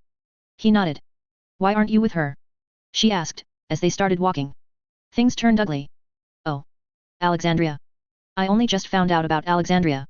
Maybe I shouldn't say, but things don't seem to add up. What people were saying before, what happened, and what seems to have happened after. Yeah, she said, though she didn't quite understand. All the way through this, I told myself I'd trust her. That she was the same child my wife and I raised for the last 16 years. That things were muddled, but she was the same person deep down inside. Isn't she? I'm not so sure anymore. The phone vibrated. Charlotte checked. TT. A-okay. Treat him well. You're clear to come inside, Charlotte said. She used her hand to indicate a change of direction, leading him towards the beach. All this secrecy? It's necessary. I thought she left. We still have enemies. People who'd hurt her by hurting us. We have to stay safe. He fell silent. What? I haven't really been thinking along those lines. About the greater scale of things, my life being at risk because I'm connected to her. You learn, Charlotte said. You learn to think that way. Why? I mean, I don't have a choice, but you could walk away from this, and you haven't. I can't walk away from this, Charlotte said. I'm probably more tied up in this than you are. How's that? She glanced down the beach. The people who were watching out for those who might talk to the reporter were far enough away. Still, it would be a bad idea to use her flashlight. She reached into her pocket and pulled out a glove, pulling it on. You'll see in a minute. Hold my hand and don't let go. Neither of us want you to get turned around in here. Not much room to get lost, but yet. She could barely see him in the gloom. There were no lights on the beach. Still, when she reached out for his hand, he took it, holding tight. Carefully, Charlotte led Taylor's father into the storm drain. Her gloved hand traced the wall. First right. Skip the next right, with a few seconds of nerve-wracking isolation in the darkness, then follow the wall, one right, turn left at the T-junction. They ascended to the cellar, first, and then up to the living room. It's a house, he asked. He looked even more bewildered than before as he took in the particulars, the living room, with young girls clustered on one couch, boys on the other couch and the floor, the appliances, the stacks of boxed-up food that had yet to be unpacked. Children. Orphans, Charlotte said, keeping her voice low. Both Mai and Ephraim could break down in tears at the slightest reminder of their departed parents. I've been looking after them. You can't do that. Not like this, without certification, others checking in. I know, she said. It's only for a little while longer. This is why you can't leave. Part of it. There's more. This is what she was doing, all that time? Taking care of these children. That was only a small part of it. She mostly paid me to look after them and make sure people got the food they needed. She looked after everyone. When they were all in the worst situations they'd ever faced, struggling for food, worrying every hour if they would be attacked or preyed on, she stepped up. You're trying to defend her. To justify what she did. Only a little. Ethan approached. He gave Taylor's dad a curious look. It's Taylor's daddy, Charlotte explained. Danny said. Oh, Ethan said. He looked down at the floor. Do you want to run an errand for me? Charlotte asked. Ethan nodded, still not making eye contact. Charlotte could see how he'd set his jaw, so stern for a little man. Go tell Forrest that Skitter's daddy is here. And if anyone approaches you to ask you questions, you don't answer, okay? No matter how nice they seem, don't say a word, and blow your whistle. There are reporters out there we don't want to talk to. Ethan nodded. Don't take too long, she warned. The little boy, no older than 8, ran off, opening the front door and unchaining the shutter. A moment later, he was gone into the night. Is that okay? Danny asked. A little boy going out alone after dark, The area's safe, the people know each other. It's a community, and the community will look after the kids. Besides, he's got a whistle in case he gets in trouble. It almost looked like he was asking for an errand. He was. Danny gave her a curious look. Charlotte walked around the kitchen counter to get into the kitchen, starting the water boiling for the coffee. She still had a habit of keeping the kettle full for Taylor. Ethan's bottling up a lot of hurt, but he's convinced himself that big boys shouldn't cry, and nothing will convince him otherwise. For now, I'll let him take 5 to 20 minutes longer than he should when I tell him to go do something, and I won't say a word if he comes back with red eyes and a runny nose. If he needs to find a quiet place to cry on his own, that's okay. There has to be a better way to handle it, Danny said. His eyes were still roving, as if trying to find and identify Taylor's signature touches on the surroundings. There probably is. But for now, it works for him and it works for me. The other kids, she lowered her voice a fraction, they all have their individual needs. Some get aggressive. Some internalize it, have nightmares or wet the bed. Others withdraw. Danny sighed. Kids are hard, aren't they? Yeah, Charlotte said. Then she changed her mind. No. No. People are hard to deal with. Maybe you're right, he said. You should really be with her. I was there, Danny said. I told myself I'd stand by her, and then, all at once, it wasn't her. I've seen her in a crisis, after her mom died. She was one of the people who withdrew. When she was bullied at school, she withdrew. But there? At the PRT headquarters? That wasn't her. It was, Charlotte said. Maybe you lost sight of who she was becoming, somewhere down the line. I don't think anyone would fault you, with the secrets she was keeping. No, Danny said. I don't think it was her, not really. For just a minute, she became a monster. We all have a monster somewhere inside us, Charlotte said. Like I was saying about the kids. Sometimes it's aggressive, sometimes it finds other forms of attack, and other times it's a cowardly one. Like mine. Danny sighed. You don't agree? I'm still off target. I don't know. I think maybe you're right. I've got my own demons. But, whatever monster that was, it was a big one. Charlotte didn't have an answer to that. There was a knock on the shutter. Then it raised a fraction. Forrest stepped inside, growled and made threatening gestures as the kids practically leaped off of the couches and swarmed him. He gave Danny a funny look. Taylor's dad, Charlotte said. Nice to meet you, Forrest said. He waded through the cluster of kids and, straight-legged, he leaned over the kitchen counter to shake Danny's hand. Right, Rugrats. If you stand up to pee, get yourselves into the bath, pronto. I can pee standing up. My said. A girl at school showed me how. Then, if you think action figures are better than dolls. I think army men are better than dolls. My said. Then let's go with those who'd rather be a baseball player than a princess. My stopped short, shrieking as Forrest swept her up in his arms. I get the point, he said. As penance, I'm letting you ride on my shoulders. My squealed in glee. With a blindfold, in case the menfolk are bashful. Move along, tykes. Ben, Ephraim, and Aidan made their way into the bathroom, followed by Forrest, with Mai sitting on his shoulders. Forrest practically had to get on his knees to get through the doorway without hitting Mai's head on the doorframe. The door shut behind him. Coffee will be done in a few minutes, Charlotte said, making sure things were set up. She moved to the living room, and beckoned for Kathy to come closer. Kathy scowled but obeyed, sitting beside Charlotte as Charlotte set to brushing out her hair. I couldn't recognize my own daughter, Danny said. Every step of the way, I've wanted to help her, but I didn't know how. Did she say anything? About me? No, Charlotte said. She could see Danny's face fall. But, she said. She acted on it. When it came down to it, she wanted to spend time with you, even if it meant that all the rest of this was harder. When it came down to it, he said, she chose her friends over me. She chose to fight, to go all out, instead of making a concession and possibly coming home at some point. Bigger things, Charlotte said. The rest of us feel a little betrayed too, but we're a little more than specks, with the sheer scale of the stuff she's focused on. Danny sighed. I came here to make a decision. To work up some courage. But I feel as conflicted as ever. Worse, if anything. A decision. Taylor has to join the wards, if she's going to join an official team. Her lawyer got in contact with me, to let me know that there's certain procedures. She needs a parent, guardian, notary, or a person in authority to vouch for her, and it has to be someone who's otherwise free of connections to superheroes or supervillains, someone that knows her and can testify about her character. Do it. I'm wondering if I should. Charlotte gave him a hard look. He took it without flinching. My number one instinct is to keep my daughter safe. If she went to juvenile detention, it wouldn't be good, but it'd keep her out of the line of fire. It'd stop her from going down this reckless path. She'd hate you, Charlotte said. She'd still love you, but she'd be angry. She would be safe, he said. Charlotte didn't have much to say in response to that. She turned her attention to the girls, instead. 5 more minutes of cartoons, then bed. I'll fix your hair in just a second, okay, Jessie. Jessie nodded. I could, if it would make it easier, Danny offered. Charlotte felt that twang of alarm at the notion of a relative stranger touching her kids. She could rationalize that this was Taylor's dad, but Jessie made the decision for her. Standing and approaching Danny, before sitting beside him, Charlotte tossed the man a hairbrush. For long minutes, they worked on combing through knots and tangles. Kathy made sure to grunt with everyone. The boys exited the bathroom, each with a towel wrapped around them, while Forrest carried a squealing, giggling Maya under one arm, a sock tied over her eyes, her hair now dry and combed straight. "You're better than Char," Jessie said, as Danny finished. She hopped down from the armrest of the chair, before scampering off to the bedroom. "Traitor," Charlotte muttered, after Jessie was gone. Kathy followed the girl, taking Jessie's hand after catching up. There was a pause. "If she needs you, you should help her," Charlotte said. "I'm just not sure what helping her entails," Danny replied. Charlotte rose to pour the coffee.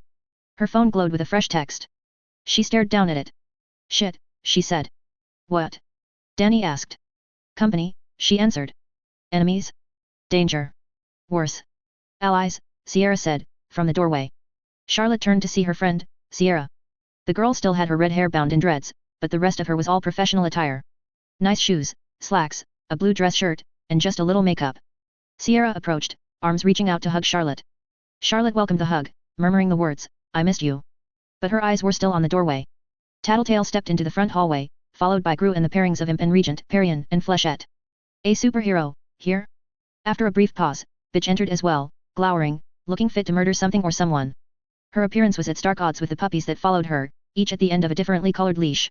Danny stood, eyes widening as he recognized the people entering the room. "Long time no see, Danny," Tattletale said. "Lisa," he answered. There was no warmth in his tone. "Tattletale, while I am in costume, please," she said. She flashed a grin, and he didn't return it. Gru extended a hand to Danny. It took the man a second to accept it. He watched the group warily. "What's going on?" Charlotte asked. "Need to watch your phone," Tattletale said. "I sent you a string of texts. I was busy looking after the kids, and talking with Danny." "Right," Tattletale said. She made her way to one couch, then lay down. "Damn. Hell of a day. Not enough sleep, already feeling like shit, and then this gets dropped on us." "What's going on?" Charlotte asked, again. "You mean what's going on here or what's going on in general?" "Generally, our commander-in-chief just defected to the White Hats." "Here," Charlotte said. "Why are you here?" "We're just getting the kids off to bed." "Loose ends," Tattletale said. "A few here, a few there. Skitter's gone, and she's liable to spend time in prison before she joins the wards, and she won't be able to visit for a while, even after that. I want to get this as done as we can, so I can sleep for a few days straight and wake up feeling better." Charlotte frowned. Tattletale had taken up one couch, Gru was sitting in another, and she didn't want to sit next to him. She was forced to stand, but standing and being a part of the conversation meant standing in a place where her back was to Bitch, to Parian and Flechette, who were sitting on stools by the kitchen counter, and to Regent and Imp, who were rifling through cabinets and drawers, in search of snacks. "I have to ask. Why the puppies?" Charlotte asked, glancing at Bitch. Tattletale said too. "That's not exactly right," Tattletale said. "It's what you said," Bitch responded, sounding irritated. "I recommended puppy therapy," Tattletale said. "Everyone loves puppies, so maybe it's a way to deal when we're feeling a bit lonely." Bitch looked at Charlotte. "You miss her?" Yes." Bitch bent down, grabbing a puppy with one hand, then thrust it into Charlotte's arms. She started to withdraw her hand, paused, then said, "It's alone." "Of course," Charlotte said. She held the puppy close, scratched it behind the ear. She knew better than to argue the point. "You?" Bitch asked Danny. "No, thank you." "You don't miss your daughter?" Bitch asked, narrowing her eyes a little. "I do, I think I'll see her soon, probably, but..." "Then take it. For now." He surrendered in the face of her blunt approach, accepting the puppy. "The kids," Charlotte said. "They've already settled in bed, but I think they'd love to have a visit with the puppies. Tell them it's just for a little while, they can cuddle, but they have to stay in bed. Oh, and they don't know how to play with dogs, so be sure to teach them the ground rules, okay?" Bitch nodded, then marched off with her new mission, the puppies leaping and falling over each other to keep up. "Parian?" Tattletale asked. "Supervise." Parian nodded. She got down from the stool, and was joined by Flechette in heading to the back room. "Well handled," Tattletale said. She paused as the children in the other room started squealing and shouting. Bitch's barked orders could be heard over the racket. "Doesn't know how to handle this. We're sort of forging new ground, but I think time's the only thing that's going to mend this wound. I think she's hurting more than anyone, right now." Charlotte nodded. "Danny, though, said, isn't that a little presumptuous?" "I can do presumptuous," Tattletale said. "Just trust me on this count, okay?" Regent and Imp approached from the kitchen, finding spots on the floor of the living room to sit, just to the left of the television. They had arms full of snacks, including the little gummy candies Charlotte had been planning to give the kids in their school lunches. She'd figure something else out. Best not to get distracted. The puppies would suffice as a treat for the kids right now. Damn it, they're going to ask to keep them, Charlotte thought. She scratched the puppy that now slept in her arms. Gru stretched a hand in the direction of the pair, an unspoken request for one bag of snacks. Imp replied by hurling a small bag of chips at him, with the same sort of movement that might accompany throwing a baseball. It banked off of his helmet and fell behind the couch. Gru grumbled, but he turned around to grab it. Forrest arrived from the bedroom, pausing a second to take in the crowd in the living room. Okay, let's get down to business, Tattletale said. Forrest, Charlotte, we're backing you up, on Taylor's behalf. As of now, the boardwalk doesn't fall in just one person's territory. Parian, Gru, and I will each have a hand in protecting it. As of tonight, it should be the safest place in the city. That's all already handled. You'll have our numbers, in case of emergency, but you should only use it if there's real trouble. Supervillains attacking or something like that. This all goes more smoothly if we don't maintain any obvious connection between our groups that can be exploited. Charlotte nodded. Sierra is working under me. She holds the property and presents our legitimate face to the public. Charlotte glanced at Sierra, who nodded. Property? Charlotte asked. Everything we own in Brockton Bay, through a series of dummy corporations, is officially in her name. That includes the areas in the boardwalk that Coyle once controlled. From now on, you can contact us through her for all of the basics. I know Skitter arranged a way for those who contribute to the restoration of the boardwalk to earn shares of property. Sierra will see to that. In a pinch, you can also talk to her about funding, big projects, and the like. But I don't think it'll come to that. Forrest frowned. Why not? Skitter arranged for her territory to be taken care of, Tattletale said. She left us some money. For food, to pay people. Not a lot, but things should be sustainable by the time we run out. There's more, Tattletale said. She had a lot of money to spare. Some from illicit activity, more from the properties we acquired and sold. That's going to you. Wait, us. To the boardwalk. She mentioned getting the ferry up and running again, a new set of storefronts, and pushing for more residential areas. Duplexes, apartments, condos. How much? More than enough. Part of the procedures for joining the wards includes a full background check. They'll find out she had a lot of money, much of it illicit, and they'll empty her accounts. It might not be a problem, but I recently changed to a different bank, so to speak, and they're liable to find Skitter's end of the paper trail. Tattletale said. Charlotte nodded. Something to use to take care of yourselves. And the kids, Tattletale said. Charlotte thought to what Scott had said. Had Taylor blamed herself after all? Was this a way of making amends? Part of the measures we'll have for defending the boardwalk will be the mercenaries I have on retainer, Tattletale said. Non-powered individuals, though they have experience fighting capes. They're going to train your people. Train. In hand-to-hand, first aid, firearms and tactics for fighting bigger threats. Ethan reappeared in the front hall, hands jammed in his pockets. His eyes went wide as he took in the supervillain sitting in the area where he'd been watching TV not 20 minutes ago. Charlotte stood and ushered him towards the bedrooms. Behind her, Forrest said, that seems like it'll cause more problems than it solves. People are resentful. There's already cracks forming. Discipline will help with that, Gru said. Time will help with the rest. It's not perfect, Tattletale said, the rest, we can figure out. What's important is getting the foundation laid out, and being ready. Shit's going to go down when villains start making plays for the interdimensional door. Charlotte studied the people who were sitting around the room. Concern, worry, anxiousness. Are we going to make it? Have to, Tattletale said. She turned her head. Bitch was returning from the back room. She had only one puppy with her. The wolf cub. Taylor won't forgive us if we don't. You should know. When I was there, Danny spoke up. Alexandria offered her a hell of a deal. 2 years of juvenile detention, and leaving the rest of you alone. It wasn't everything she'd asked for. She said no, said she trusted you to handle things on your end. I don't want to be offensive, but I couldn't understand it. Still can't. But I thought you should know. She was prepared to leave us to our own devices when she surrendered, Tattletale said. But if she believes in us to that degree, that's another reason we can't fail. There were nods all around. The discussion continued, but fatigue caught up to Charlotte at the same time that the details seemed to grow even more trivial. Bitch, for her part, was focused, listening intently, while Danny seemed reserved, not quite a part of this. Was this influencing his decision? Which way would it, if it did? It was midnight by the time they finished. Exhausted though they hadn't fought anyone, weary undersiders rose from their seats on the furniture and floors to make their way to the front door.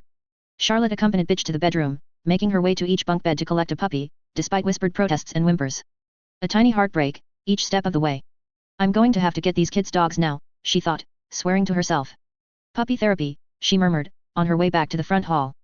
Bitch was clipping the leashes onto the puppies. Bitch grunted. Does it work? Yes, Bitch said. But it's not enough. I haven't felt like this since. Brutus and Judas. Brutus and Judas? Charlotte didn't recognize the names. That's natural, isn't it? We're people, we need other people close to us. A dog is, fantastic, but it can't fill that void. Charlotte could see a crease in between Bitch's eyebrows, but the look didn't reach her eyes or mouth. Did I say something wrong? Bitch shook her head, but she didn't reply. If you wanted to bring the dogs back, the kids would love it, Charlotte said. And I'm thinking we'll have to get at least one to keep. I think it could do them a lot of good, and they'd give the puppies more than enough love and care. Bitch's silence extended for long seconds. She looked down at the puppies. Maybe. Maybe. Bitch shrugged. She glowered at the ground. She wanted me to go to the other side. First I'm hearing of this, Gru said. Through the portal, Bitch said. Police it. Keep that side safe. There won't be anything over there for at least a few weeks or months, Tattletale said. The glower deepened. That sounds good. All on your own? Charlotte asked. But me and my dogs, Bitch said. Then she seemed to think of something. Maybe. We'll figure it out, Tattletale said. With that done, the Undersiders departed. Danny met Charlotte's eyes. Decided. Danny shook his head. Could be that she did it for you, she said. I think even Tattletale was surprised she went over to the other side. Danny didn't reply. Good luck, either way. You too, he answered. We survived, Forrest said. We survived, Charlotte said. You'll be by in the morning. Forrest nodded. She waited until he was gone, then closed the shutter, being careful to lock it. Then she ascended to the top floor, past Skitter's room, with the now empty terrariums and the armor stand with her old suit. She reached the top floor, where Skitter's belongings had been collected and boxed. I'd meant to show this to Danny, to see if there was anything he wanted to keep or to send to her. She lay in her bed, Skitter's old room, but sleep didn't find her. She was still awake when her alarm buzzed. She rose and made her way downstairs to the bedroom. Checking on the kids. Jessie's bunk, dry. No food under Maya's pillow, or at the end of her bed. The girl had taken to hoarding food. Others were asleep, though Ethan's eyes were open, staring. She pulled his covers up a bit, and he smiled in the dark. Aidan was awake too. I want a dog, he whispered. I know, she whispered back. No nightmares. Not any really bad ones since 5 nights ago. 5 nights ago. Had a good dream. A big dream. About. He shook his head. Can't really remember. Okay, she whispered back. Not a big deal. But you told me to draw things or write them down after a bad dream, he said. He pulled a pad of paper from the gap between his bunk and the wall. She looked at it. It didn't look like much of anything. 2 scribbles, circles and dots. These big things. Fish. I don't remember. I think it started as a bad dream, and then became better. And these dots or circles. They only covered part of the page. Planets and stars. I only remember because that's how I usually draw them. What do you mean, you only remember? Forgot. Even faster than I usually forget the bad dreams. She frowned. The way he described it, it put her in mind of something. The day Skitter had rescued her. Someone had had a trigger event, and both Skitter and Tattletale had reacted. The way the two had forgotten, and the things Tattletale had mumbled about while she was recuperating. You don't have superpowers, do you? She whispered. Aidan shook his head. You're sure? Yes, he said, in a very solemn manner. If it wasn't a trigger event, then what? 5 nights ago. I know because it was the night Skitter stayed out all night. I woke up a bit after she came in. I was drawing while she made noise in the kitchen. The night Skitter had been outed. Where had she been, and how did it connect? If not a trigger event, the potential to trigger? So many questions, and Skitter was no longer here to answer them. Interlude 22. March 2, 1997. Okay, Daiichi said. His Japanese was easy, a lazy drawl. He paused at the top of the flight of stairs, sneering a touch as he waited for his followers to ascend. If you don't hurry, they'll be gone by the time we get there. There were grumbles from the others. Why isn't there an elevator? Ren whined. Of all of them, he was the heaviest, the black jacket of his school uniform straining across his shoulders.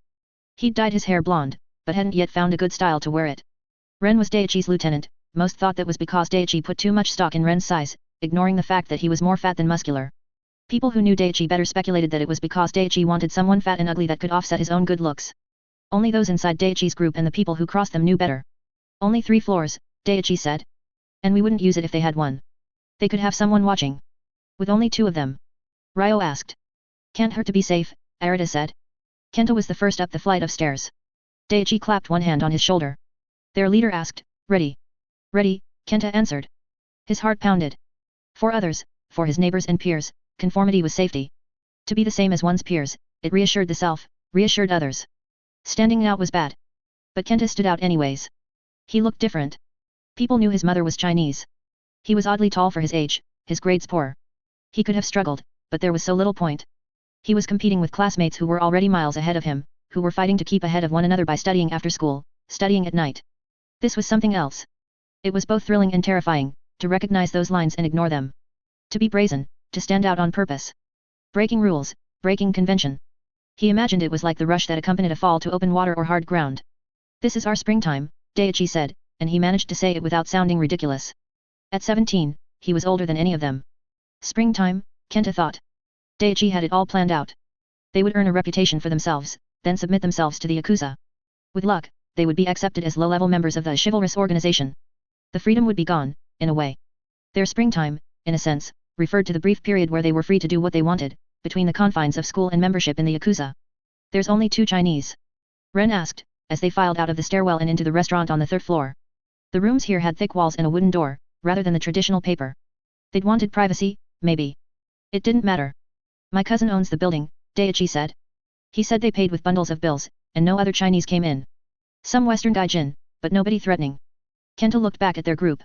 9 people for 2 men? And they had an unfair advantage, besides. Go, Daichi ordered.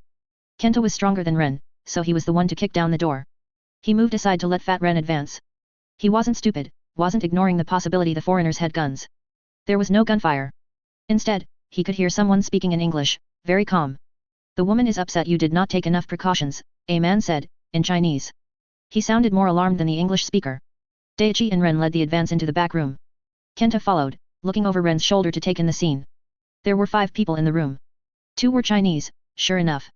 Businessmen, they seemed to be, kneeling on one side of a squat dining table that was neatly stacked with cash and bricks of white powder in plastic wrap, as well as various dishes laid out with vegetables and meat. A Japanese man sat at one end of the table, hands folded in his lap, eyes wide. But there were 2 more gaijin in the room, kneeling opposite the Chinese foreigners. A black woman in a white suit jacket and a knee-length dress, and a 20-something woman with a European cast to her features, with dark hair and a black suit. The black woman spoke, and the Japanese man translated it to Chinese. The woman recommends we stand back. Her bodyguard will take care of the situation. The woman in front is a bodyguard, Kenta told Daichi. This was wrong. The 2 women were too confident. Daichi drew a gun and pointed it at the woman. Kenta felt his heart leap at the sight of the weapon. Then Daichi fired, a warning shot. Kenta flinched despite himself. He'd never heard a gunshot before. Loud. The men were cowering, trying to hide beneath the table. The women hadn't even reacted. One bodyguard?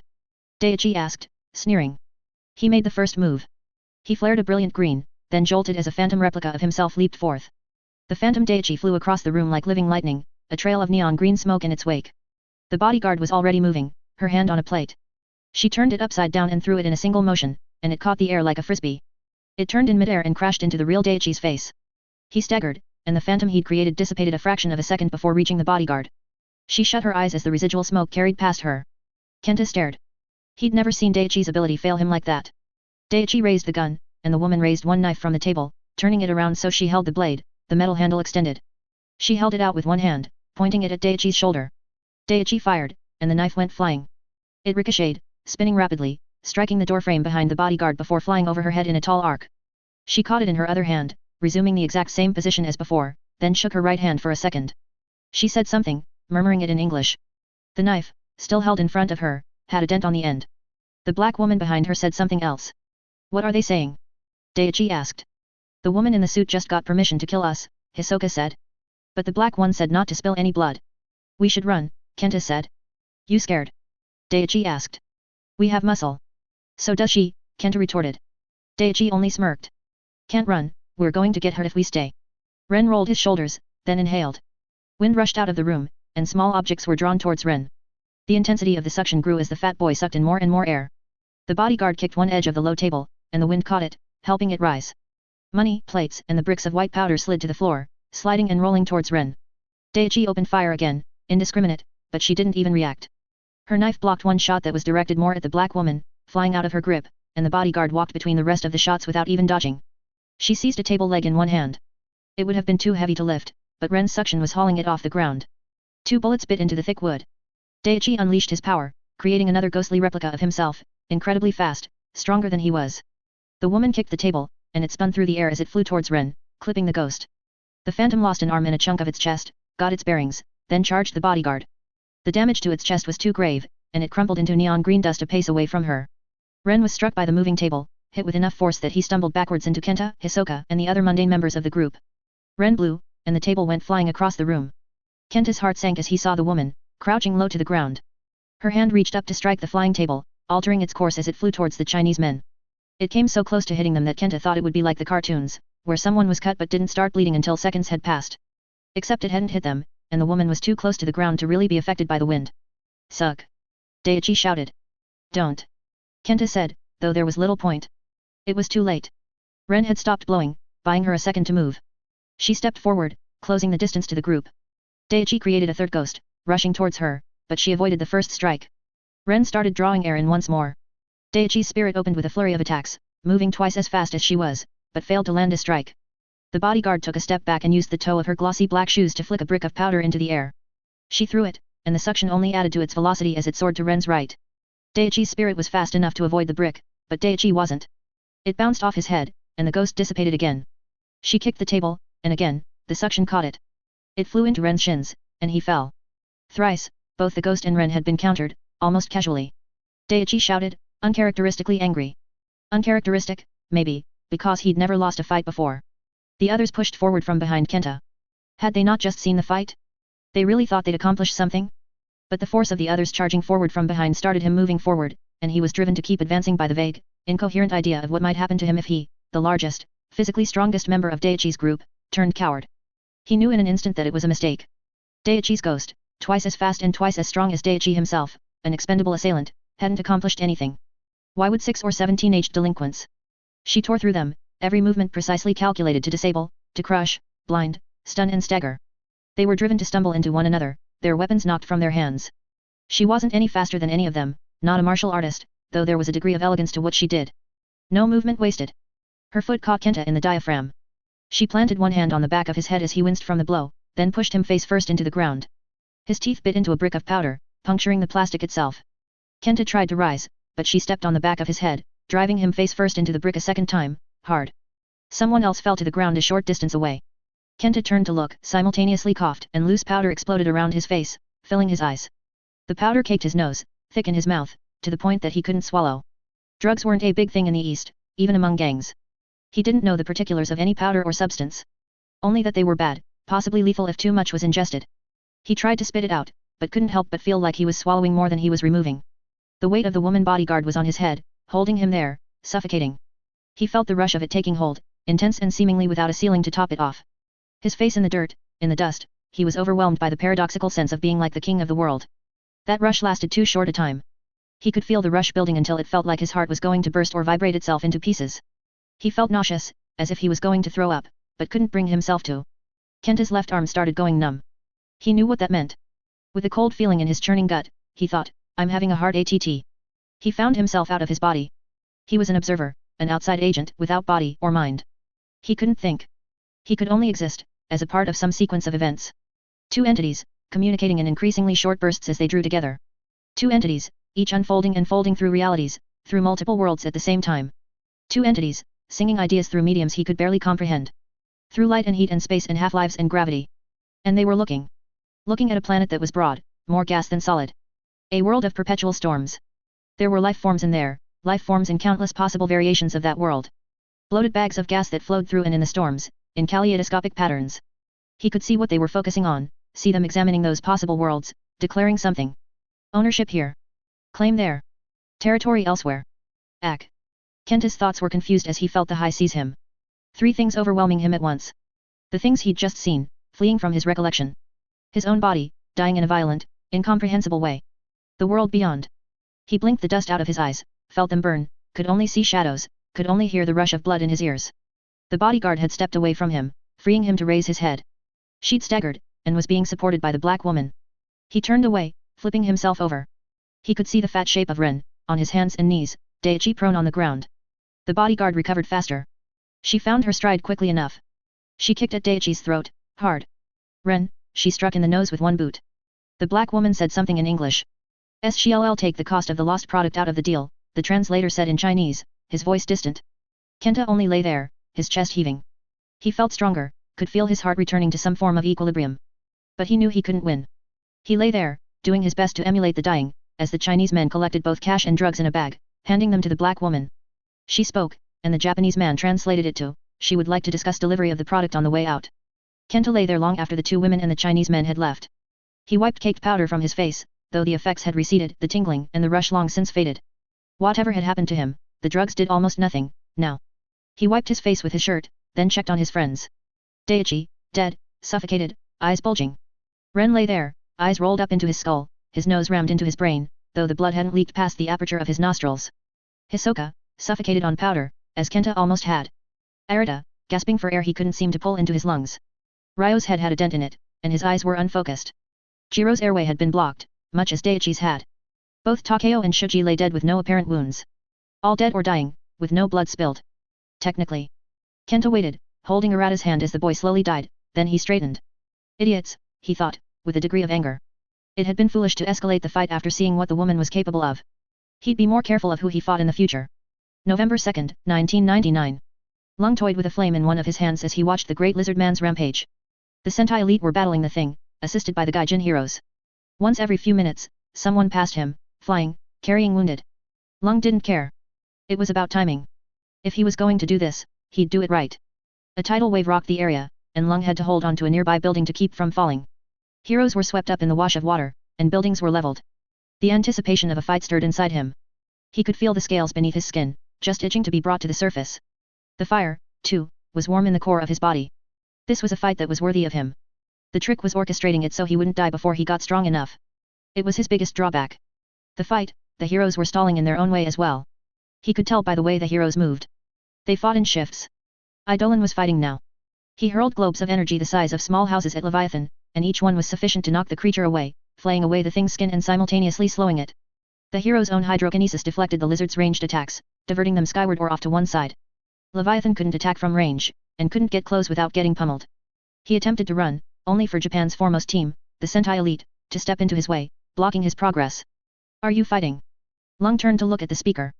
A woman in a yellow and black Sentai costume. Yes, he answered, his voice a rumble. His power had granted him additional strength, durability, regeneration, and control over fire even in his ordinary form, but the changes to his body had altered his voice. She glanced at the fight, as if unsure whether she should be participating or talking to Lung. You're a Yankee. No. You're a villain. I am me. Another tidal wave rocked the area. This time, the water reached Lung, sweeping up to waist level and forcing him to hold the windowsill again to avoid losing his footing. He caught the Sentai woman's wrist to keep her from being washed away. He could feel the scales beneath his skin stirring, threatening to rise, eager. Sumimasen Deshida, she said, once the water was mostly gone. Lung only grunted a response. Why are you back here? I'm waiting, he answered. And you should be fighting. I can't do anything. My power hurts people, but it doesn't hurt him. I'm not permitted to leave. The heroes were winning, slowly but surely. Slowly more than anything. Each tidal wave was doing catastrophic damage in the meantime. I'll fight, he thought. With that very thought, his power started stirring into effect. The scales began growing, slowly but surely, bristling like a sea urchin's spines as they arranged themselves. The very anticipation of the fight was serving to fuel his abilities. When he changed, it would be rapid, accelerated by the sheer threat his opponent posed.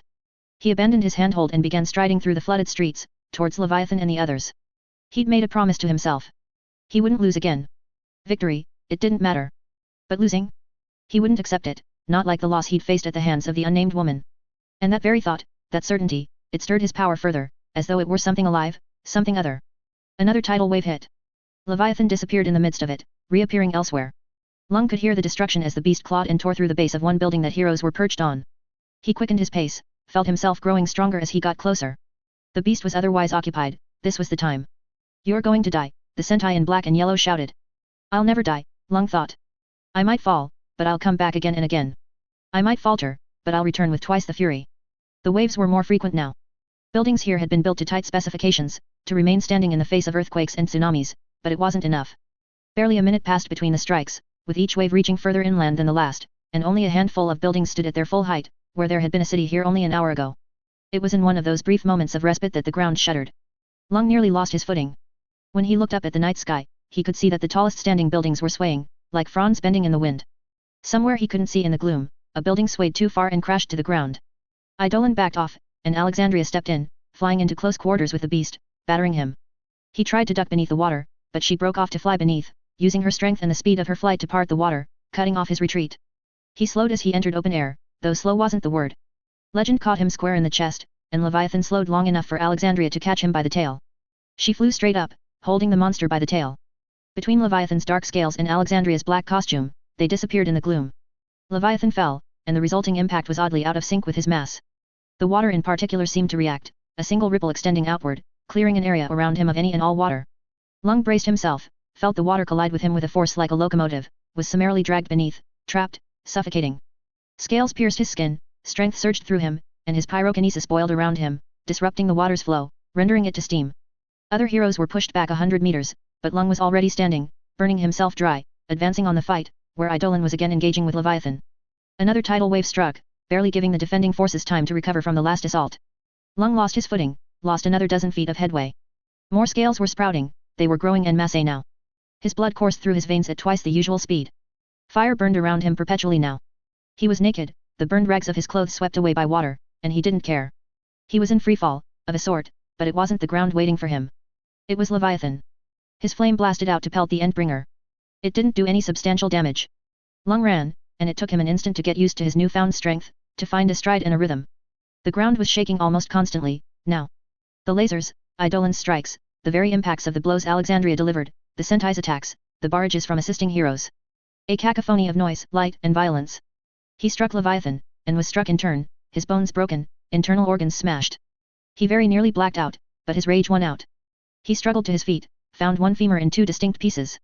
He knelt instead, resting his weight on one knee, the other foot planted on the ground, lone toes biting into asphalt, and he directed a constant stream of fire at the Endbringer.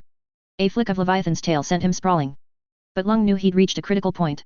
His leg was already healing, the changes speeding up. He stopped to hold his leg, pull the bones into what was more or less the right position, so they could bond. Anyone who crosses me will pay twice over, he thought. A Sentai in purple and green offered him a hand. Lung ignored the man, standing on his own. Again, a stream of fire, but the color was more blue than red. The Sentai joined him, adding their ranged fire to his. They had a man who mass-produced their armor and weapons, each with wrist-mounted laser guns, rifles at their hips. 16 or 17 of them opened fire with both weapons at the same time. Leviathan turned, struck. Some Sentai used powers to soften or deflect the incoming scythe of water. Leviathan charged, and Lung stepped forward to meet the brute, roared in defiance. He wasn't strong enough. Leviathan knocked him aside, and Lung rolled, putting taloned hands and feet beneath him before rushing forward, shallow leaps that carried him over the water that was knee-high to the humans. Barely halfway up Lung's own calves. He found handholds in the shallow wounds on Leviathan's back and shoulders. The abomination moved, and the watery echo that followed its movements crashed into Lung. Not enough to unseat him. The tidal wave that struck wasn't enough either, nor Leviathan's speed as the creature swam. Lung dug deeper, clawed flesh away. Deeper in Leviathan's body, the flesh was only harder, the ichor making it slick. Lung roared, burned head to toe as he clawed deeper still. If Leviathan's muscle was as hard as steel, Lung would burn hot enough to melt steel. Leviathan surfaced, and Lung found his way up to the monster's neck. He tried to reach around, and his arm shifted, reconfiguring to be a fraction longer. Lung's legs, arms, and talons were growing as well. Stronger, larger. Another man might have been afraid of what he was becoming, but this was only continuing the freefall. Freedom. Leviathan shook him free, and Lung found no trouble in putting his feet under him. His mouth strained, opened wider than it should have, 4 individual mouth parts flexing, bristling with teeth, his own lips buried somewhere deep inside, altered. Water steamed and boiled around Lung's calves as he stood as straight as he was able. He'd changed more, his shoulders broadening, his chest heavy with muscle. He had to rest his taloned hands on the ground to maintain his balance.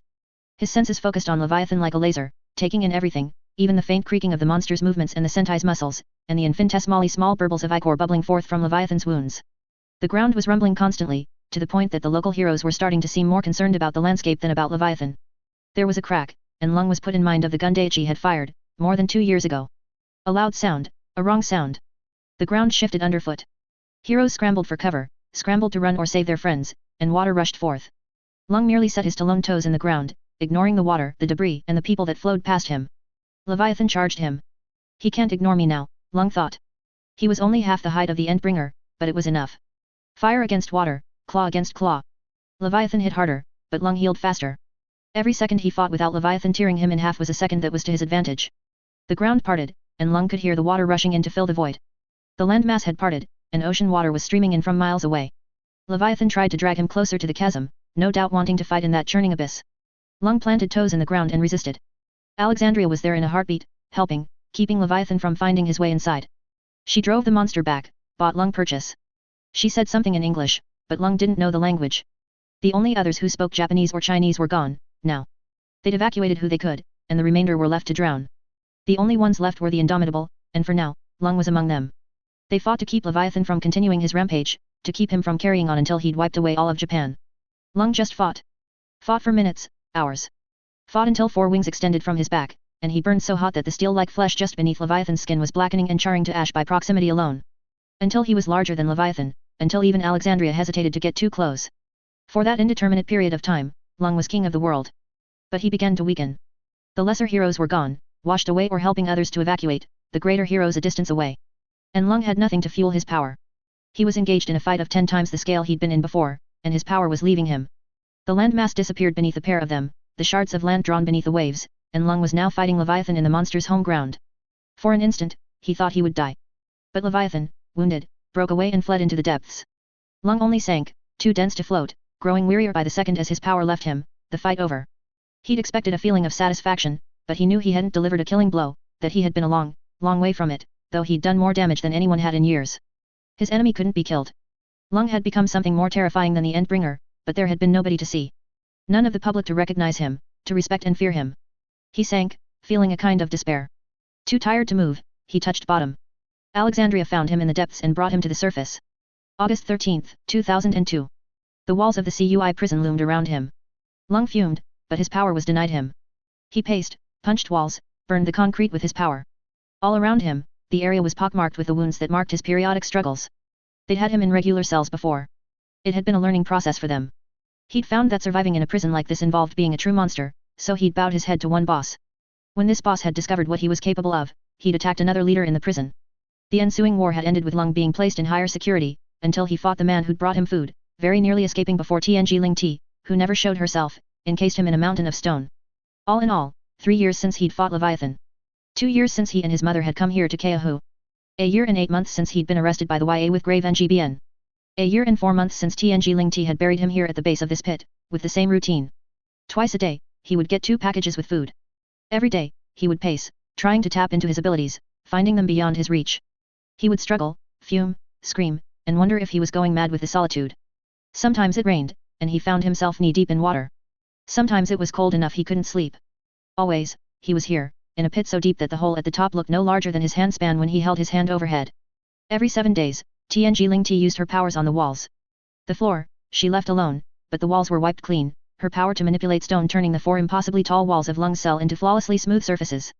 She would absorb any and all of the trash that remained from his meals, any of the wildlife that had accidentally found their way into the pit, and all of Lung's leavings, which he customarily left in one corner of his cell.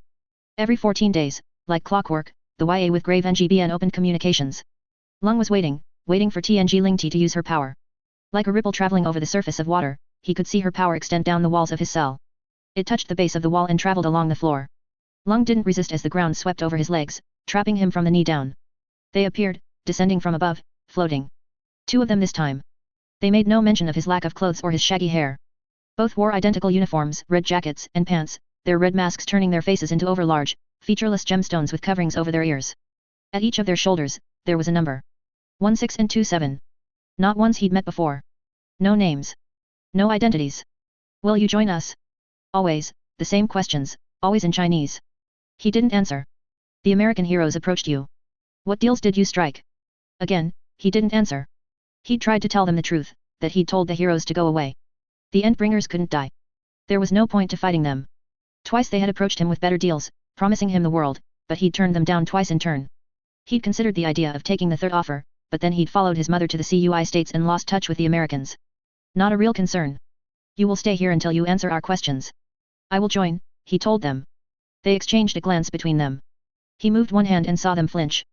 They wouldn't burn any more than the other YA with grave NGBN members had, but they still feared him. It made him feel better than anything in the past long months. The YA with grave NGBN is the solution, the taller of the 2 said. You agree this is truth? No, Lung said. That is a shame. I want out of here, Lung told them. That is all. If I must kneel, I will. We need to hear the right answers before we can go any further. We will come again in 2 weeks' time and we will ask you again. If you give us the answer we require, we can move on to the next step. And, Lung thought, carry down the chain of questions, steps, and procedures until I fail. You will break me and brainwash me until I am one of you. Worst of all, they would take his powers, most of them, and give him others in turn. This was the reason they imprisoned him, the reason they sought to break him. He would risk it, and accept the offer. He would do whatever they required of him, and then he would kill whoever he needed to escape. March 23, 2011. With every defeat, a matching ascent. The A's and Bad Boys is a shit name, Bakuda said. Lung didn't react, staring at her. Just saying. It was the name of the group I joined when I came to America. See, that's what I don't get. You're a badass, fine. You tested the waters, took on a whole team of local heroes, and you walked away. Right. I fought Arms Master, Dauntless, Miss Militia, Velocity, Challenger, Assault and Battery, he said. Yes. Except you're small time. You've got all this power, and what do you have to show for it? Fear, he said. I don't fear you, Bakuda said. Her pale blue eyes stared at Lung, unflinching. You will, he answered her. She shrugged. She paced, looking around the building. Two of Lung's horse sat on a couch, looking distinctly uncomfortable, as if they didn't know how to hold themselves, the pose to take. There are two kinds of fear, Bakuda, Lung said. The first is common. Fear of the unknown. A questioning fear. Ahoy, she said. He could tell he had her attention.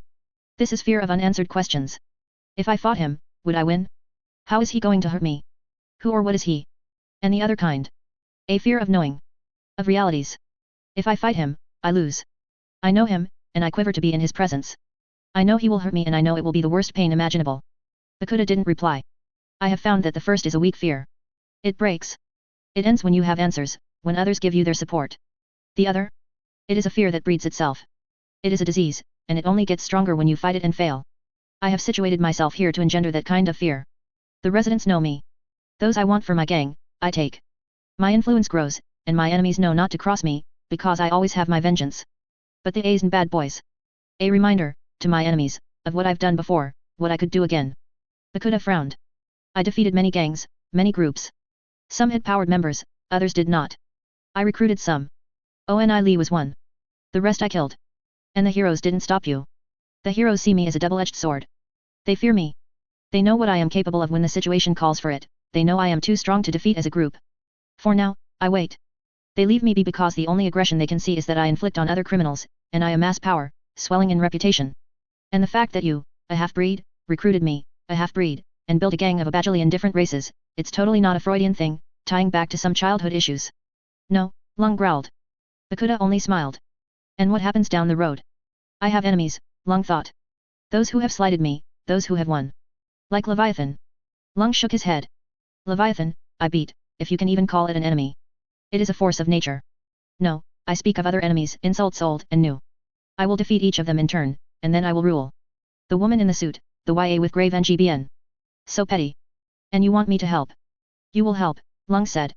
Because you think like I do. In terms of power and fear. Bakuda took a seat at the end of the couch. The two whores inched away from her. She smiled at that. All right. You got me. July 14, 2011. And that's the gist of it, Amelia said. Lung watched Teacher's expression change as he considered the idea. The man seemed so ordinary, so unassuming. To hear the man talk about it, he'd been one of the foremost criminal masterminds until the heroes trumped up charges against him. I might not be explaining it right, Amelia said, how my power works, hard to interpret. But I think I've worked it out. I can see where it makes sense to you, Teacher said. But for those of us with no conception of these power-granting entities, we don't have enough solid ground to found the idea on. Amelia frowned. Teacher shook his head. There's holes in your logic. The Endbringers. I don't see how they fit in, she admitted. A developmental step forward. No, Amelia said. A step backwards, then. No. At least, I don't think so. Something else entirely. To be frank, Teacher said, I don't know whether to hope you're right or wrong. It's both, Amelia said. It's bad, but at least we know how bad. With nothing we can do about it until someone lets us out, Teacher said. Amelia frowned. She rested her elbows on her knees, as she sat on the edge of marquee bed.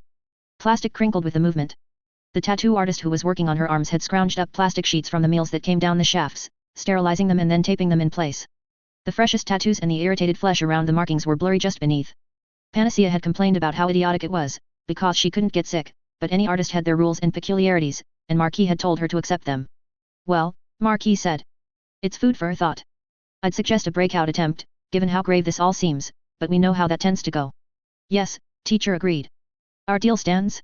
You won't replace my dentists or doctors. That wasn't the deal, Marquis chided. We'll price match. A little competition will keep your employees honest. Teacher frowned. It's the best deal I'm willing to. Marquis stopped short. Lung turned to see Spruce at the entryway into the cell. Hey, boss, Spruce said. What is it? Marquis asked. Spruce gave him a curious look before turning back to Marquis. Big news. TV. Lung took his time walking down to the televisions. Marquis, Spruce and Amelia made their way down, where a crowd had gathered to watch. It was rare that the same thing would be on all of the working televisions. It was due to a concerted effort this evening that we were able to stop Alexandria before more damage could be done. What's this? Amelia asked. She gave Lung a nervous glance as he approached. Alexandria bit it, Cinderhands said. With that, each of the new arrivals turned their attention to the screen. We'll recognize Taylor Bear, revealed to be Skitter in a controversial confrontation at the school just a week ago, a confrontation Alexandria ordered. Taylor Bear played a crucial role in stopping Alexandria in a moment of crisis, ending the fight. No shitting way, Panacea said. Lung remained quiet. She's the one who arrested you, isn't she? Cinderhands asked, looking over his shoulder at Lung. No, Lung said. We fought twice, I was arrested by others. But she beat you? Cinderhands asked. Shush, C.H, Marquis said. It marks change, and it marks a step forward. A chance to fight Endbringers and other threats without sabotage, without worrying who stands beside us, or whether our leadership is compromised. Anyone else thinking that we really should get a chance to appeal our cases? Someone in the crowd asked. If the organization is this fucked up, the arrests can't count. Yes, Marquis said, his tone condescending, I'm quite sure the Protectorate will be apologizing to the public, then they'll throw open the birdcage's doors and let us all loose. Hope. We've investigated the portal to another world, and confirmed that there are resources and even shelter, a possibility of escape in a time of emergency. And new allies, as unlikely as they might be. Panacea stared as the girl on the television stepped forward at Chevalier's bidding. She removed the black sweatshirt and pants the PRT had issued her, revealing a costume of white and grey beneath. Amelia's hands went to her mouth. Marquis glanced at Amelia. Lung took that glance in all its import. The two girls were opposite sides of the same coin. Lung's eyes fixed on the new heroine, then narrowed. I admitted to reprehensible things. I won't challenge that, or pretend I didn't say or do those things. By all rights, I should go to jail. I may serve a sentence, if the courts will it. I won't challenge that. Is it reassuring? Teacher murmured. Lung turned, realizing that Teacher was talking to him. Why would it be? You lost to her, but she's strong enough to defeat Alexandria. Less of a wound to your ego. I lost once, Lung said. An underhanded trick, but a loss. I'll credit her that. Teacher replied, wordlessly. The girl continued, I seized a territory in Brockton Bay. I led the local villains, and we defeated all comers. I was secure in my position. I had wealth, friendship, love, and respect. People depended on me. It was everything I'd ever wanted, if not quite the way I'd initially imagined it. I could have stayed and been comfortable. Except there are bigger things. More important things. She was stronger before, Lung spoke his thoughts aloud. More powerful? Likely, Teacher said. Stronger? I wonder. Lung shook his head. I believe in the idea of a new PRT that Chevalier is talking about. I believe in it enough that I was willing to turn myself in and take action to bring it to fruition. That I was willing to leave everything I had behind. If I have to serve time in jail first, then so be it. If I face the birdcage. I hope I don't. But at least I could tell myself that seeing the supervillain step up might convince others to come back. Change the minds of heroes who gave up on the PRT for one reason or another. Noble, Marquis said. Foolish at the same time, but the line between the noble and the fool is a thin one, or even a matter of perspective. On this, we may agree, Lung rumbled. I'll endeavor to see that as something other than a veiled insult, Marquis said. This is what I want to do, above all else. Given the chance, I'll serve the people. As I fought Leviathan, the Slaughterhouse 9 and other evils, I'll fight to the last gasp to protect all of you. When and if I do take up the job, you can call me Weaver. The broadcast ended, with news reporters discussing the fallout, reiterating details. The noise of it was broken down by singing, echoing through the birdcage. A dirge. The yellow-feathered girl who was in the truck, Lung thought to himself. That's for Alexandria, I imagine, Marquis said aloud. Undeserved, I think, but I imagine Lustrum gave her cell block a very good reason to honor the woman. I wouldn't have imagined you'd care, Teacher commented. I don't, really, Marquis answered. But I have a lot of respect for people who keep to a particular code, whatever that code might be, and very little for traitors and wafflers. Like this new Weaver? Teacher asked. I would defer to my daughter's opinion on that. She knew Weaver. Amelia frowned. She's, both. She stuck to her own personal code, even when it made her a traitor. I see, Marquis mused, rubbing his chin. Lung frowned. All nonsense, and none of it mattered. That was out there, this was here. A word, Lung? Teacher asked. Lung nodded. Anything to get away from this intolerable talk of morality and this singing. His cell wouldn't afford much relief, but it would be a touch quieter. They departed, but Teacher led the way out of Marquis' cell block, rather than to Lung's cell. I believe I can be useful to you, Teacher said. You have nothing to give me, Lung said. He bristled at the implication. You know how my power works, yes. You make others smarter. I turn others into lesser thinkers, into tinkers. At the cost of their independence. Yes. Not something I want, Lung said. You have strength, good instincts on a primal level, and all the potential in the world. Yet you failed here and there. You're here, after all. And so are you, Lung said. Teacher nodded. Exactly my point. Think on that for a moment. We're almost to my cell block, now. You were captured because you lacked muscle, Lung said. I was captured because. Lung didn't like the implication. Of a lack of brains? Because of your incompetent underlings, teacher finished for him. Who escalated the feud with the heroes into a war while you were incarcerated, leaving you to sustain what they had started. And, more apropos to our conversation, because your power has a drawback. It requires a certain mental state. Yes. Amelia, marquee girl, she won't fix that. I wouldn't let her, Lung said. Because it involves tampering with your brain, teacher said. My offer is, less invasive. We can break down that barrier, give you the ability to control when you change. At the cost of my identity, Lung said. No. A temporary cost to your willpower, teacher said. He extended a hand, welcoming Lung into his cell block. There was no conversation in teacher's cell block. The residents were neat, tidy, and well-groomed. Some seemed functional, reading on their own or watching television. Others were more disabled. Lung could see one individual rocking in place, tapping something out on a table. Another was walking in small, tight circles. My groupthink, teacher said. Rest assured, I wouldn't subject you to something this grave. We would dig deep enough to discover the true nature of your power, fast enough that you didn't feel the side effects at their worst. Then we would use what is effectively a hypnotic state to unlock your power as it truly should be, effectively a second trigger event. If Amelia is right, the entity that grants you your power will resist, but we can get around that. Lung frowned. There is no point. There is every point. Come. I'll show you. But first you need to tell me, are you and Marquis friends? Lung shook his head. Peers, then. Lung considered the word. There were some that came up in English that he still wasn't quite familiar with. Yes. Then you'll keep a secret? Teacher asked. I will keep a secret, Lung answered. Good, good. Teacher led Lung to one TV in the row. Trickster. Lung arched an eyebrow. Trickster, the name rung a bell. It didn't matter. Connect, teacher said. Trickster reached up to the power button on the television, then began a sequence of turning it on and off, with very specific pauses. A code. The sequence was still going on when teacher said, stop. Leave it on. The screen showed a face, the image grainy, flickering. The face had a tattoo of a cross on it. Lung, meet Saint, teacher said. Lung didn't answer. He speaks when we give him something to say, teacher said. But I may have been too eager to find a way of contacting the outside world, and I've irritated him. Saint explained what happened. The PRT showed him Dragon's equipment, asked if he could commandeer it, and Saint found an opportunity to insert a discreet backdoor. He has a channel in, a way to observe, but our channel out is poor at best. This matters nothing to me. It matters a great deal, teacher said. Saint can see what Dragon sees, even if he's blocked off from the birdcage itself, while Dragon is occupied elsewhere. It buys us a window of opportunity to communicate something, a message in code. The program that Dragon has observing us with every moment tracks the activity of our televisions. Turn it on, turn it off, and do it in a systematic enough way, and patterns emerge in a way that Saint can observe. This allows us to coordinate. He can't rescue us, or empty the birdcage, but, we could do something. We could communicate with the outside world, and with the hypothesis that Amelia has posed, well, that's a world-changing set of information, don't you imagine? Lung didn't speak.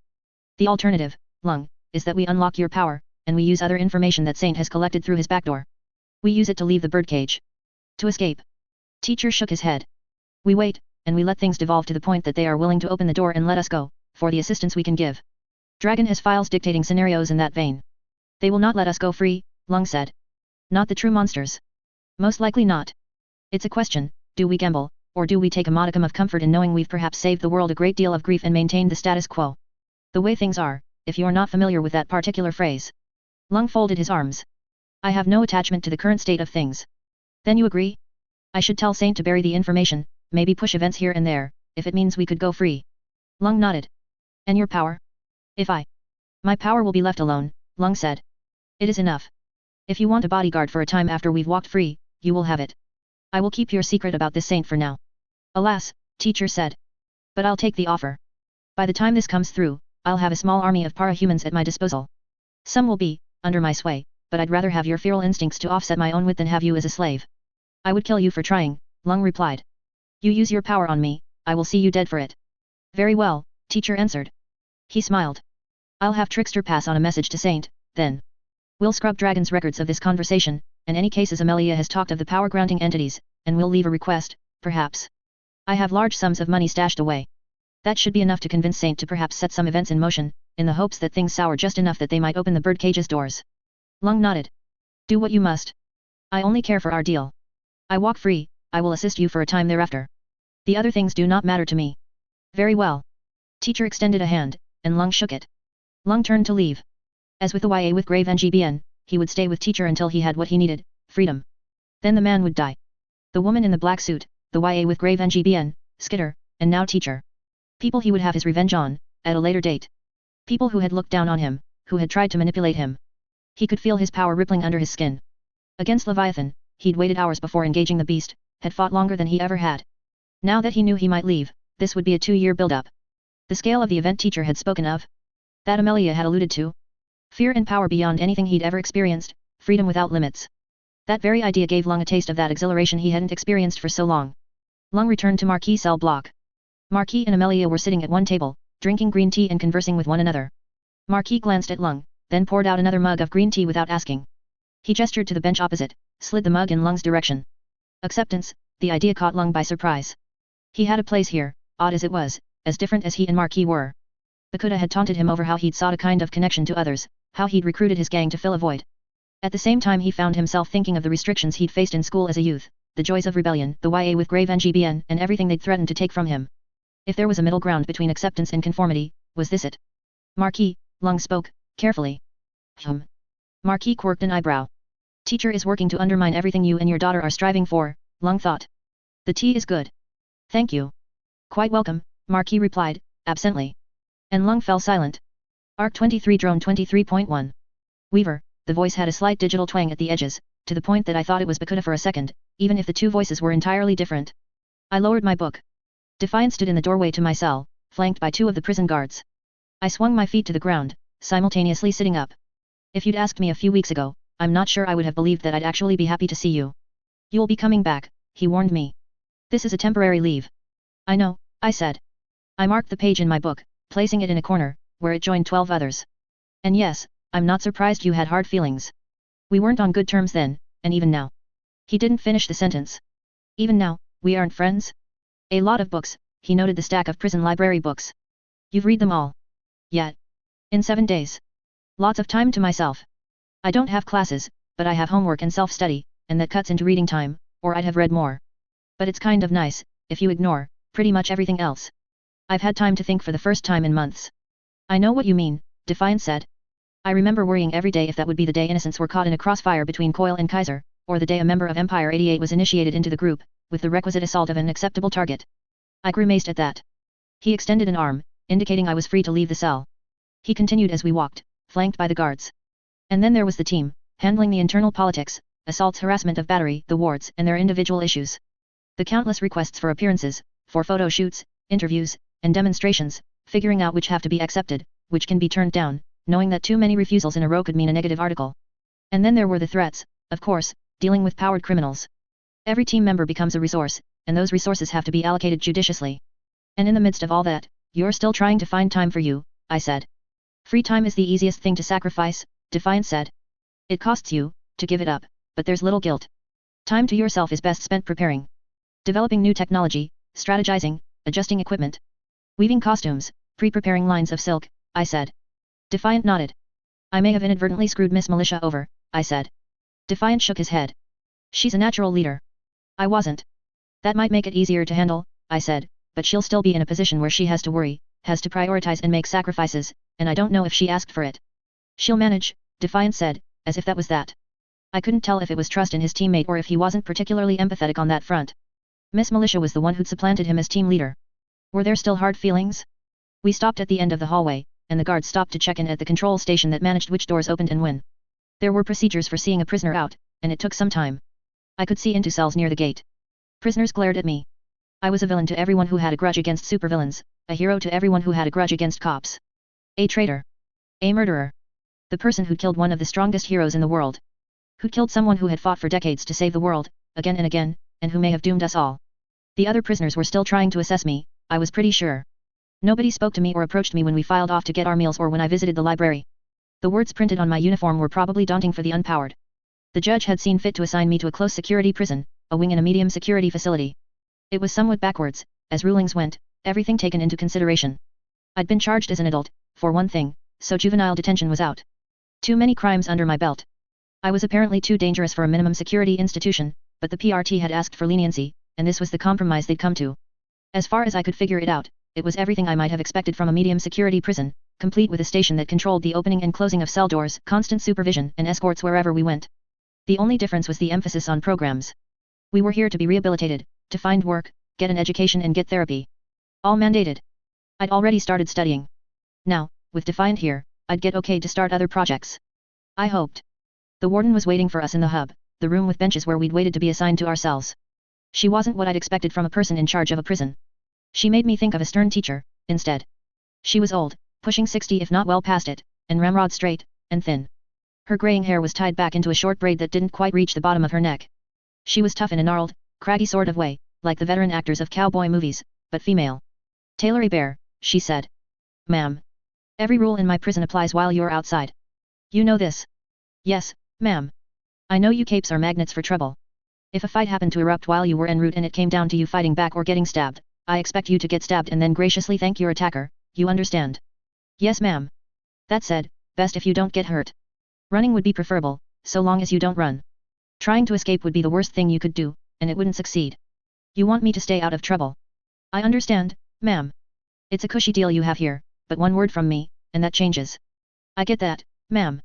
Really, I do. I get that I did some sketchy things. I get that this is a kind of penance, probably not as harsh as I deserve, and I welcome it. I think, given a choice between walking away free right this second and continuing my sentence, I'd choose the latter. She studied me for long seconds. We have a no-tolerance policy on powers, Ms. A. Bear. Yes ma'am. What appeared to be an emerging case of body lice in the main prison seems to have abruptly corrected itself, according to our physicians. The roach traps in the kitchen aren't catching anything, either. Yes ma'am. There's a part of me that would like to think you're doing us a service, cleaning things up. Which would still be a violation of the zero-tolerance rules, but somewhat forgivable given the intent. Another part of me has to be concerned that you're hoarding these in the same manner another prisoner might hoard makeshift weapons. No, ma'am. Which is it? I sort of hoped to talk about it with my therapist, on our first meeting, and figure out the best way to approach it before talking to you. She made a continued gesture with her hand, arms still folded, her gaze hard. My power is always on. It takes a conscious effort to block them out and let them act normally. I feel what they feel, sense what they sense, sort of. It's not fun with lice, crawling around in prisoners' pubic hair, you know? Being aware of that, across 18, 19 prisoners, 24/7. My concern, Ms. A. Bear, is what you're doing with those bugs. Nothing, I said. I moved them away from the prisoners. I've mostly left them where they were, let them starve. I can't leave them stationary like that where there are rodents, or they'll only feed the rodent population and you'll have a bigger problem. I could kill the rodents, but then you'd have dead rats in your walls, and this isn't acceptable. You understand why this isn't acceptable? You have to protect other prisoners, I said. Even if it means letting them have lice? I didn't say that last part. If bugs are your weapon of choice, I can't let you have access to them. What about a bucket? I asked. Set up a bucket in some back room, fill it with something caustic enough to kill them on contact. I'll drown every bug I can reach in the bucket, and you'll be able to see for yourself, by the volume of bugs that are in there. Let's postpone measures like that, Defiant cut in. Go change. I nodded, happy for the escape route. I made my way to the combination shower and change room area, pausing to collect my civilian clothes from the guard in the bulletproof glass enclosure that overlooked the hub. I would have liked to shower in relative privacy, but I didn't think anyone outside was planning on waiting. I stripped out of the prison uniform, a lightweight, grey one-size-fits-all cotton tunic and pants that felt more like pajamas than real clothes. Mine weren't as threadbare as the clothes the other prisoners wore. For one thing, I was a small. Sort of. It was a choice between either wearing a medium-sized tunic and have it hang around me like a tent, or wear a small and have it barely reach my beltline. I'd chosen the latter. The other reason I got a uniform that hadn't been worn 100 times by 100 other prisoners, was that I wore a special prison uniform with SP. Inmate printed across the shoulders and sleeve, informing everyone who saw me that I had powers. After folding the garments, I donned my weaver costume. I'd have to update it. It wasn't real, wasn't fit for fighting. The underlying bodysuit was something generic they kept on hand, no doubt similar to what made up Clockblocker's costume. Much in the same way his costume had been elaborated on with armor panels, mine had armor that Dragon had 3D printed prior to arriving at the PRT headquarters. It felt wrong, especially the way the straps fit into it, and I didn't like knowing how flimsy it was. I didn't wear the mask or the armor panels, merely holding the bundle that contained them. Instead, I pulled on clothes over the bodysuit, rolling up the sleeves until they were midway up my biceps. The same short-sleeved, button-up shirt I'd changed into after we'd met with the judge, and jeans. When I emerged, Defiant and the warden were talking. She had enough presence that even Defiant, 6 feet tall and clad in armor, looked like he wanted to back down. She tapped him in the center of his chest to punctuate her words, before lockdown. And I want all paperwork, as soon as you get it. You'll have it, he responded. Hand out, the warden said, turning to me. I extended a hand. She strapped a device to my wrist, like a pager, but with a coarse black strap attached. So we know where you are. Okay. The warden looked to the guard in the bulletproof glass enclosure. She gave him a hand signal, and he opened the front door to the prison. We made our exit down a corridor of double-layered fences topped with barbed wire. We entered the parking lot, where a small crowd had gathered around Defiant's ship, staring. They parted to let us board, and then backed away as the jet started to thrum with life. We're alike in some ways, Defiant said, from his seat at the controls. I sat behind him, having belted myself in. My response was cut short as we started moving, and inertia hit me like a pressure wave against the front of my entire body. I managed only ahem. We've both been leaders. We've both made our mistakes, and we've faced a form of detention for it. You with your prison, me with my retirement. Oh, he was back to that? We'd been interrupted. Guess so, I managed. And Dragon? Not a leader, Defiant answered me. Not unless you count the artificial intelligences that operate the other suits. But her prison? It remains worse than any you or I have faced. Remains? I asked. Yes, he said, but he didn't elaborate. How could her prison be worse than jail? And how could she still be in it, unless, was she disabled? Cerebral palsy, partial or total paralysis, something else? I wasn't sure how that factored in with her current inability to communicate. If she relied on a computer to speak for her, maybe something in the program had broken? The craft changed direction. Defiant tapped a button, then let go of the controls. Autopilot? Whatever happens, he said, you're a member of the wards. That's done, but the nature of your membership is still very much in question, understand? I'm not sure I do. Before, I mentioned the tasks of being in charge of a protectorate team.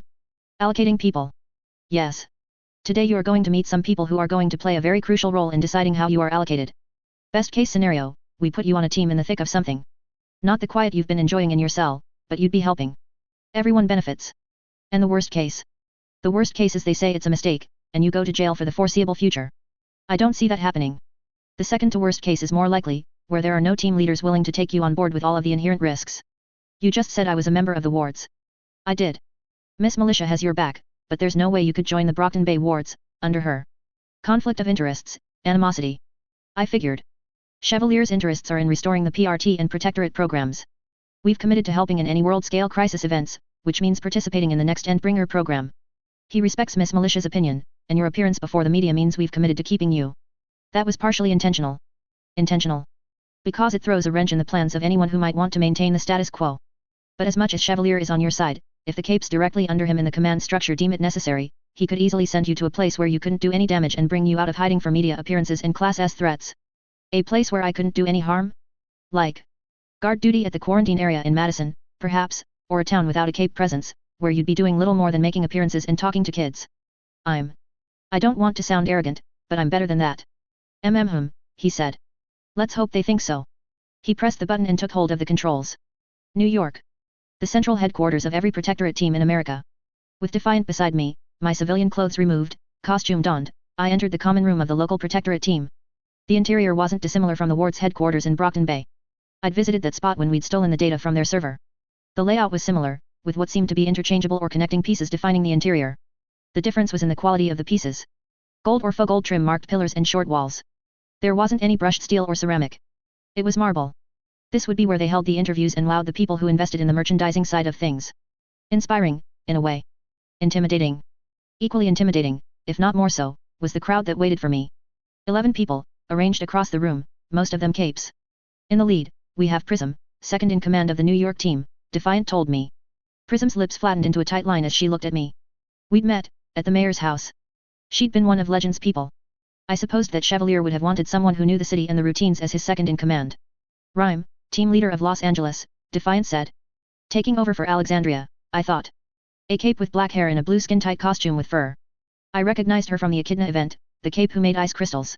I remembered how she'd been following Chevalier's orders. His second in command? It made sense he'd promote someone he knew to the second largest team in America. Revel, team leader of Chicago. Revel was a woman I hadn't seen before, even in the background of the various Class S fights. I was pretty sure I would have recognized her.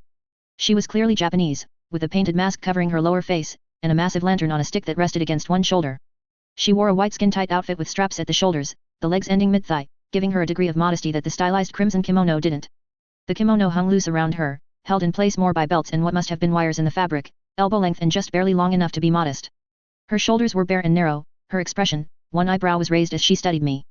Dispatch, the second in command of Houston.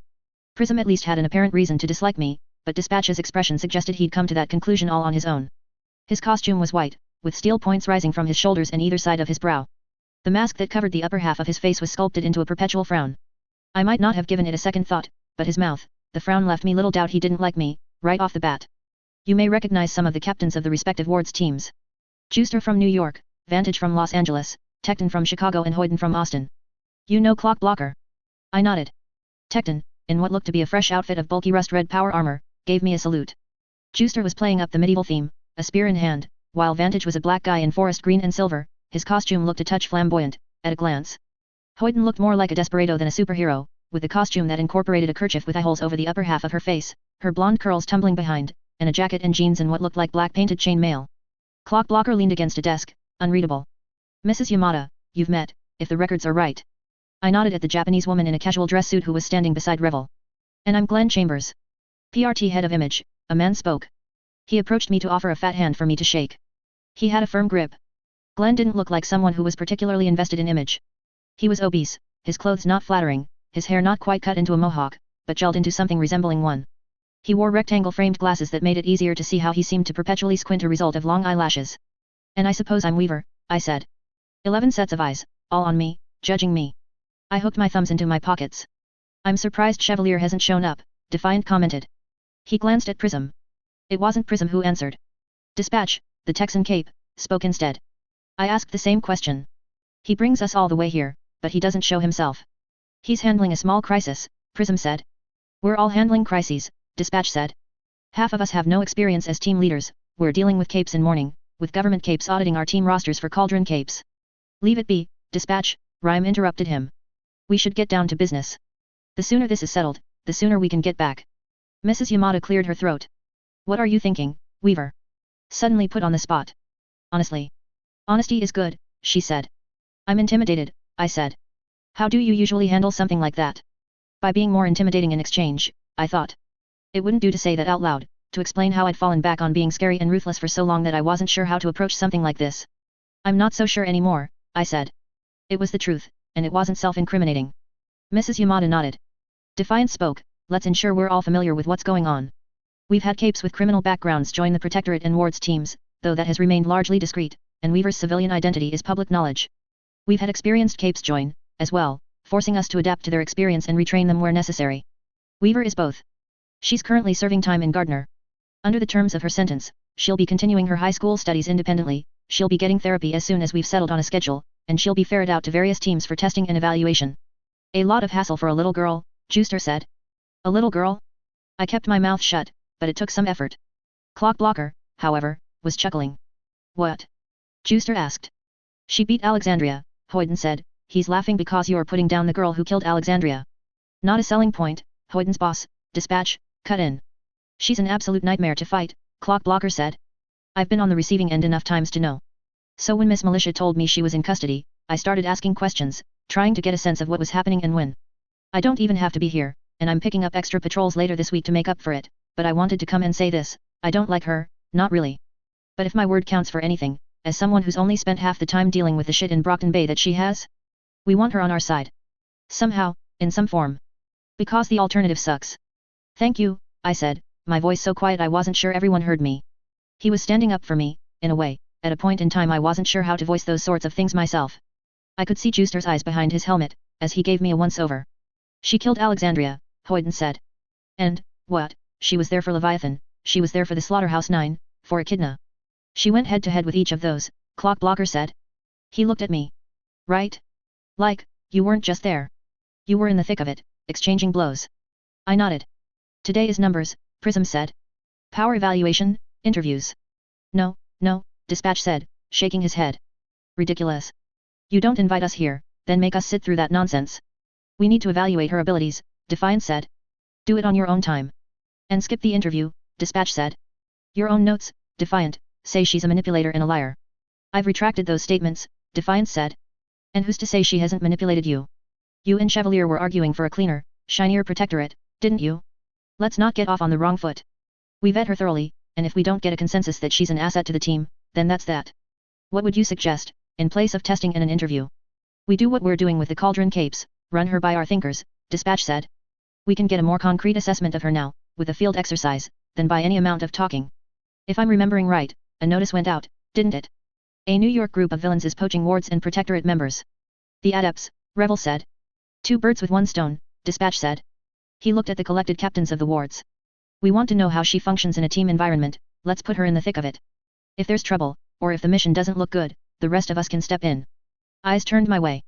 You're serious, I said. As cancer, dispatch told me.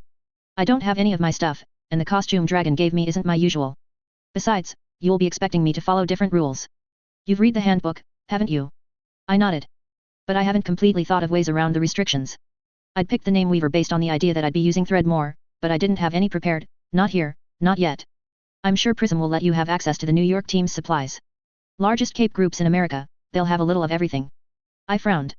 If I said no, it'd be a black mark in my record, and some of these people were obviously not interested in giving me any slack, unless it was to hang myself with. Okay, I said. The adepts don't kill, he said. If there's a problem, it's on you.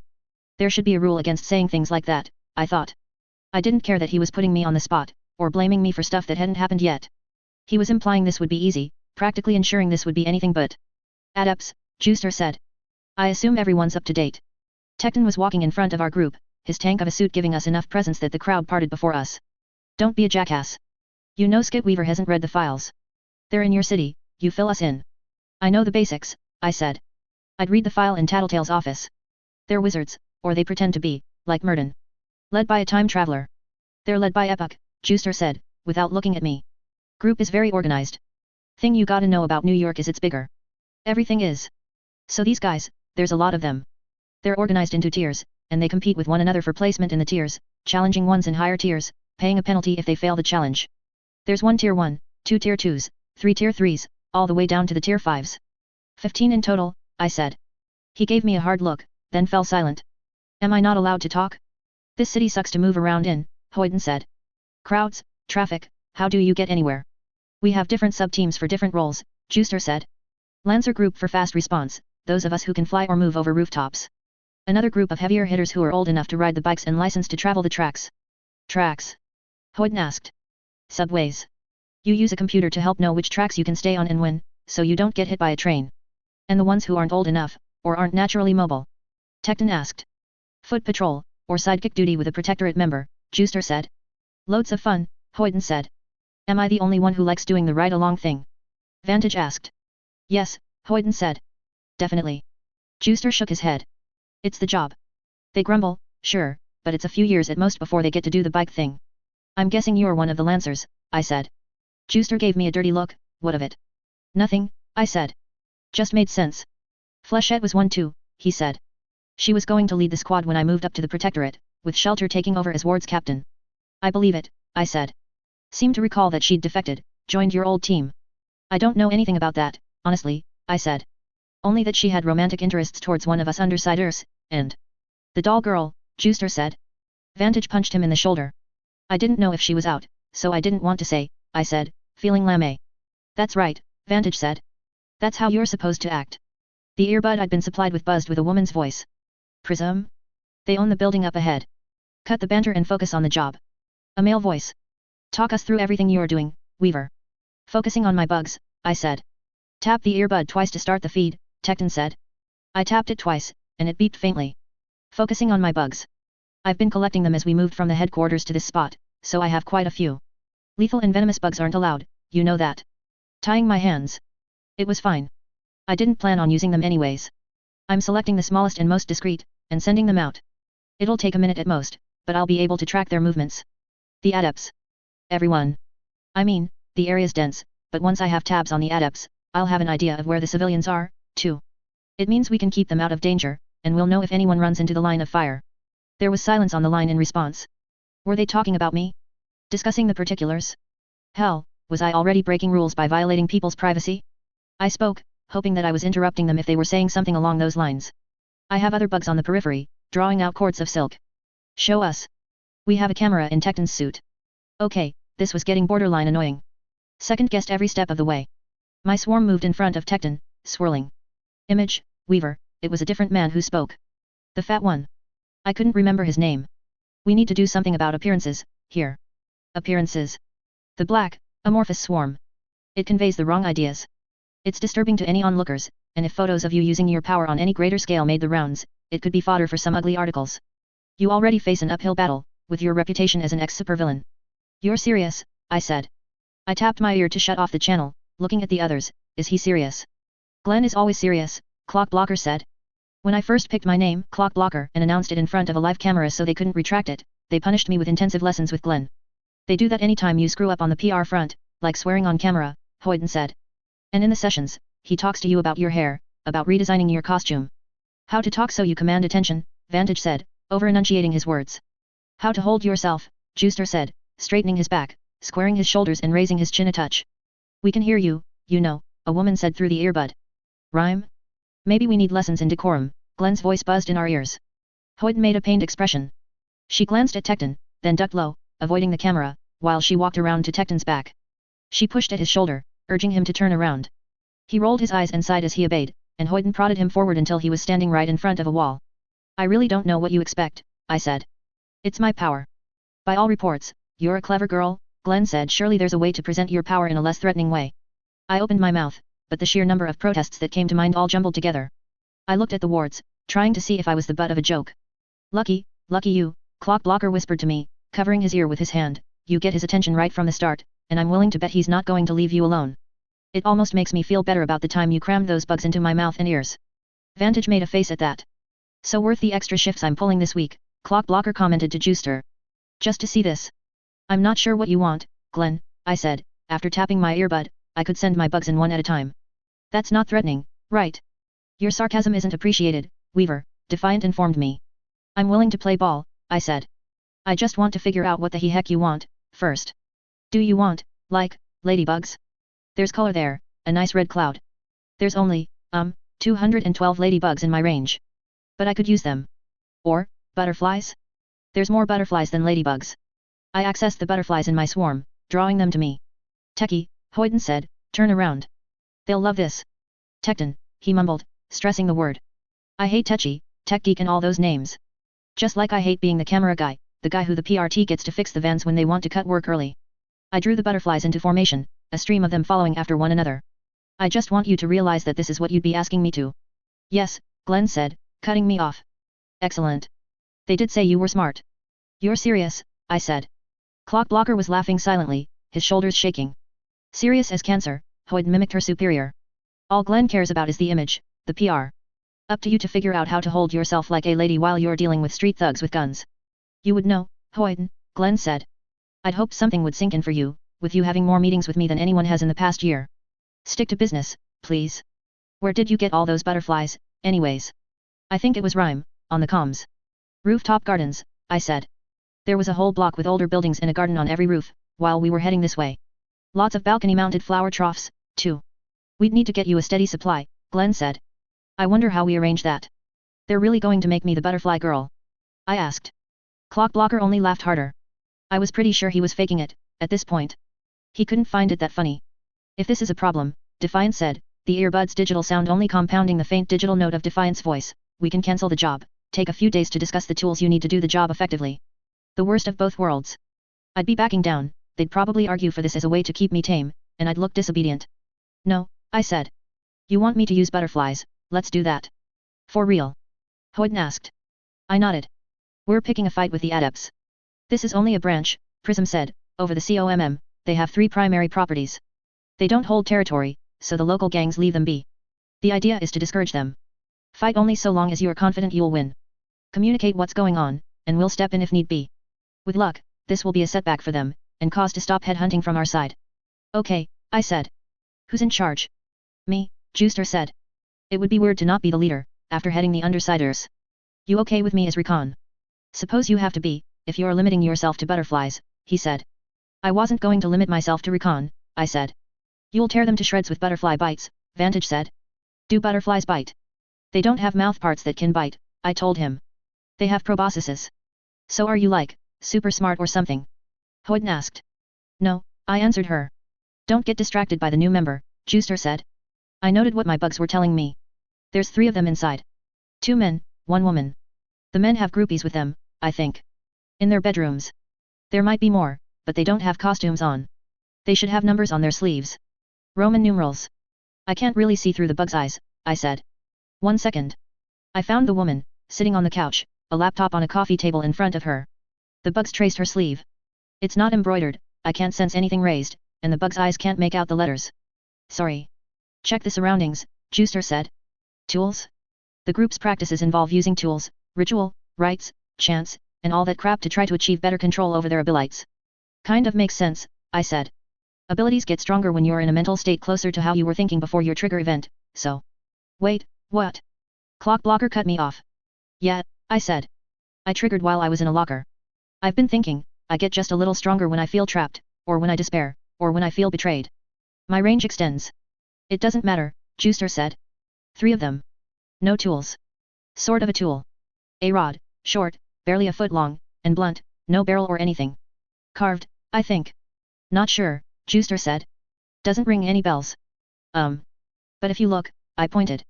There's birds. Usually they'll pick off a few bugs that get too close, but they aren't moving. And there's some inside. Juster asked.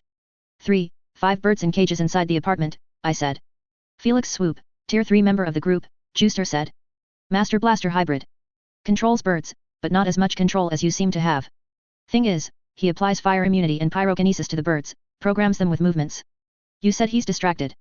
I noted Swoop's presence in the bedroom, tried not to pay too much attention to the particulars of what was happening inside. Definitely occupied. Let's move, Juster said. He began striding across the street. He raised his voice, back away from the building. No reaction from the men in the bedroom or the woman on the sofa. They couldn't hear it. I directed my swarm. Bugs moved through the crowd, and I organized the swarm so it was surrounded by butterflies, masking the core of the disturbing black swarm within. Cheating, maybe, but I'd do what I had to. The irritating part of this was that I had to look at the swarm to make sure everything was in place. It'd become natural sooner or later, but I really didn't need more handicaps. Back away from the building. You can watch the fight, but watch from the other end of the street, I spoke through my swarm. So weird, to be doing this with a veneer of legitimacy. What are you doing, Weaver? One of the capes asked me, through the earbud. Warning the crowd. I can mimic my voice by using the sounds my swarm produces, only I'm using mainly butterflies. A bit of a fib, but it would fit what Tecton was seeing by way of his camera. Keep us updated on your thought process and strategies. Juster led the way into the building. I'm using the silk cords I prepared earlier to hamper the birds on the balconies, I said. There's a pigeon roost above, but I'm covering the door, so hopefully Swoop won't have access to all of those pigeons. And I've got other bugs surreptitiously gathering in the clothing that Swoop and the other male discarded. I'm assuming I can use the scarier bugs if the public isn't about to see. That goes against the spirit of what I was talking about, Glenn told me. Yeah, Hoyton said, from just behind me, you should want to use butterflies and butterflies only. Tecton pushed the door open, splintering the lock and snapping the chain with just the strength of his power armor. Tecton in last, Prism said. We'll want eyes on the scene. I'm the toughest of us, Tecton protested. Don't flatter yourself, Hoyton said, patting his chest as she walked by. 2 upstairs there, with 2 more that might be initiates, might be civilians, I said, raising my voice a fraction. I pointed in the direction of the 2 men. I moved one hand to point at another point. 1 woman there. All 2 floors up. I hung back as the heroes ascended the stairs, and got to see as Tecton placed his hands against the frame of the door. Let me know when, he said. And brace yourselves. We'd gone over the powers in this particular group before we left. I knew what Tecton and Clock Blocker were capable of, obviously. That left Vantage, Juster, and Hoyton. I could track them as they broke into the apartment. Juster's Blaster Striker hybrid power involved his lance, a power that conducted along the usual channels, only the form it took varied. He speared through the computer, then swung the blunted side of the weapon at the couch. The woman rolled out of the way, and energy rippled away from the lance, freezing and shredding cushions. He could choose the effect, making it fairly versatile. Concussive blasts, fire, ice, lightning, suction, and disintegration, among other things. Trick was that he had to hit to deliver the effect. The advantage, conversely, was that he had another power. With a brief-lived burst of superspeed, he closed the distance to the woman, coming to an abrupt stop just in time to kick her in the midsection. Clock Blocker followed, stepping forward to touch the woman and freeze her.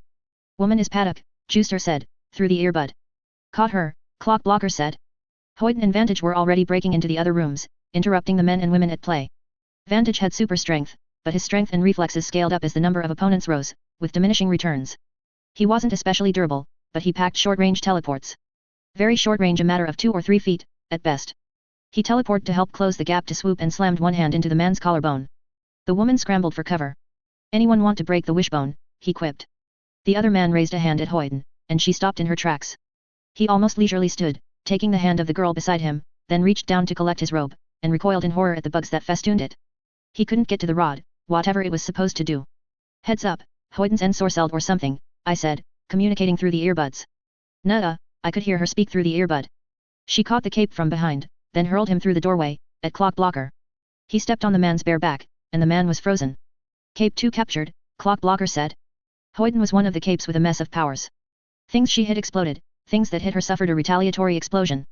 She was stronger, more durable, and to top it all off, she had a peculiar resistance to damage and powers that improved as she got further from her target. Between them, they each had the ability to apply their abilities in devastating ways. They were team captains for a reason. Wait, was this okay? I'd barely done anything. I was used to hanging back, supporting my allies, and delivering decisive strikes where necessary, but I was supposed to be proving something. Would I be able to say I'd achieved anything definitive? Was that intentional? I hurried up the stairs in double time. I reached the door frame, and I got a look from Juster. Definitely intentional. He'd had his team bulldoze through the capes, leaving nothing for me. I'd provided recon, but would that be enough? Securing the bystanders, Clock Blocker said, from across the room. He approached one of the women, and she made a squeak of alarm as she jumped back from his reaching hand. SHHH, it's okay. Doesn't hurt. If you've done nothing wrong, there's nothing to worry about. You'll wake up in a few minutes, visit the police, and then go home. She glanced at Juster, as if looking for confirmation, and Clock Blocker touched her, freezing her. The other woman was pulling on pants, the kind of skinny jeans you pulled up inch by excruciating inch, if you were lucky enough to have actual hips. She still wore a black bra, and way too much eyeshadow. Last one, Clock Blocker said. You can call in the PRT vans. She buttoned up her jeans, then ran her thumb along the chain that ran from her belt loop to her pocket. Wait, I said. The chain, there were charms on it. Those charms. My embellishment, she said. Shit. Juster said. Clock. Clock Blocker lunged, but she leaped back. Landing on his hands and knees, Clock Blocker reached out, firing the fingertips of his glove at her, each trailing cords that extended to his gauntlet. Two of the cords looped around her limbs as they made contact. Thick, I noted. Not fishing lines that might cut when they were frozen in time. He froze them, then freed his hand from the glove. She was immobilized. It wasn't enough. It's stand still, Juster said. He broke into a run, charging her with his lance held ready. 13th hour, now, she retorted. Her eyes flared with light, and I felt my body jolt. Tecton. I spoke through my bugs. My heartbeat slowed to a glacial pace, my breathing slowing. My outstretched hand started drifting down, the strength to hold it up slowly leaving my body. 13th hour collapsed, going limp in the midst of Clock Blocker's suspended wires. Juster, mid-stride, did much the same. My thoughts were slowing down, volition gone. The others were the same. My sense of time. I was reminded of a dream I'd had, of being put under a spell by Coil.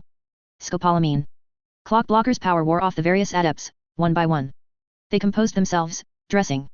Swoop dialed a number on his phone, approached the sleeping 13th hour while holding it to his ear. He lifted her chin and kissed her, staying beside her to catch her as the cords were released. Spot of trouble, he said, with a faint accent. Australian? British? Wouldn't mind one of the top tiers.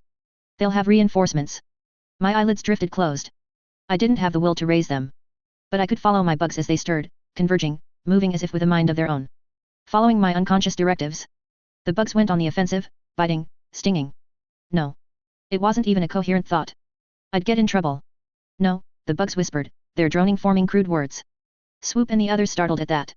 I could sense their movements through the accumulated bugs. He made a hand gesture, murmured a phrase, and birds took flight from the cages around the apartment. After a moment, they ignited, winging their way through the thickest areas of the swarm. The others would be arriving soon. I had to do something. That urgency, more than anything, seemed to translate into an order for my swarm. They began moving, bearing silk threads. That, I was okay with. The binding they performed was carried out as if from some deep-seated, creative part of me, the part of me that would doodle absent-mindedly in the margins of my notebook when I was tired in class. Instead of aimless doodles, however, it was cords and lines of silk extending from table legs to feet, from wrists to earrings and between the loops of shoelaces, and it was all accompanied by the butterflies that I was still maintaining in formation. Swoop's improvised phoenixes couldn't get close enough to burn those things without burning the individuals in question. The other adepts were arriving. My sense of time, still, was obscured. Where were the Protectorate capes? How long would we be stunned like this? Swoop, one hand pressed to his collarbone, moved his other arm to allow a flaming pigeon to rest on one hand, then winced in pain as he wound up nearly yanking an earring out. Curses. He really said things like curses. I did not want to lose to these guys.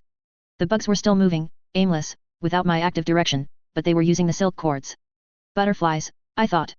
The butterflies I'd been prepared to use moved into the formations I'd instructed, joining and complementing the swarms of bugs that were weaving webs of silk over and around the four adepts, including the sleeping 13th hour.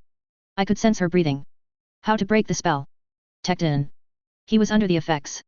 I could tell, by how his arms had drooped from where he had them on the door frame. If this was simply a kind of hypnosis. I called bugs to me, directed them to gather on my face. Not enough, they couldn't get through my mask. Without me asking it to, a cockroach started chewing through the fabric. The fabric that wasn't nearly as strong as spider silk. The female adept that Juicer and Clockblocker had attacked as they entered the apartment made her way toward the kitchen, stumbled as a silk cord around her knees failed to give her enough give. Annoying, she said. Admirable, almost, Swoop commented. This is the sort of thing we hope to train, and she's already a fair hand at it, isn't she? Whatever, the woman said. She drew a kitchen knife from a wooden block on the counter, then began cutting the most obvious threads. Seconds, minutes, hours passed. I couldn't say for sure. There was fighting outside. Capes fighting capes. I couldn't focus my attention on it. With the hole in my mask now large enough, the cockroach wormed his way in. Two ways this could go, I realized, as it dawned on me what I was doing. What my passenger was doing. Either this worked, or it would fail disastrously, and they'd be distracted, at the very least. The cockroach reached the back of my throat. I gagged and coughed. And that disruption was enough to shake off 13th hour's influence. My thoughts began to coalesce into something more coherent. Still coughing, fighting the urge to throw up into my mask, I directed bugs into the eye holes of Tecton's mask, down to his mouth, to do much the same. No, the cape with the rod said. Another mind-affecting power. I could see my spiders getting larger as they crawled, the apartment getting smaller, I felt vertigo.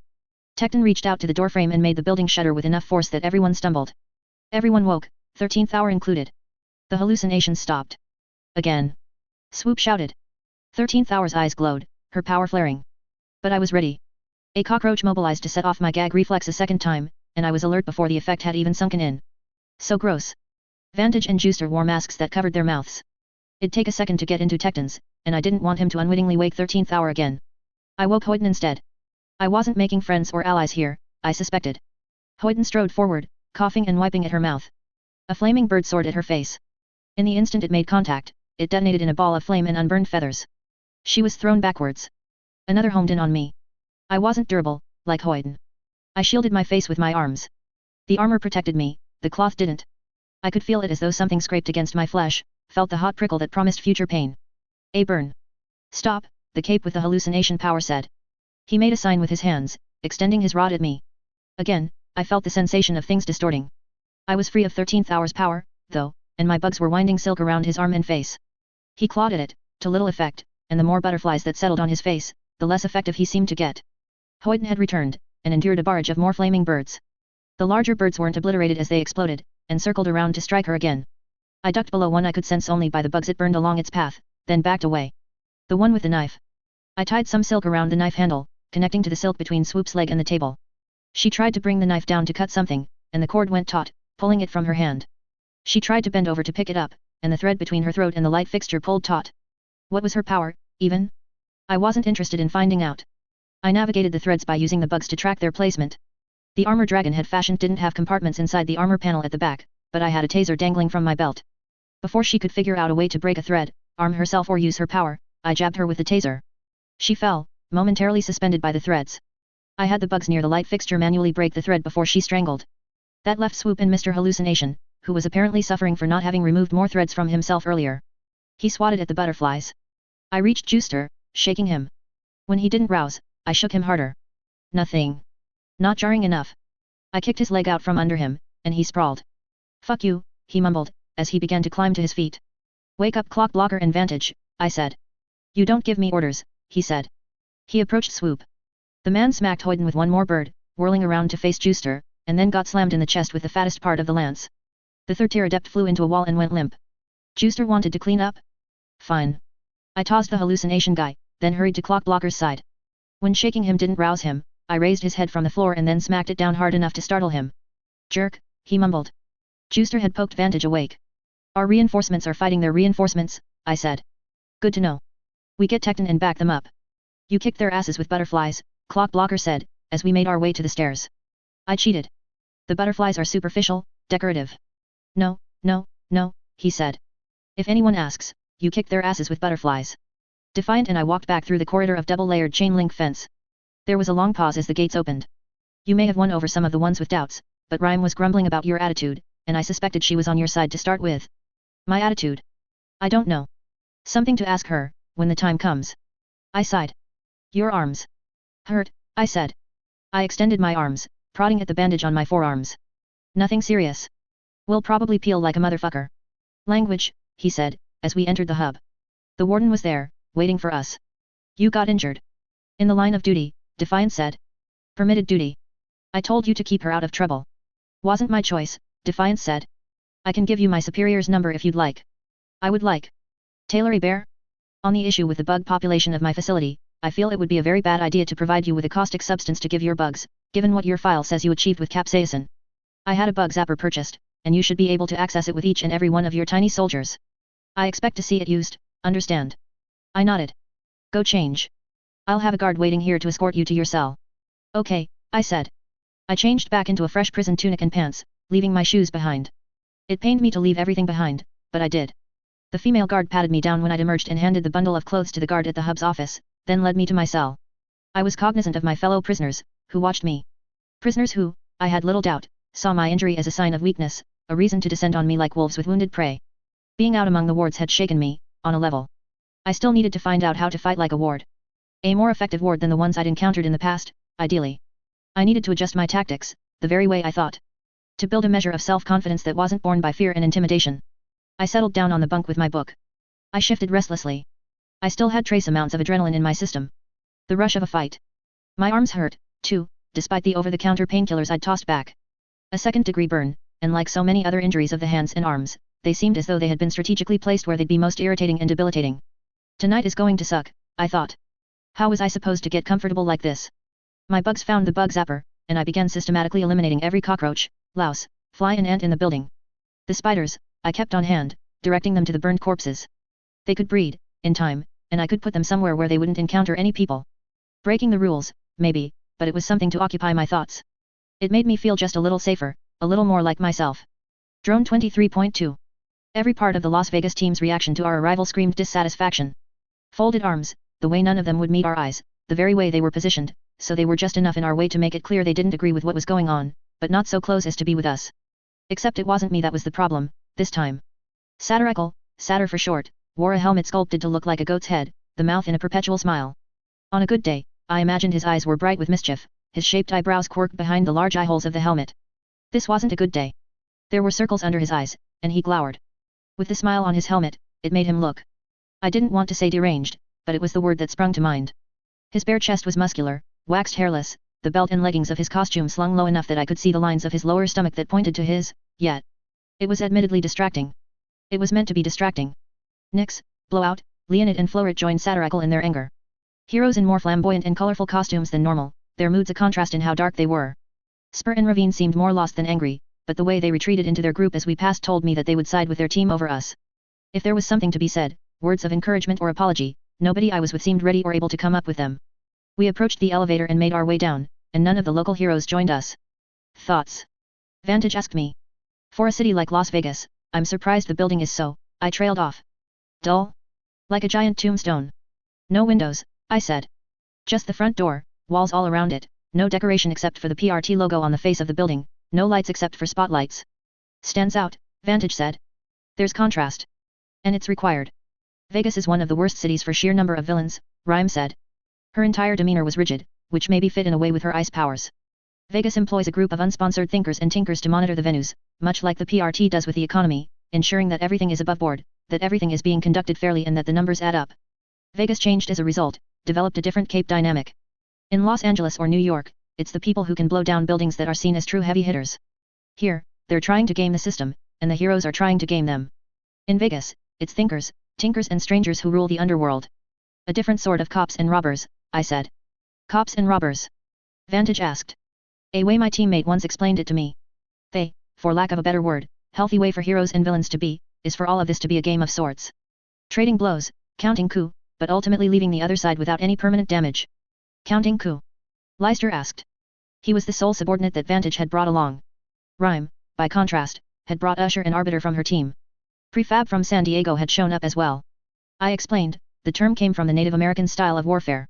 In a fight, one person makes a risky, successful play against the other side showing their prowess. They gain reputation, the other side loses some. All it is, though, is a game. A way to train and make sure you're up to snuff against the real threats without losing anything. Except, Rhyme said, things escalate. One side loses too many times in a row, they push things too far. And there's always collateral damage. I notice civilians don't factor into that explanation. I'm not saying I agree with it 100%, I said. I didn't, even from the beginning. But it sounds like what you're describing. Rhyme shook her head. No. The strip is dying. Every successful job the villains pull causes catastrophic damage, sees venues shutting down. More villains arrive, hearing of the last group's success, or because there's room for them, and they settle in the more desolate areas. The problem feeds itself, gets worse. This building is a fortress and a prison because that's what the city needs, that's how bad things have gotten. And the heroes? Flamboyant, as brilliant and attention-grabbing in the open as the villains are discreet and hidden in plain sight. The Vegas team is largely made up of strategists, charlatans, and borderline scoundrels. Individuals who can foil cheats and frauds, or throw a wrench in the works of the local masterminds, who think like they do. Which is why this is such a problem. The last sentence had a note of finality to it. I decided not to push my luck with further questions. We made our way out into the corridor with the cells. It was deeper, more developed than Brockton Base. There were 2 tiers, with one set of cells above the other. Rhyme moved her phone next to a television screen, then tapped it. There was a pause as a row of black squares with white outlines gradually lit up. She leaned forward a little, her hand resting against the wall beside the television. The screen came alive.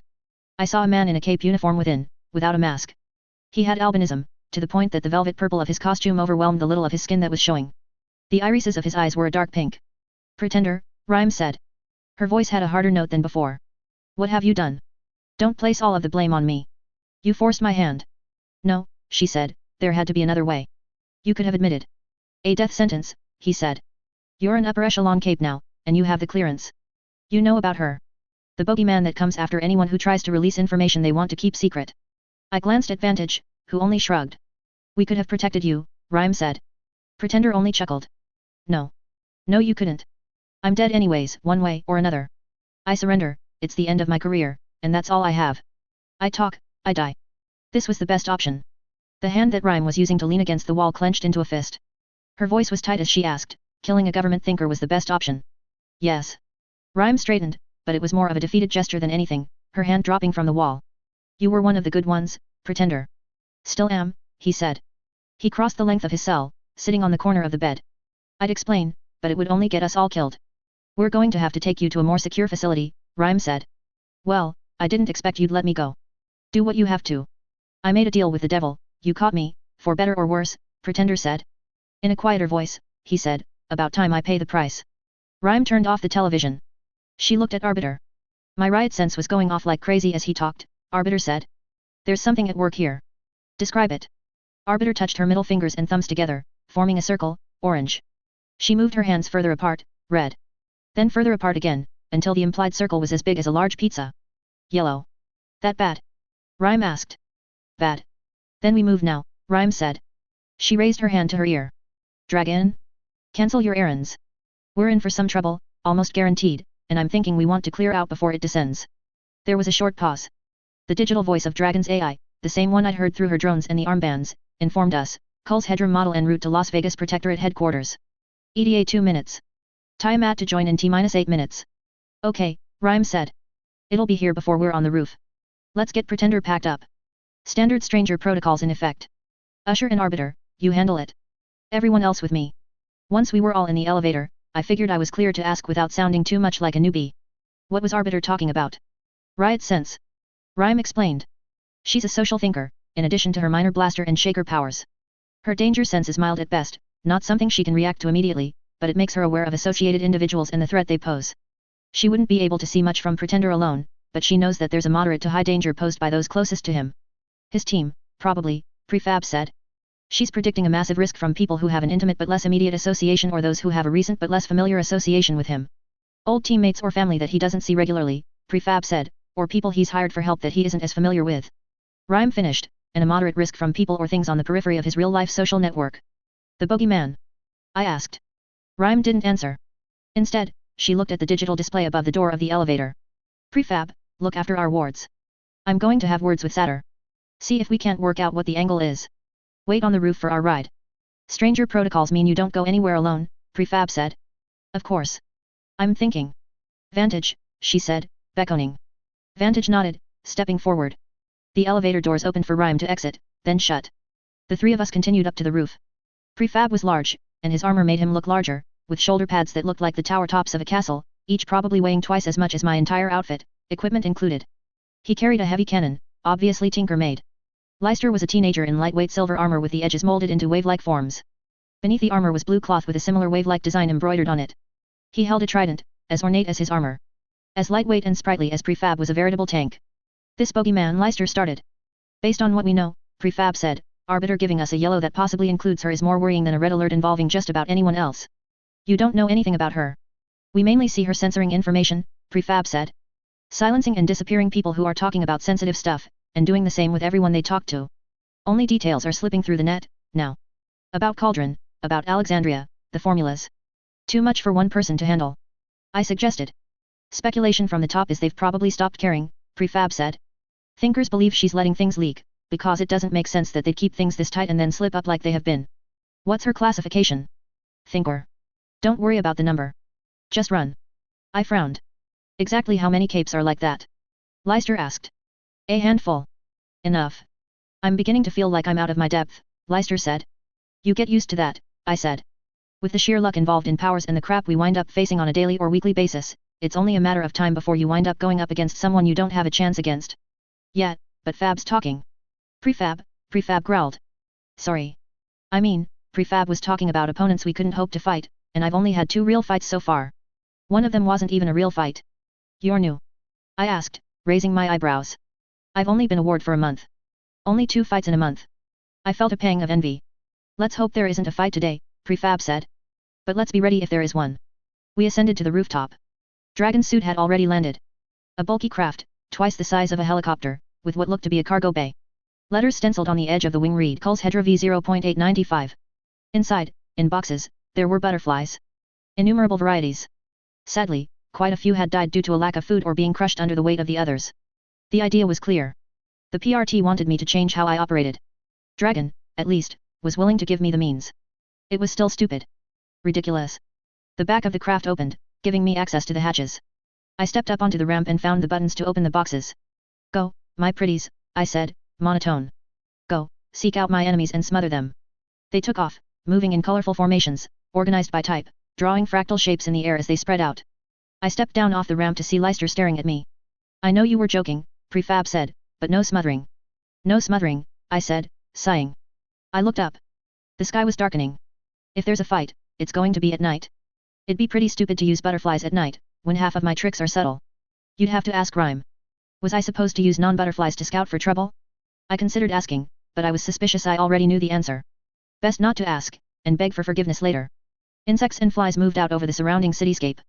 There were too many buildings here, too many that were sealed off, but I could check rooftops and balconies, and I could investigate the ground. Tens of thousands of people, all in all. Sniper rifle, I said, in the same instant the thought came together. Wah? Leicester asked, incoherent and confused. Prefab's head snapped my way. You sure? I'd point, I said, but he'd notice. Our masks and helmets cover our faces, or I'd be worried about lip reading. Don't panic, don't give away that you're afraid. Into the craft. Go, Prefab said. I nodded, wishing I had my real costume, though I knew it might not be tough enough to withstand a bullet from a sniper rifle. Prefab was the last to step inside, slowing down as he approached the ramp. I could see light glittering around the edges of the roof, growing more intense over the course of seconds. 10, 15 seconds passed, until there was more of the light than there were spaces in between. The light was most intense near the edges. In a clap of thunder, a rush of wind and a flare of anti-sparks, crenellated walls appeared, extending 15 feet up from the lip of the roof's edge. The sparks, such as they were black at their core, surrounded by shadow. They spun in the air before drifting to the ground, where they flickered out of existence.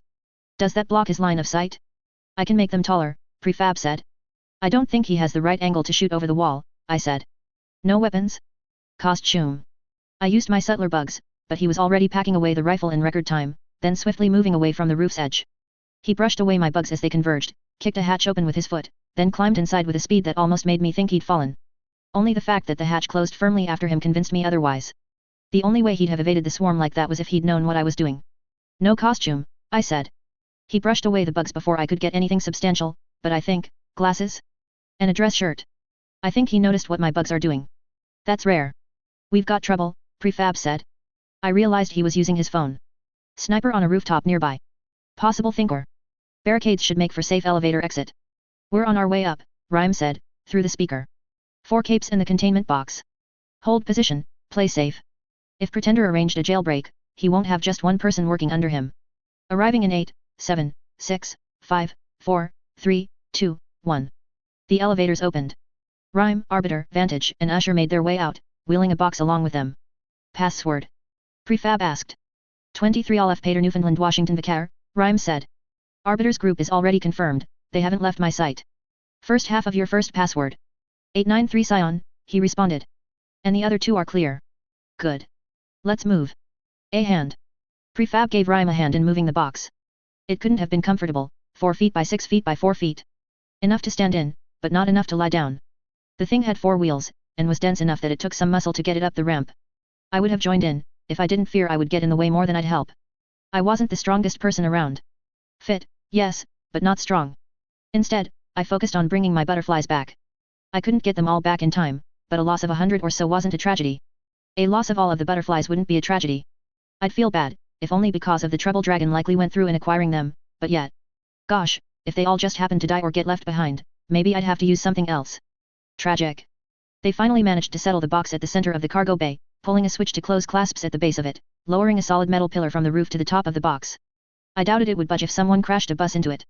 I called back some of the butterflies closest to me, keeping others around the building with the sniper.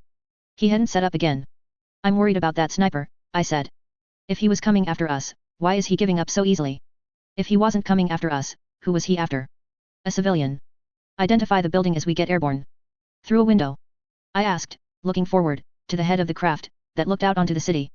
Bulletproof glass or no, let's stay away from the windows for now, Rhyme said. Cul's Hedra, show Weaver what your cameras see. Monitors changed from red text on a black background to high-resolution images of the surrounding walls and rooftop, a different image for each one. A second later, the ramp closed, and we took to the air, the craft vibrating softly. I studied the monitors, watching, getting a sense of the surroundings and of which buildings corresponded with what I was looking at. Cul's Hedra, I said, pretty sure I was mangling the name, the leftmost monitor on your left side. Zoom in, a little up and left. There. Building to the left of the one in the dead center. I tapped the screen as the ship highlighted the building in question. Good job, Weaver, Rhyme said, peering at the monitor. Was on the roof, moved below through hatch when I used my bugs. Hasn't left the building, I said. Rhyme touched her earbud. Vegas teams, be advised, armed individual in a building at 125 West Sahara. It's port, Leicester murmured to me. Hey. You said left side of the ship. It's port. Isn't that boats? I asked. Can be aircraft. Best leave it, Vantage said. Leicester's a little stubborn. So am I said. Maybe tenacious is the word you want, Vantage offered. There aren't a lot of people who get knocked out and still manage to win a fight. Are you all this pedantic? I asked. Vantage only laughed, though I saw Rhyme glancing at me, and she didn't look pleased. Alexandria was always hard on us, Arbiter said. Her voice had a strange tone to it, oddly melodic, getting us to focus on grades, extracurricular stuff, on top of what we did as a part of the team. We were challenged to be better than the other teams in everything, academics included, Vantage said. But we were the only team with a leader who cared about it. Except the Capes in Fresno, Arbiter said. I was still a ward, then. Vantage smiled, oh yeah. The bastards in Fresno. They caught on, probably because we were complaining so much. Small team, but they started studying like crazy, just so we'd be in second place, academically. Didn't matter why we were second, Alexandria was still annoyed at us. All those sermons on being top-notch, on acting like the people we wanted to be, and, she turned out to be a monster, Arbiter said. A monster slain by Weaver, here, Usher spoke. All at once, I felt very on the spot. Each of the Capes here, Rhyme and Prefab excluded, had worked with Alexandria in some capacity. Except Rhyme and Prefab were team leaders, and Defiant had commented on how every Cape in a position of power had some experience working under the Triumvirate, so even they knew her to some extent. Weaver did what had to be done, Rhyme said. Not pretty, not kind, but sometimes you have to use a knife to cut out a cancer. All eyes were on me. Nobody was speaking. I asked you to come along on this job for a reason, Weaver, Rhyme said. I've read the incident reports that involved your interactions with the PRT and the groups under the PRT's umbrella. The bank robbery, the fundraiser, the theft of the database with the Shadow Stalker kidnapping, and your ultimate surrender, a little over a week ago. I nodded, not sure where she was going, not wanting to interrupt. On the latter two occasions, you and your team perverted the natural course of justice. You pretended to be defeated by Shadow Stalker in order to ambush the wards, and you later surrendered, only to get off rather lightly for your crimes. I think I follow, I said. I glanced at the others, but they were all busy trying not to look like they were listening to our conversation. Rhyme nodded, it's about. The ship lurched, and Rhyme broke off mid-sentence to catch herself before she fell to the floor. Usher fell and nearly slid across the floor, but Vantage caught him. Cul's Hedra. Rhyme shouted, report. Incoming fire. Taking evasive maneuvers. The sniper, I said. Not likely, the ship reported. Unless the sniper is capable of moving great distances, he is approximately 0.735 miles away. The missile came from a perpendicular direction. Missile? Leicester asked, sounding very alarmed. Projectile, the ship corrected. Humanoid in shape. I saw Leicester relax a fraction at that, which I found oddly charming. He was relieved it was just a person. Experience told me that small to medium-sized explosives were less daunting than the prospect of fighting an unknown para-human. Let me out, Kul's Hedra, Rhyme said, before they attack again. Follow my orders on COMM Channel 2. The back of the ship cracked open, and wind rushed into the cabin. Several of my butterflies were torn free of their roosts. Prefab's in charge, Rhyme said. Got it, Prefab answered. Usher. Rhyme asked. Hit me. Usher didn't respond, still struggling a bit with his precarious position, holding on to Vantage's hand. He did close his eyes, and Rhyme began to glow, a sheen radiating over her hair, skin, and costume. With that, she was gone, pushing her way out of her seat, leaping and taking flight, flying out of the open hatch. An instant later, the ship swayed again. Prefab used his power to create a short half-dome over Usher. The back hatch closed, and Usher was finally able to relax, with solid ground and something to hold on to. Projectile was rotating rapidly, along both horizontal and vertical axes. Rendering composite image from video footage. The monitors showed a grey expanse, but it began to rapidly take shape in what was first a distorted sphere, then a crude face, and finally a face complete with details. Arbiter, Vantage, Leicester, and Prefab all groaned in unison. I suspected Usher might have joined in if he had a better angle. Fuck you, Pretender, Vantage muttered. Fuck you. You had to hire the worst mercenaries possible, didn't you? You asshole. I looked at the image.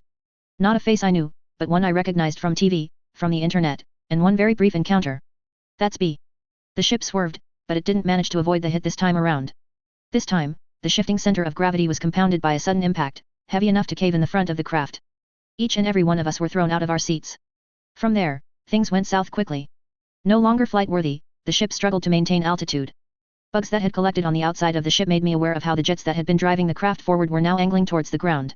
They worked double time to keep the Kul's Hedra from spinning as it fell and to give downward thrust to counteract the pull of gravity.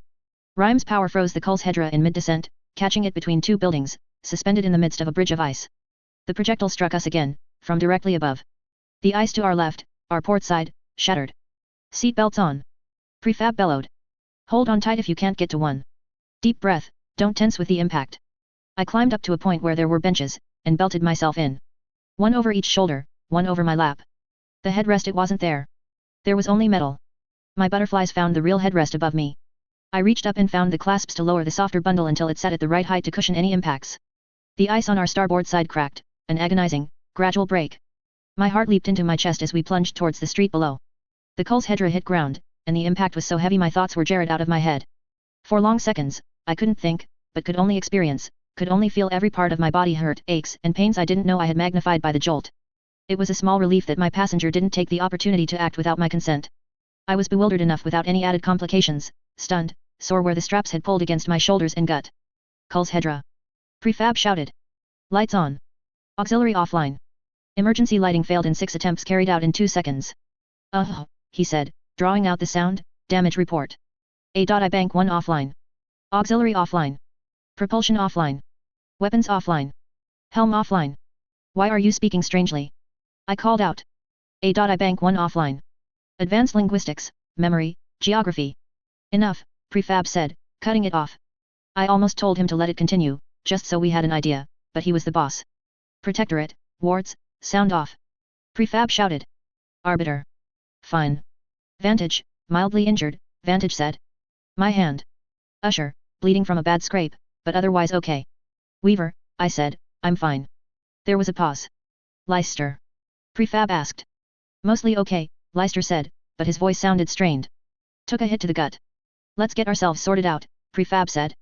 If you can reach your phones, use them for light. There's an exec on the second page, if you haven't mucked with them to add 10 pages of games. Don't, Leicester said, still sounding odd, don't diss the games, when you make us sit around waiting for stuff all the time. I didn't get a phone yet, I thought. But hey, I've got the damn butterflies. At my order, the butterflies that had been clustered on the outside of their cage took flight, spreading out over the ship's interior. I spoke, Kul's Hedra. Roof got crushed, lights with them, am I right? Yes. No lights in floor. Not at present. Standard floor fixtures in Kul's Hedra model precursor were removed for containment box fixtures. Lights included. Any power to monitors? Yes.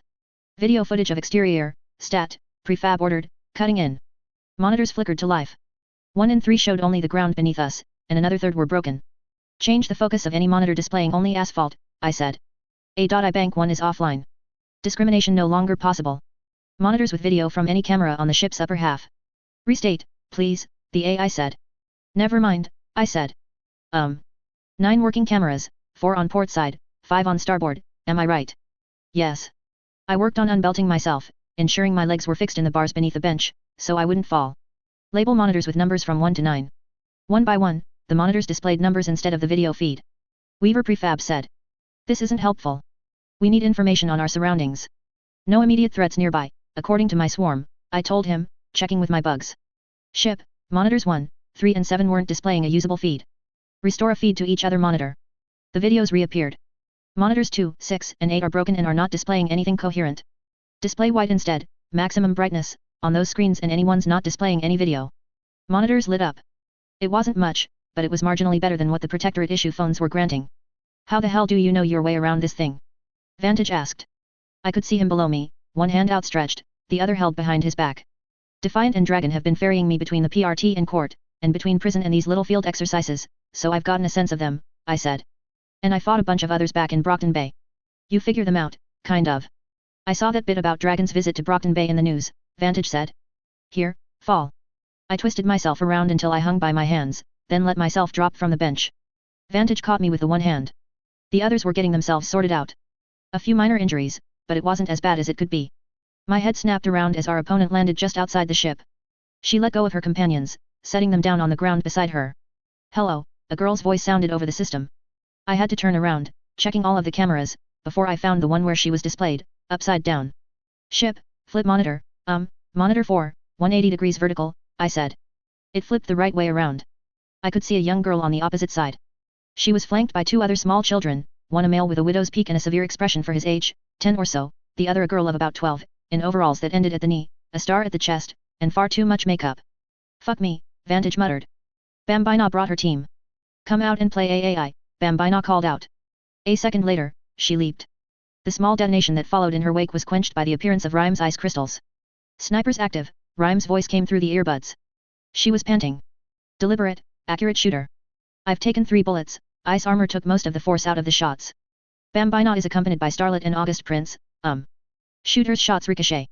Can't dodge. There's wounded just outside craft. Traffic caught underneath when you fell. Stop talking and get inside, Prefab said.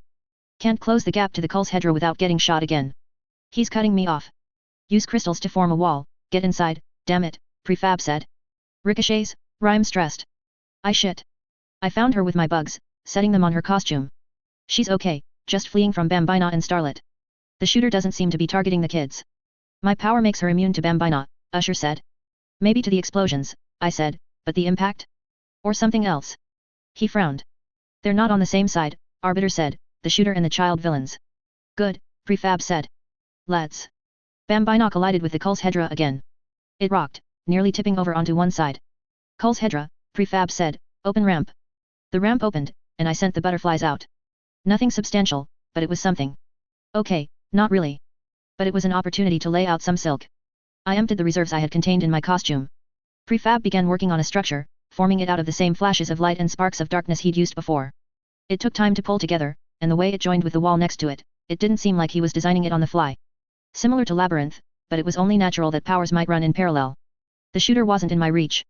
Bambina was horrifically mobile, bouncing off of walls and the street, creating explosions with most of the impacts. Her teammates were along for the ride, apparently unscathed by her power. Going on the offensive would be hard, even if I was using my full complement of bugs. I was having a really hard time justifying Glenn's rule on pretty bugs only. Prefab's wall appeared around the craft. Priority 1 is the wounded. We made our way out of the craft. Odd as it was, I felt a mixture of relief and an emotion I couldn't place, at the realization that I didn't have to fight to convince my teammates that we had to help other people. 3 cars had been caught beneath the wings of Dragon's craft, another smashed by a chunk of ice. The passengers of 1 car had fled, another 2 cars had people trapped inside, and the people in the 4th were unconscious. I helped Arbiter with the unconscious ones. I alerted Dragon, Prefab said. The Vegas teams know too. This is a waiting game. We help Rhyme, and we keep the prisoner contained. If he gets loose, or if Bambina destroys the containment vessel, this gets a lot more complicated. The prisoner, I noted the word choice, not pretender. If I can get closer to the shooter, I can disable him, I said. Too dangerous. An explosion against the exterior of the wall prefab had pulled together marked another attack from Bambina. I can do dangerous. Let me take the kid gloves off, and... No, Rhyme's voice came through my earbud. No. Stay. I grit my teeth. You're underestimating me. We're well aware of what you're capable of. I'm doing you a favor, she said, and her voice was strained. Stay, follow prefab's orders. I considered running, then stopped. Okay. I'm giving you some backup, Rhyme. Best I can do. With that, I sent butterflies her way, clustering them into human-shaped groups. When one group reached her, they surrounded her. Decoys. Hard to see, she said. I didn't even need the earbud to understand, with the butterflies near her. I kept the bugs away from her face. I wasn't sure that was ideal, but it was her call. Arbiter and Prefab had enough medical training to check the civilians over before we moved them further. With my power, I tracked Bambina as she ricocheted through the area, causing innumerable explosions across the landscape. Rhyme struggled to evade both Bambina and the detonation, while maintaining some degree of cover against the gunman. Last one, Prefab said. Weaver, help. I helped him get the older woman to her feet, and keep her standing as we led her into the back of Dragon's ship. I stopped abruptly, as Bambina's trajectory swiftly changed. Trouble. I called out. Bambina landed atop the wall. Her teammates landed beside her, each holding one hand. They looked a little worse for wear. Starlet was firing darts of light at Rhyme, the darts exploding midway through the air to block Rhyme's path when she tried to advance. Between Starlet and the sniper, she wasn't able to advance. You were there for the Leviathan fight, I spoke to Bambina. Can't really bounce on water, it turns out, she said. Wasn't worth the trouble. Ducked out. Prefab let go of the older woman, leaving me with the burden as he faced Bambina square on. Lots of attention on Pretender all of a sudden. Paying pretty well, Bambina said, and he promised a favor, too. He set some rules, but considering how we're going above and beyond the call of duty, I'm hoping he'll bend them. You know how fucking awesome it is to have a favor from a body snatcher? He zaps himself into some hunky celeb that'd never touch me otherwise, then. Bambina launched into a lewd explanation of what she'd have him do to her, and vice versa. I averted my eyes and did my best to turn off my ears. I'd started out spending months suppressing my powers to varying degrees, and I'd learned to ignore some sensations from my bugs. I wasn't so lucky when it came to my hearing. With my feet, Bambina finished. Starlet, still firing on Rhyme, glanced over her shoulder to look at us, cackling at Bambina's audacity, while August Prince didn't seem to react. I'd backed away, helping the older woman hobble forward on her bad ankle, and we were close enough to the ramp for her to make her own way up. I stepped forward, my eyes still on Bambina. Worst thing ever, Vantage murmured from behind me. Fighting kids? You win, you get 0 credit, no matter how good their powers are. They're children, after all. But if you lose, well, they're kids, your reputation is fucked. Focus, Prefab said. We know who these 3 are. We've got a Mover Shaker 6, a Blaster Shaker 4, and a Master Stranger 3. Hey, Weaver, Bambina called out. You're that supervillain turned hero, right? Off to Alexandria. Yeah, I said. Odd, how I felt more at home in this situation than I had 15 minutes ago. Or even helping the civilians. I'd liked helping civilians, but this was where I felt most able to reach into myself and be strangely calm. You fucked up my rankings for a straight week, worst fucking time, too. I'd planned an escapade, was supposed to rise to number 30, but your news took the front page instead, and I dropped to 45 instead. I haven't been that low in a year. Rankings? I asked. Rankings? Don't you even pay attention? It was embarrassing. My mom's still giving me a hard time over it, and it's like, that's less money from our sponsors. So I'm going to make you deep-throat my fist, okay? Break your arms and legs and make you suckle it. She stamped, and fire rippled around her. Both August and Starlet flinched. Worse, it destroyed the silk I'd been tying around her leg. She leaped down, holding August Prince's hand, and Arbiter took action. The heroine directed a sonic blast at Bambina with one hand, but Bambina kicked the wall, changing the direction she was moving. Arbiter blocked her with a force field, then raised a hand to shoot again. And stopped, standing still instead. A look of consternation appeared across her forehead, above her mask. Bambina ricocheted off of Dragon's craft, hitting it hard enough that it shifted, then flew at Prefab. One hit, and he was out of action. The explosion hadn't even been that large. Prefab, who had his cannon raised and hadn't even pulled the trigger once. Bambina whipped around, rotating crazily before touching ground, her feet skidding on the ground. She set the prince down. Starlet, up on the wall, laughed. Can't touch the prince, can you? Bambina asked. Go, August. The little boy advanced. He held a scepter, different from Regent's. More of a mace. Arbiter was backing up rapidly as he advanced, and I thought briefly about what the heroes had said about Alexandria, about how she'd wanted them to act like the person they wanted to be. I'd done that, in a way. It reminded me of how I'd formed my identity as Skitter. I'd acted fearsome, acted as if I expected people to be afraid, expected them to listen, and they had. Even Dragon had, at one point. But maybe I didn't need to be feared here. I could do something as Weaver. Confidence. I didn't back down as the August Prince approached. I sent butterflies his way. No problem. Tried to move them so he would be blinded, and found they didn't listen. Tried to bite and sting with the nastier insects I'd hidden inside the butterfly swarm, and again, no response. He closed the distance to me, swinging at my knee with the mace. I ducked back out of the way. His fighting style was graceless, without any particular fluidity. He held the mace with 2 hands and swung it, and then took seconds to recover. An opening to strike, and my body refused to follow up on it. That would be his power then. Something in the same department as Imp's ability. My bugs continued past him, and I sent them straight for Bambina. She only laughed as the butterflies landed on her, stomped hard to kill most of them. No way. You offed Alexandria. I'm not ow. Bees, wasps, and hornets stung simultaneously, targeting her eyes, mouth, and ear holes. She stomped, and soared up to the top of the wall. My face, fuck you. This is going to swell. This fucking. I didn't hear the rest. I was more focused on the little kid who was striving to cave in something vital. The prince swung at me, and I caught the mace. It was a mistake. He let go and tackled me, gripping my leg, hauling on it to put me off balance. I couldn't fight to pull him off, couldn't use my bugs. This was annoying. Then I saw Bambina point, saw Starlet stop taking pot shots at Rhyme and turn my way, reaching. If the prince was the master stranger hybrid, and Bambina the mover shaker, then that left the blaster power to Starlet. Arbiter. Arbiter threw a force field between us. It didn't matter. The dart of light she fired exploded against the force field, and the ensuing implosion pulled me off the ground. August Prince held on as I tumbled, then climbed up me before reaching around my throat. I tucked my chin against my collarbone, preventing him from getting a decent hold, and he started clawing at me, struggling to get fingers, a hand, between my chin and my neck. If this goes any further, Clock Blocker's never going to let me live this down. The second thought was a little more grave. If this little bastard kills me, the Undersiders will never forgive me. The others were helpless to assist me, due to the peculiarities of the prince's power, but they could direct their focus to Bambina and Starlet. Leicester thrust out his trident, and it distorted, stretching the distance between himself and the 2 kid villains on the wall. He struck Starlet in the face with the shaft of the trident.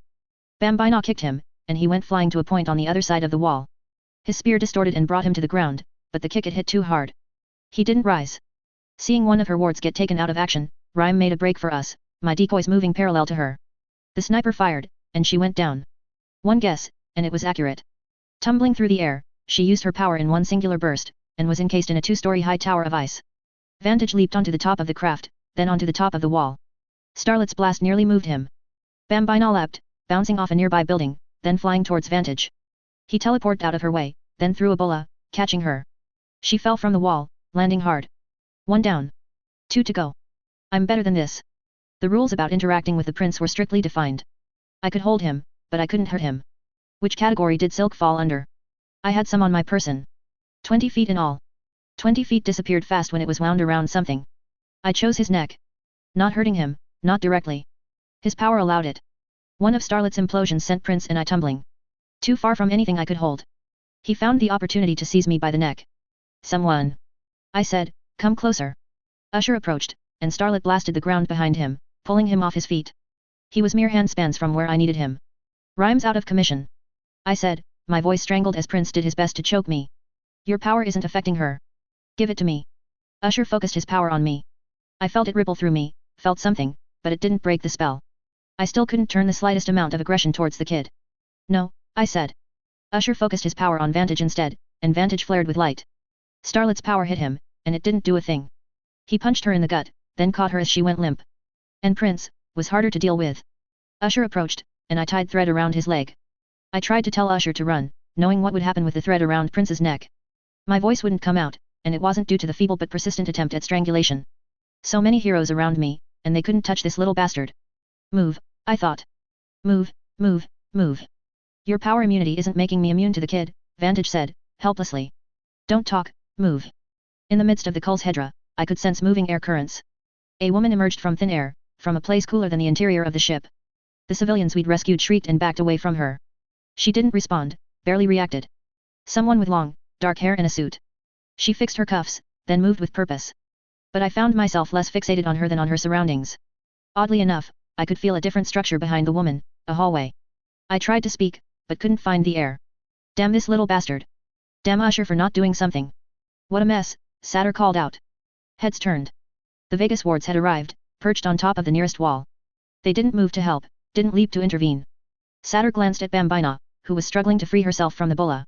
There was something in his eyes. Were they in on it? Help us. Vantage called out. Rhyme's out, and we can't save Weaver. Satyr didn't speak. He glanced at the ship. He couldn't see from the angle he'd approached, but the woman inside had pulled the lever, and the door at the back was slowly closing. I drew out words on the side. Pretender in danger.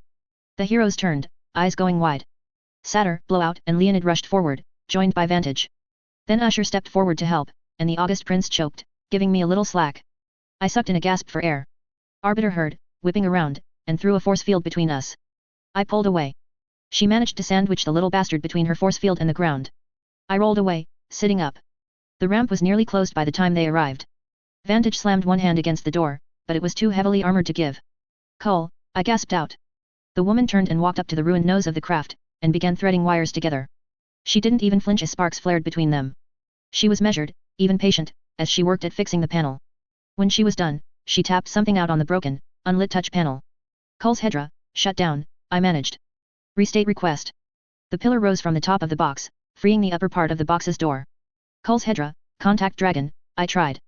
Dragon is currently unable to reply. Contact Chevalier. Calling. The woman tapped out another code, and the clamps on the bottom came open, freeing the bottom. Yet another code typed out, and the system spoke, Type 2 safety override accepted. The woman in the ship struck a single button. The AI spoke, call ended. Cole's Hedra, call Chevalier, I repeated. Nothing. The woman inside typed out a final code, and the door of the box opened, releasing Pretender. And then she spoke, and I could hear through the bugs that surrounded her. The doctor will see you now. Right, oh, Pretender said. Gotta be better than the birdcage. They stepped through the gateway that led to the cool, air-conditioned hallway, and then they were gone, the butterflies in the hallway no longer in my reach. I felt my blood pumping, roaring in my ears. They got him. They collected Pretender. Who? Her. The shooter's partner. Cauldron. I clenched my fist. Rhymes down. We have to help her. The shooter Vantage started. He's gone, Arbiter said. Not sensing a threat. You guys go. I'll look after Prefab and Leicester, and make sure Weaver's okay. Usher nodded. Satirical gestured, and most of his team joined the LA team members. I was left kneeling, still catching my breath. Satyr and Nyx hung back, arms folded, exchanging surreptitious glances. Arbiter didn't look at them as she spoke, you hired them. Bambino's crew. You wanted to break him out. Satyr didn't respond. You were going to leave the Protectorate? You had to have been. Yet. It was Nyx who spoke, not Satyr. Just like that. Nyx shook her head. It's gone. Doomed. We lost Alexandria, we lost Legend and Eidolon. The new team doesn't hit half as hard. Look at Rhyme. Taken out of action like that. Protectorate's a shadow of what it was. She was beaten by monsters the Protectorate refuses to even classify, I said. I coughed a little. Alexandria would have managed. Alexandria worked for them, I said. Nyx shrugged. Arbiter looked up at Satyr and Nyx, if you leave, the Endbringers. Nyx interrupted, we'll still fight Endbringers. But the Protectorate was going to take Pretender from us because of how he got his powers. It's ridiculous. He was still going to be on the team, Arbiter said. We can't let him be leader if he's beholden to a group like that. It shouldn't matter. Cauldron's evil, Arbiter said. They experimented on people to get the powers Pretender has. It doesn't matter, Satyr said. His voice was rough. Pretender's gone, and so are we. We'll get our teammates and we'll go. He nudged Nyx, and they turned to go. One Protectorate team gone. Arbiter dialed her phone, shifted restlessly. Chevalier. It's an emergency. There was a long pause. The Vegas team, she said, finally. They've broken ranks. There's more, but if we're going to arrest them, Dragon needs. A pause. No, she said. They aren't. No. Yes. Yes, sir. There was a defeated tone to her body language as she let her arm fall to one side, disconnecting the call. Arbiter looked from her phone to Prefab. Dragon collapsed just before this began. She was meeting a Las Vegas rogue. Yeah, I said. I thought of the woman who'd been so handy with the computer. The censor, the bogeyman. They'd taken out Rhyme, no doubt because she could have sealed the box behind a wall of ice. Yet they hadn't taken out Prefab, who could have done much the same thing. Every step of the way, every action perfect. The Vegas heroes. I asked. He said to let them go, she said, her voice small. That we need them, even if they aren't Protectorate. He'll send people to talk to them and arrange something later. I nodded, mixed emotions stewing in my midsection. It was bad, it was disappointing, to see a failure on this level, after I'd given so much up to help the Protectorate out. We lost on every count, I said. Rhyme's alive, Arbiter said, looking at her phone. Every other count, then, I said. There'll be better days, she said. Not like this, I thought, and it wasn't a good thought. As nice as the feeling of rescuing civilians had been, this was an ugly idea, a pit in the depths of my stomach. The person I wanted to be, the person I was, reconciling them wasn't so easy. The hero on one side, Skitter on the other. This has to change. Drone 23.3. Mr. Chambers? Weaver's here to see you. He called out from the opposite end of the room, send her in. I ventured into his realm, staring around me as I entered the space that was apparently the hub of costume design and marketing for the PRT. The wall to my left had a map of North America. Cities had been identified, with clusters of portraits around each major city. Protectorate members on top, wards on the bottom. To my right, there were glass cases showing off costume designs, old and new. A woman was inside the case, dressing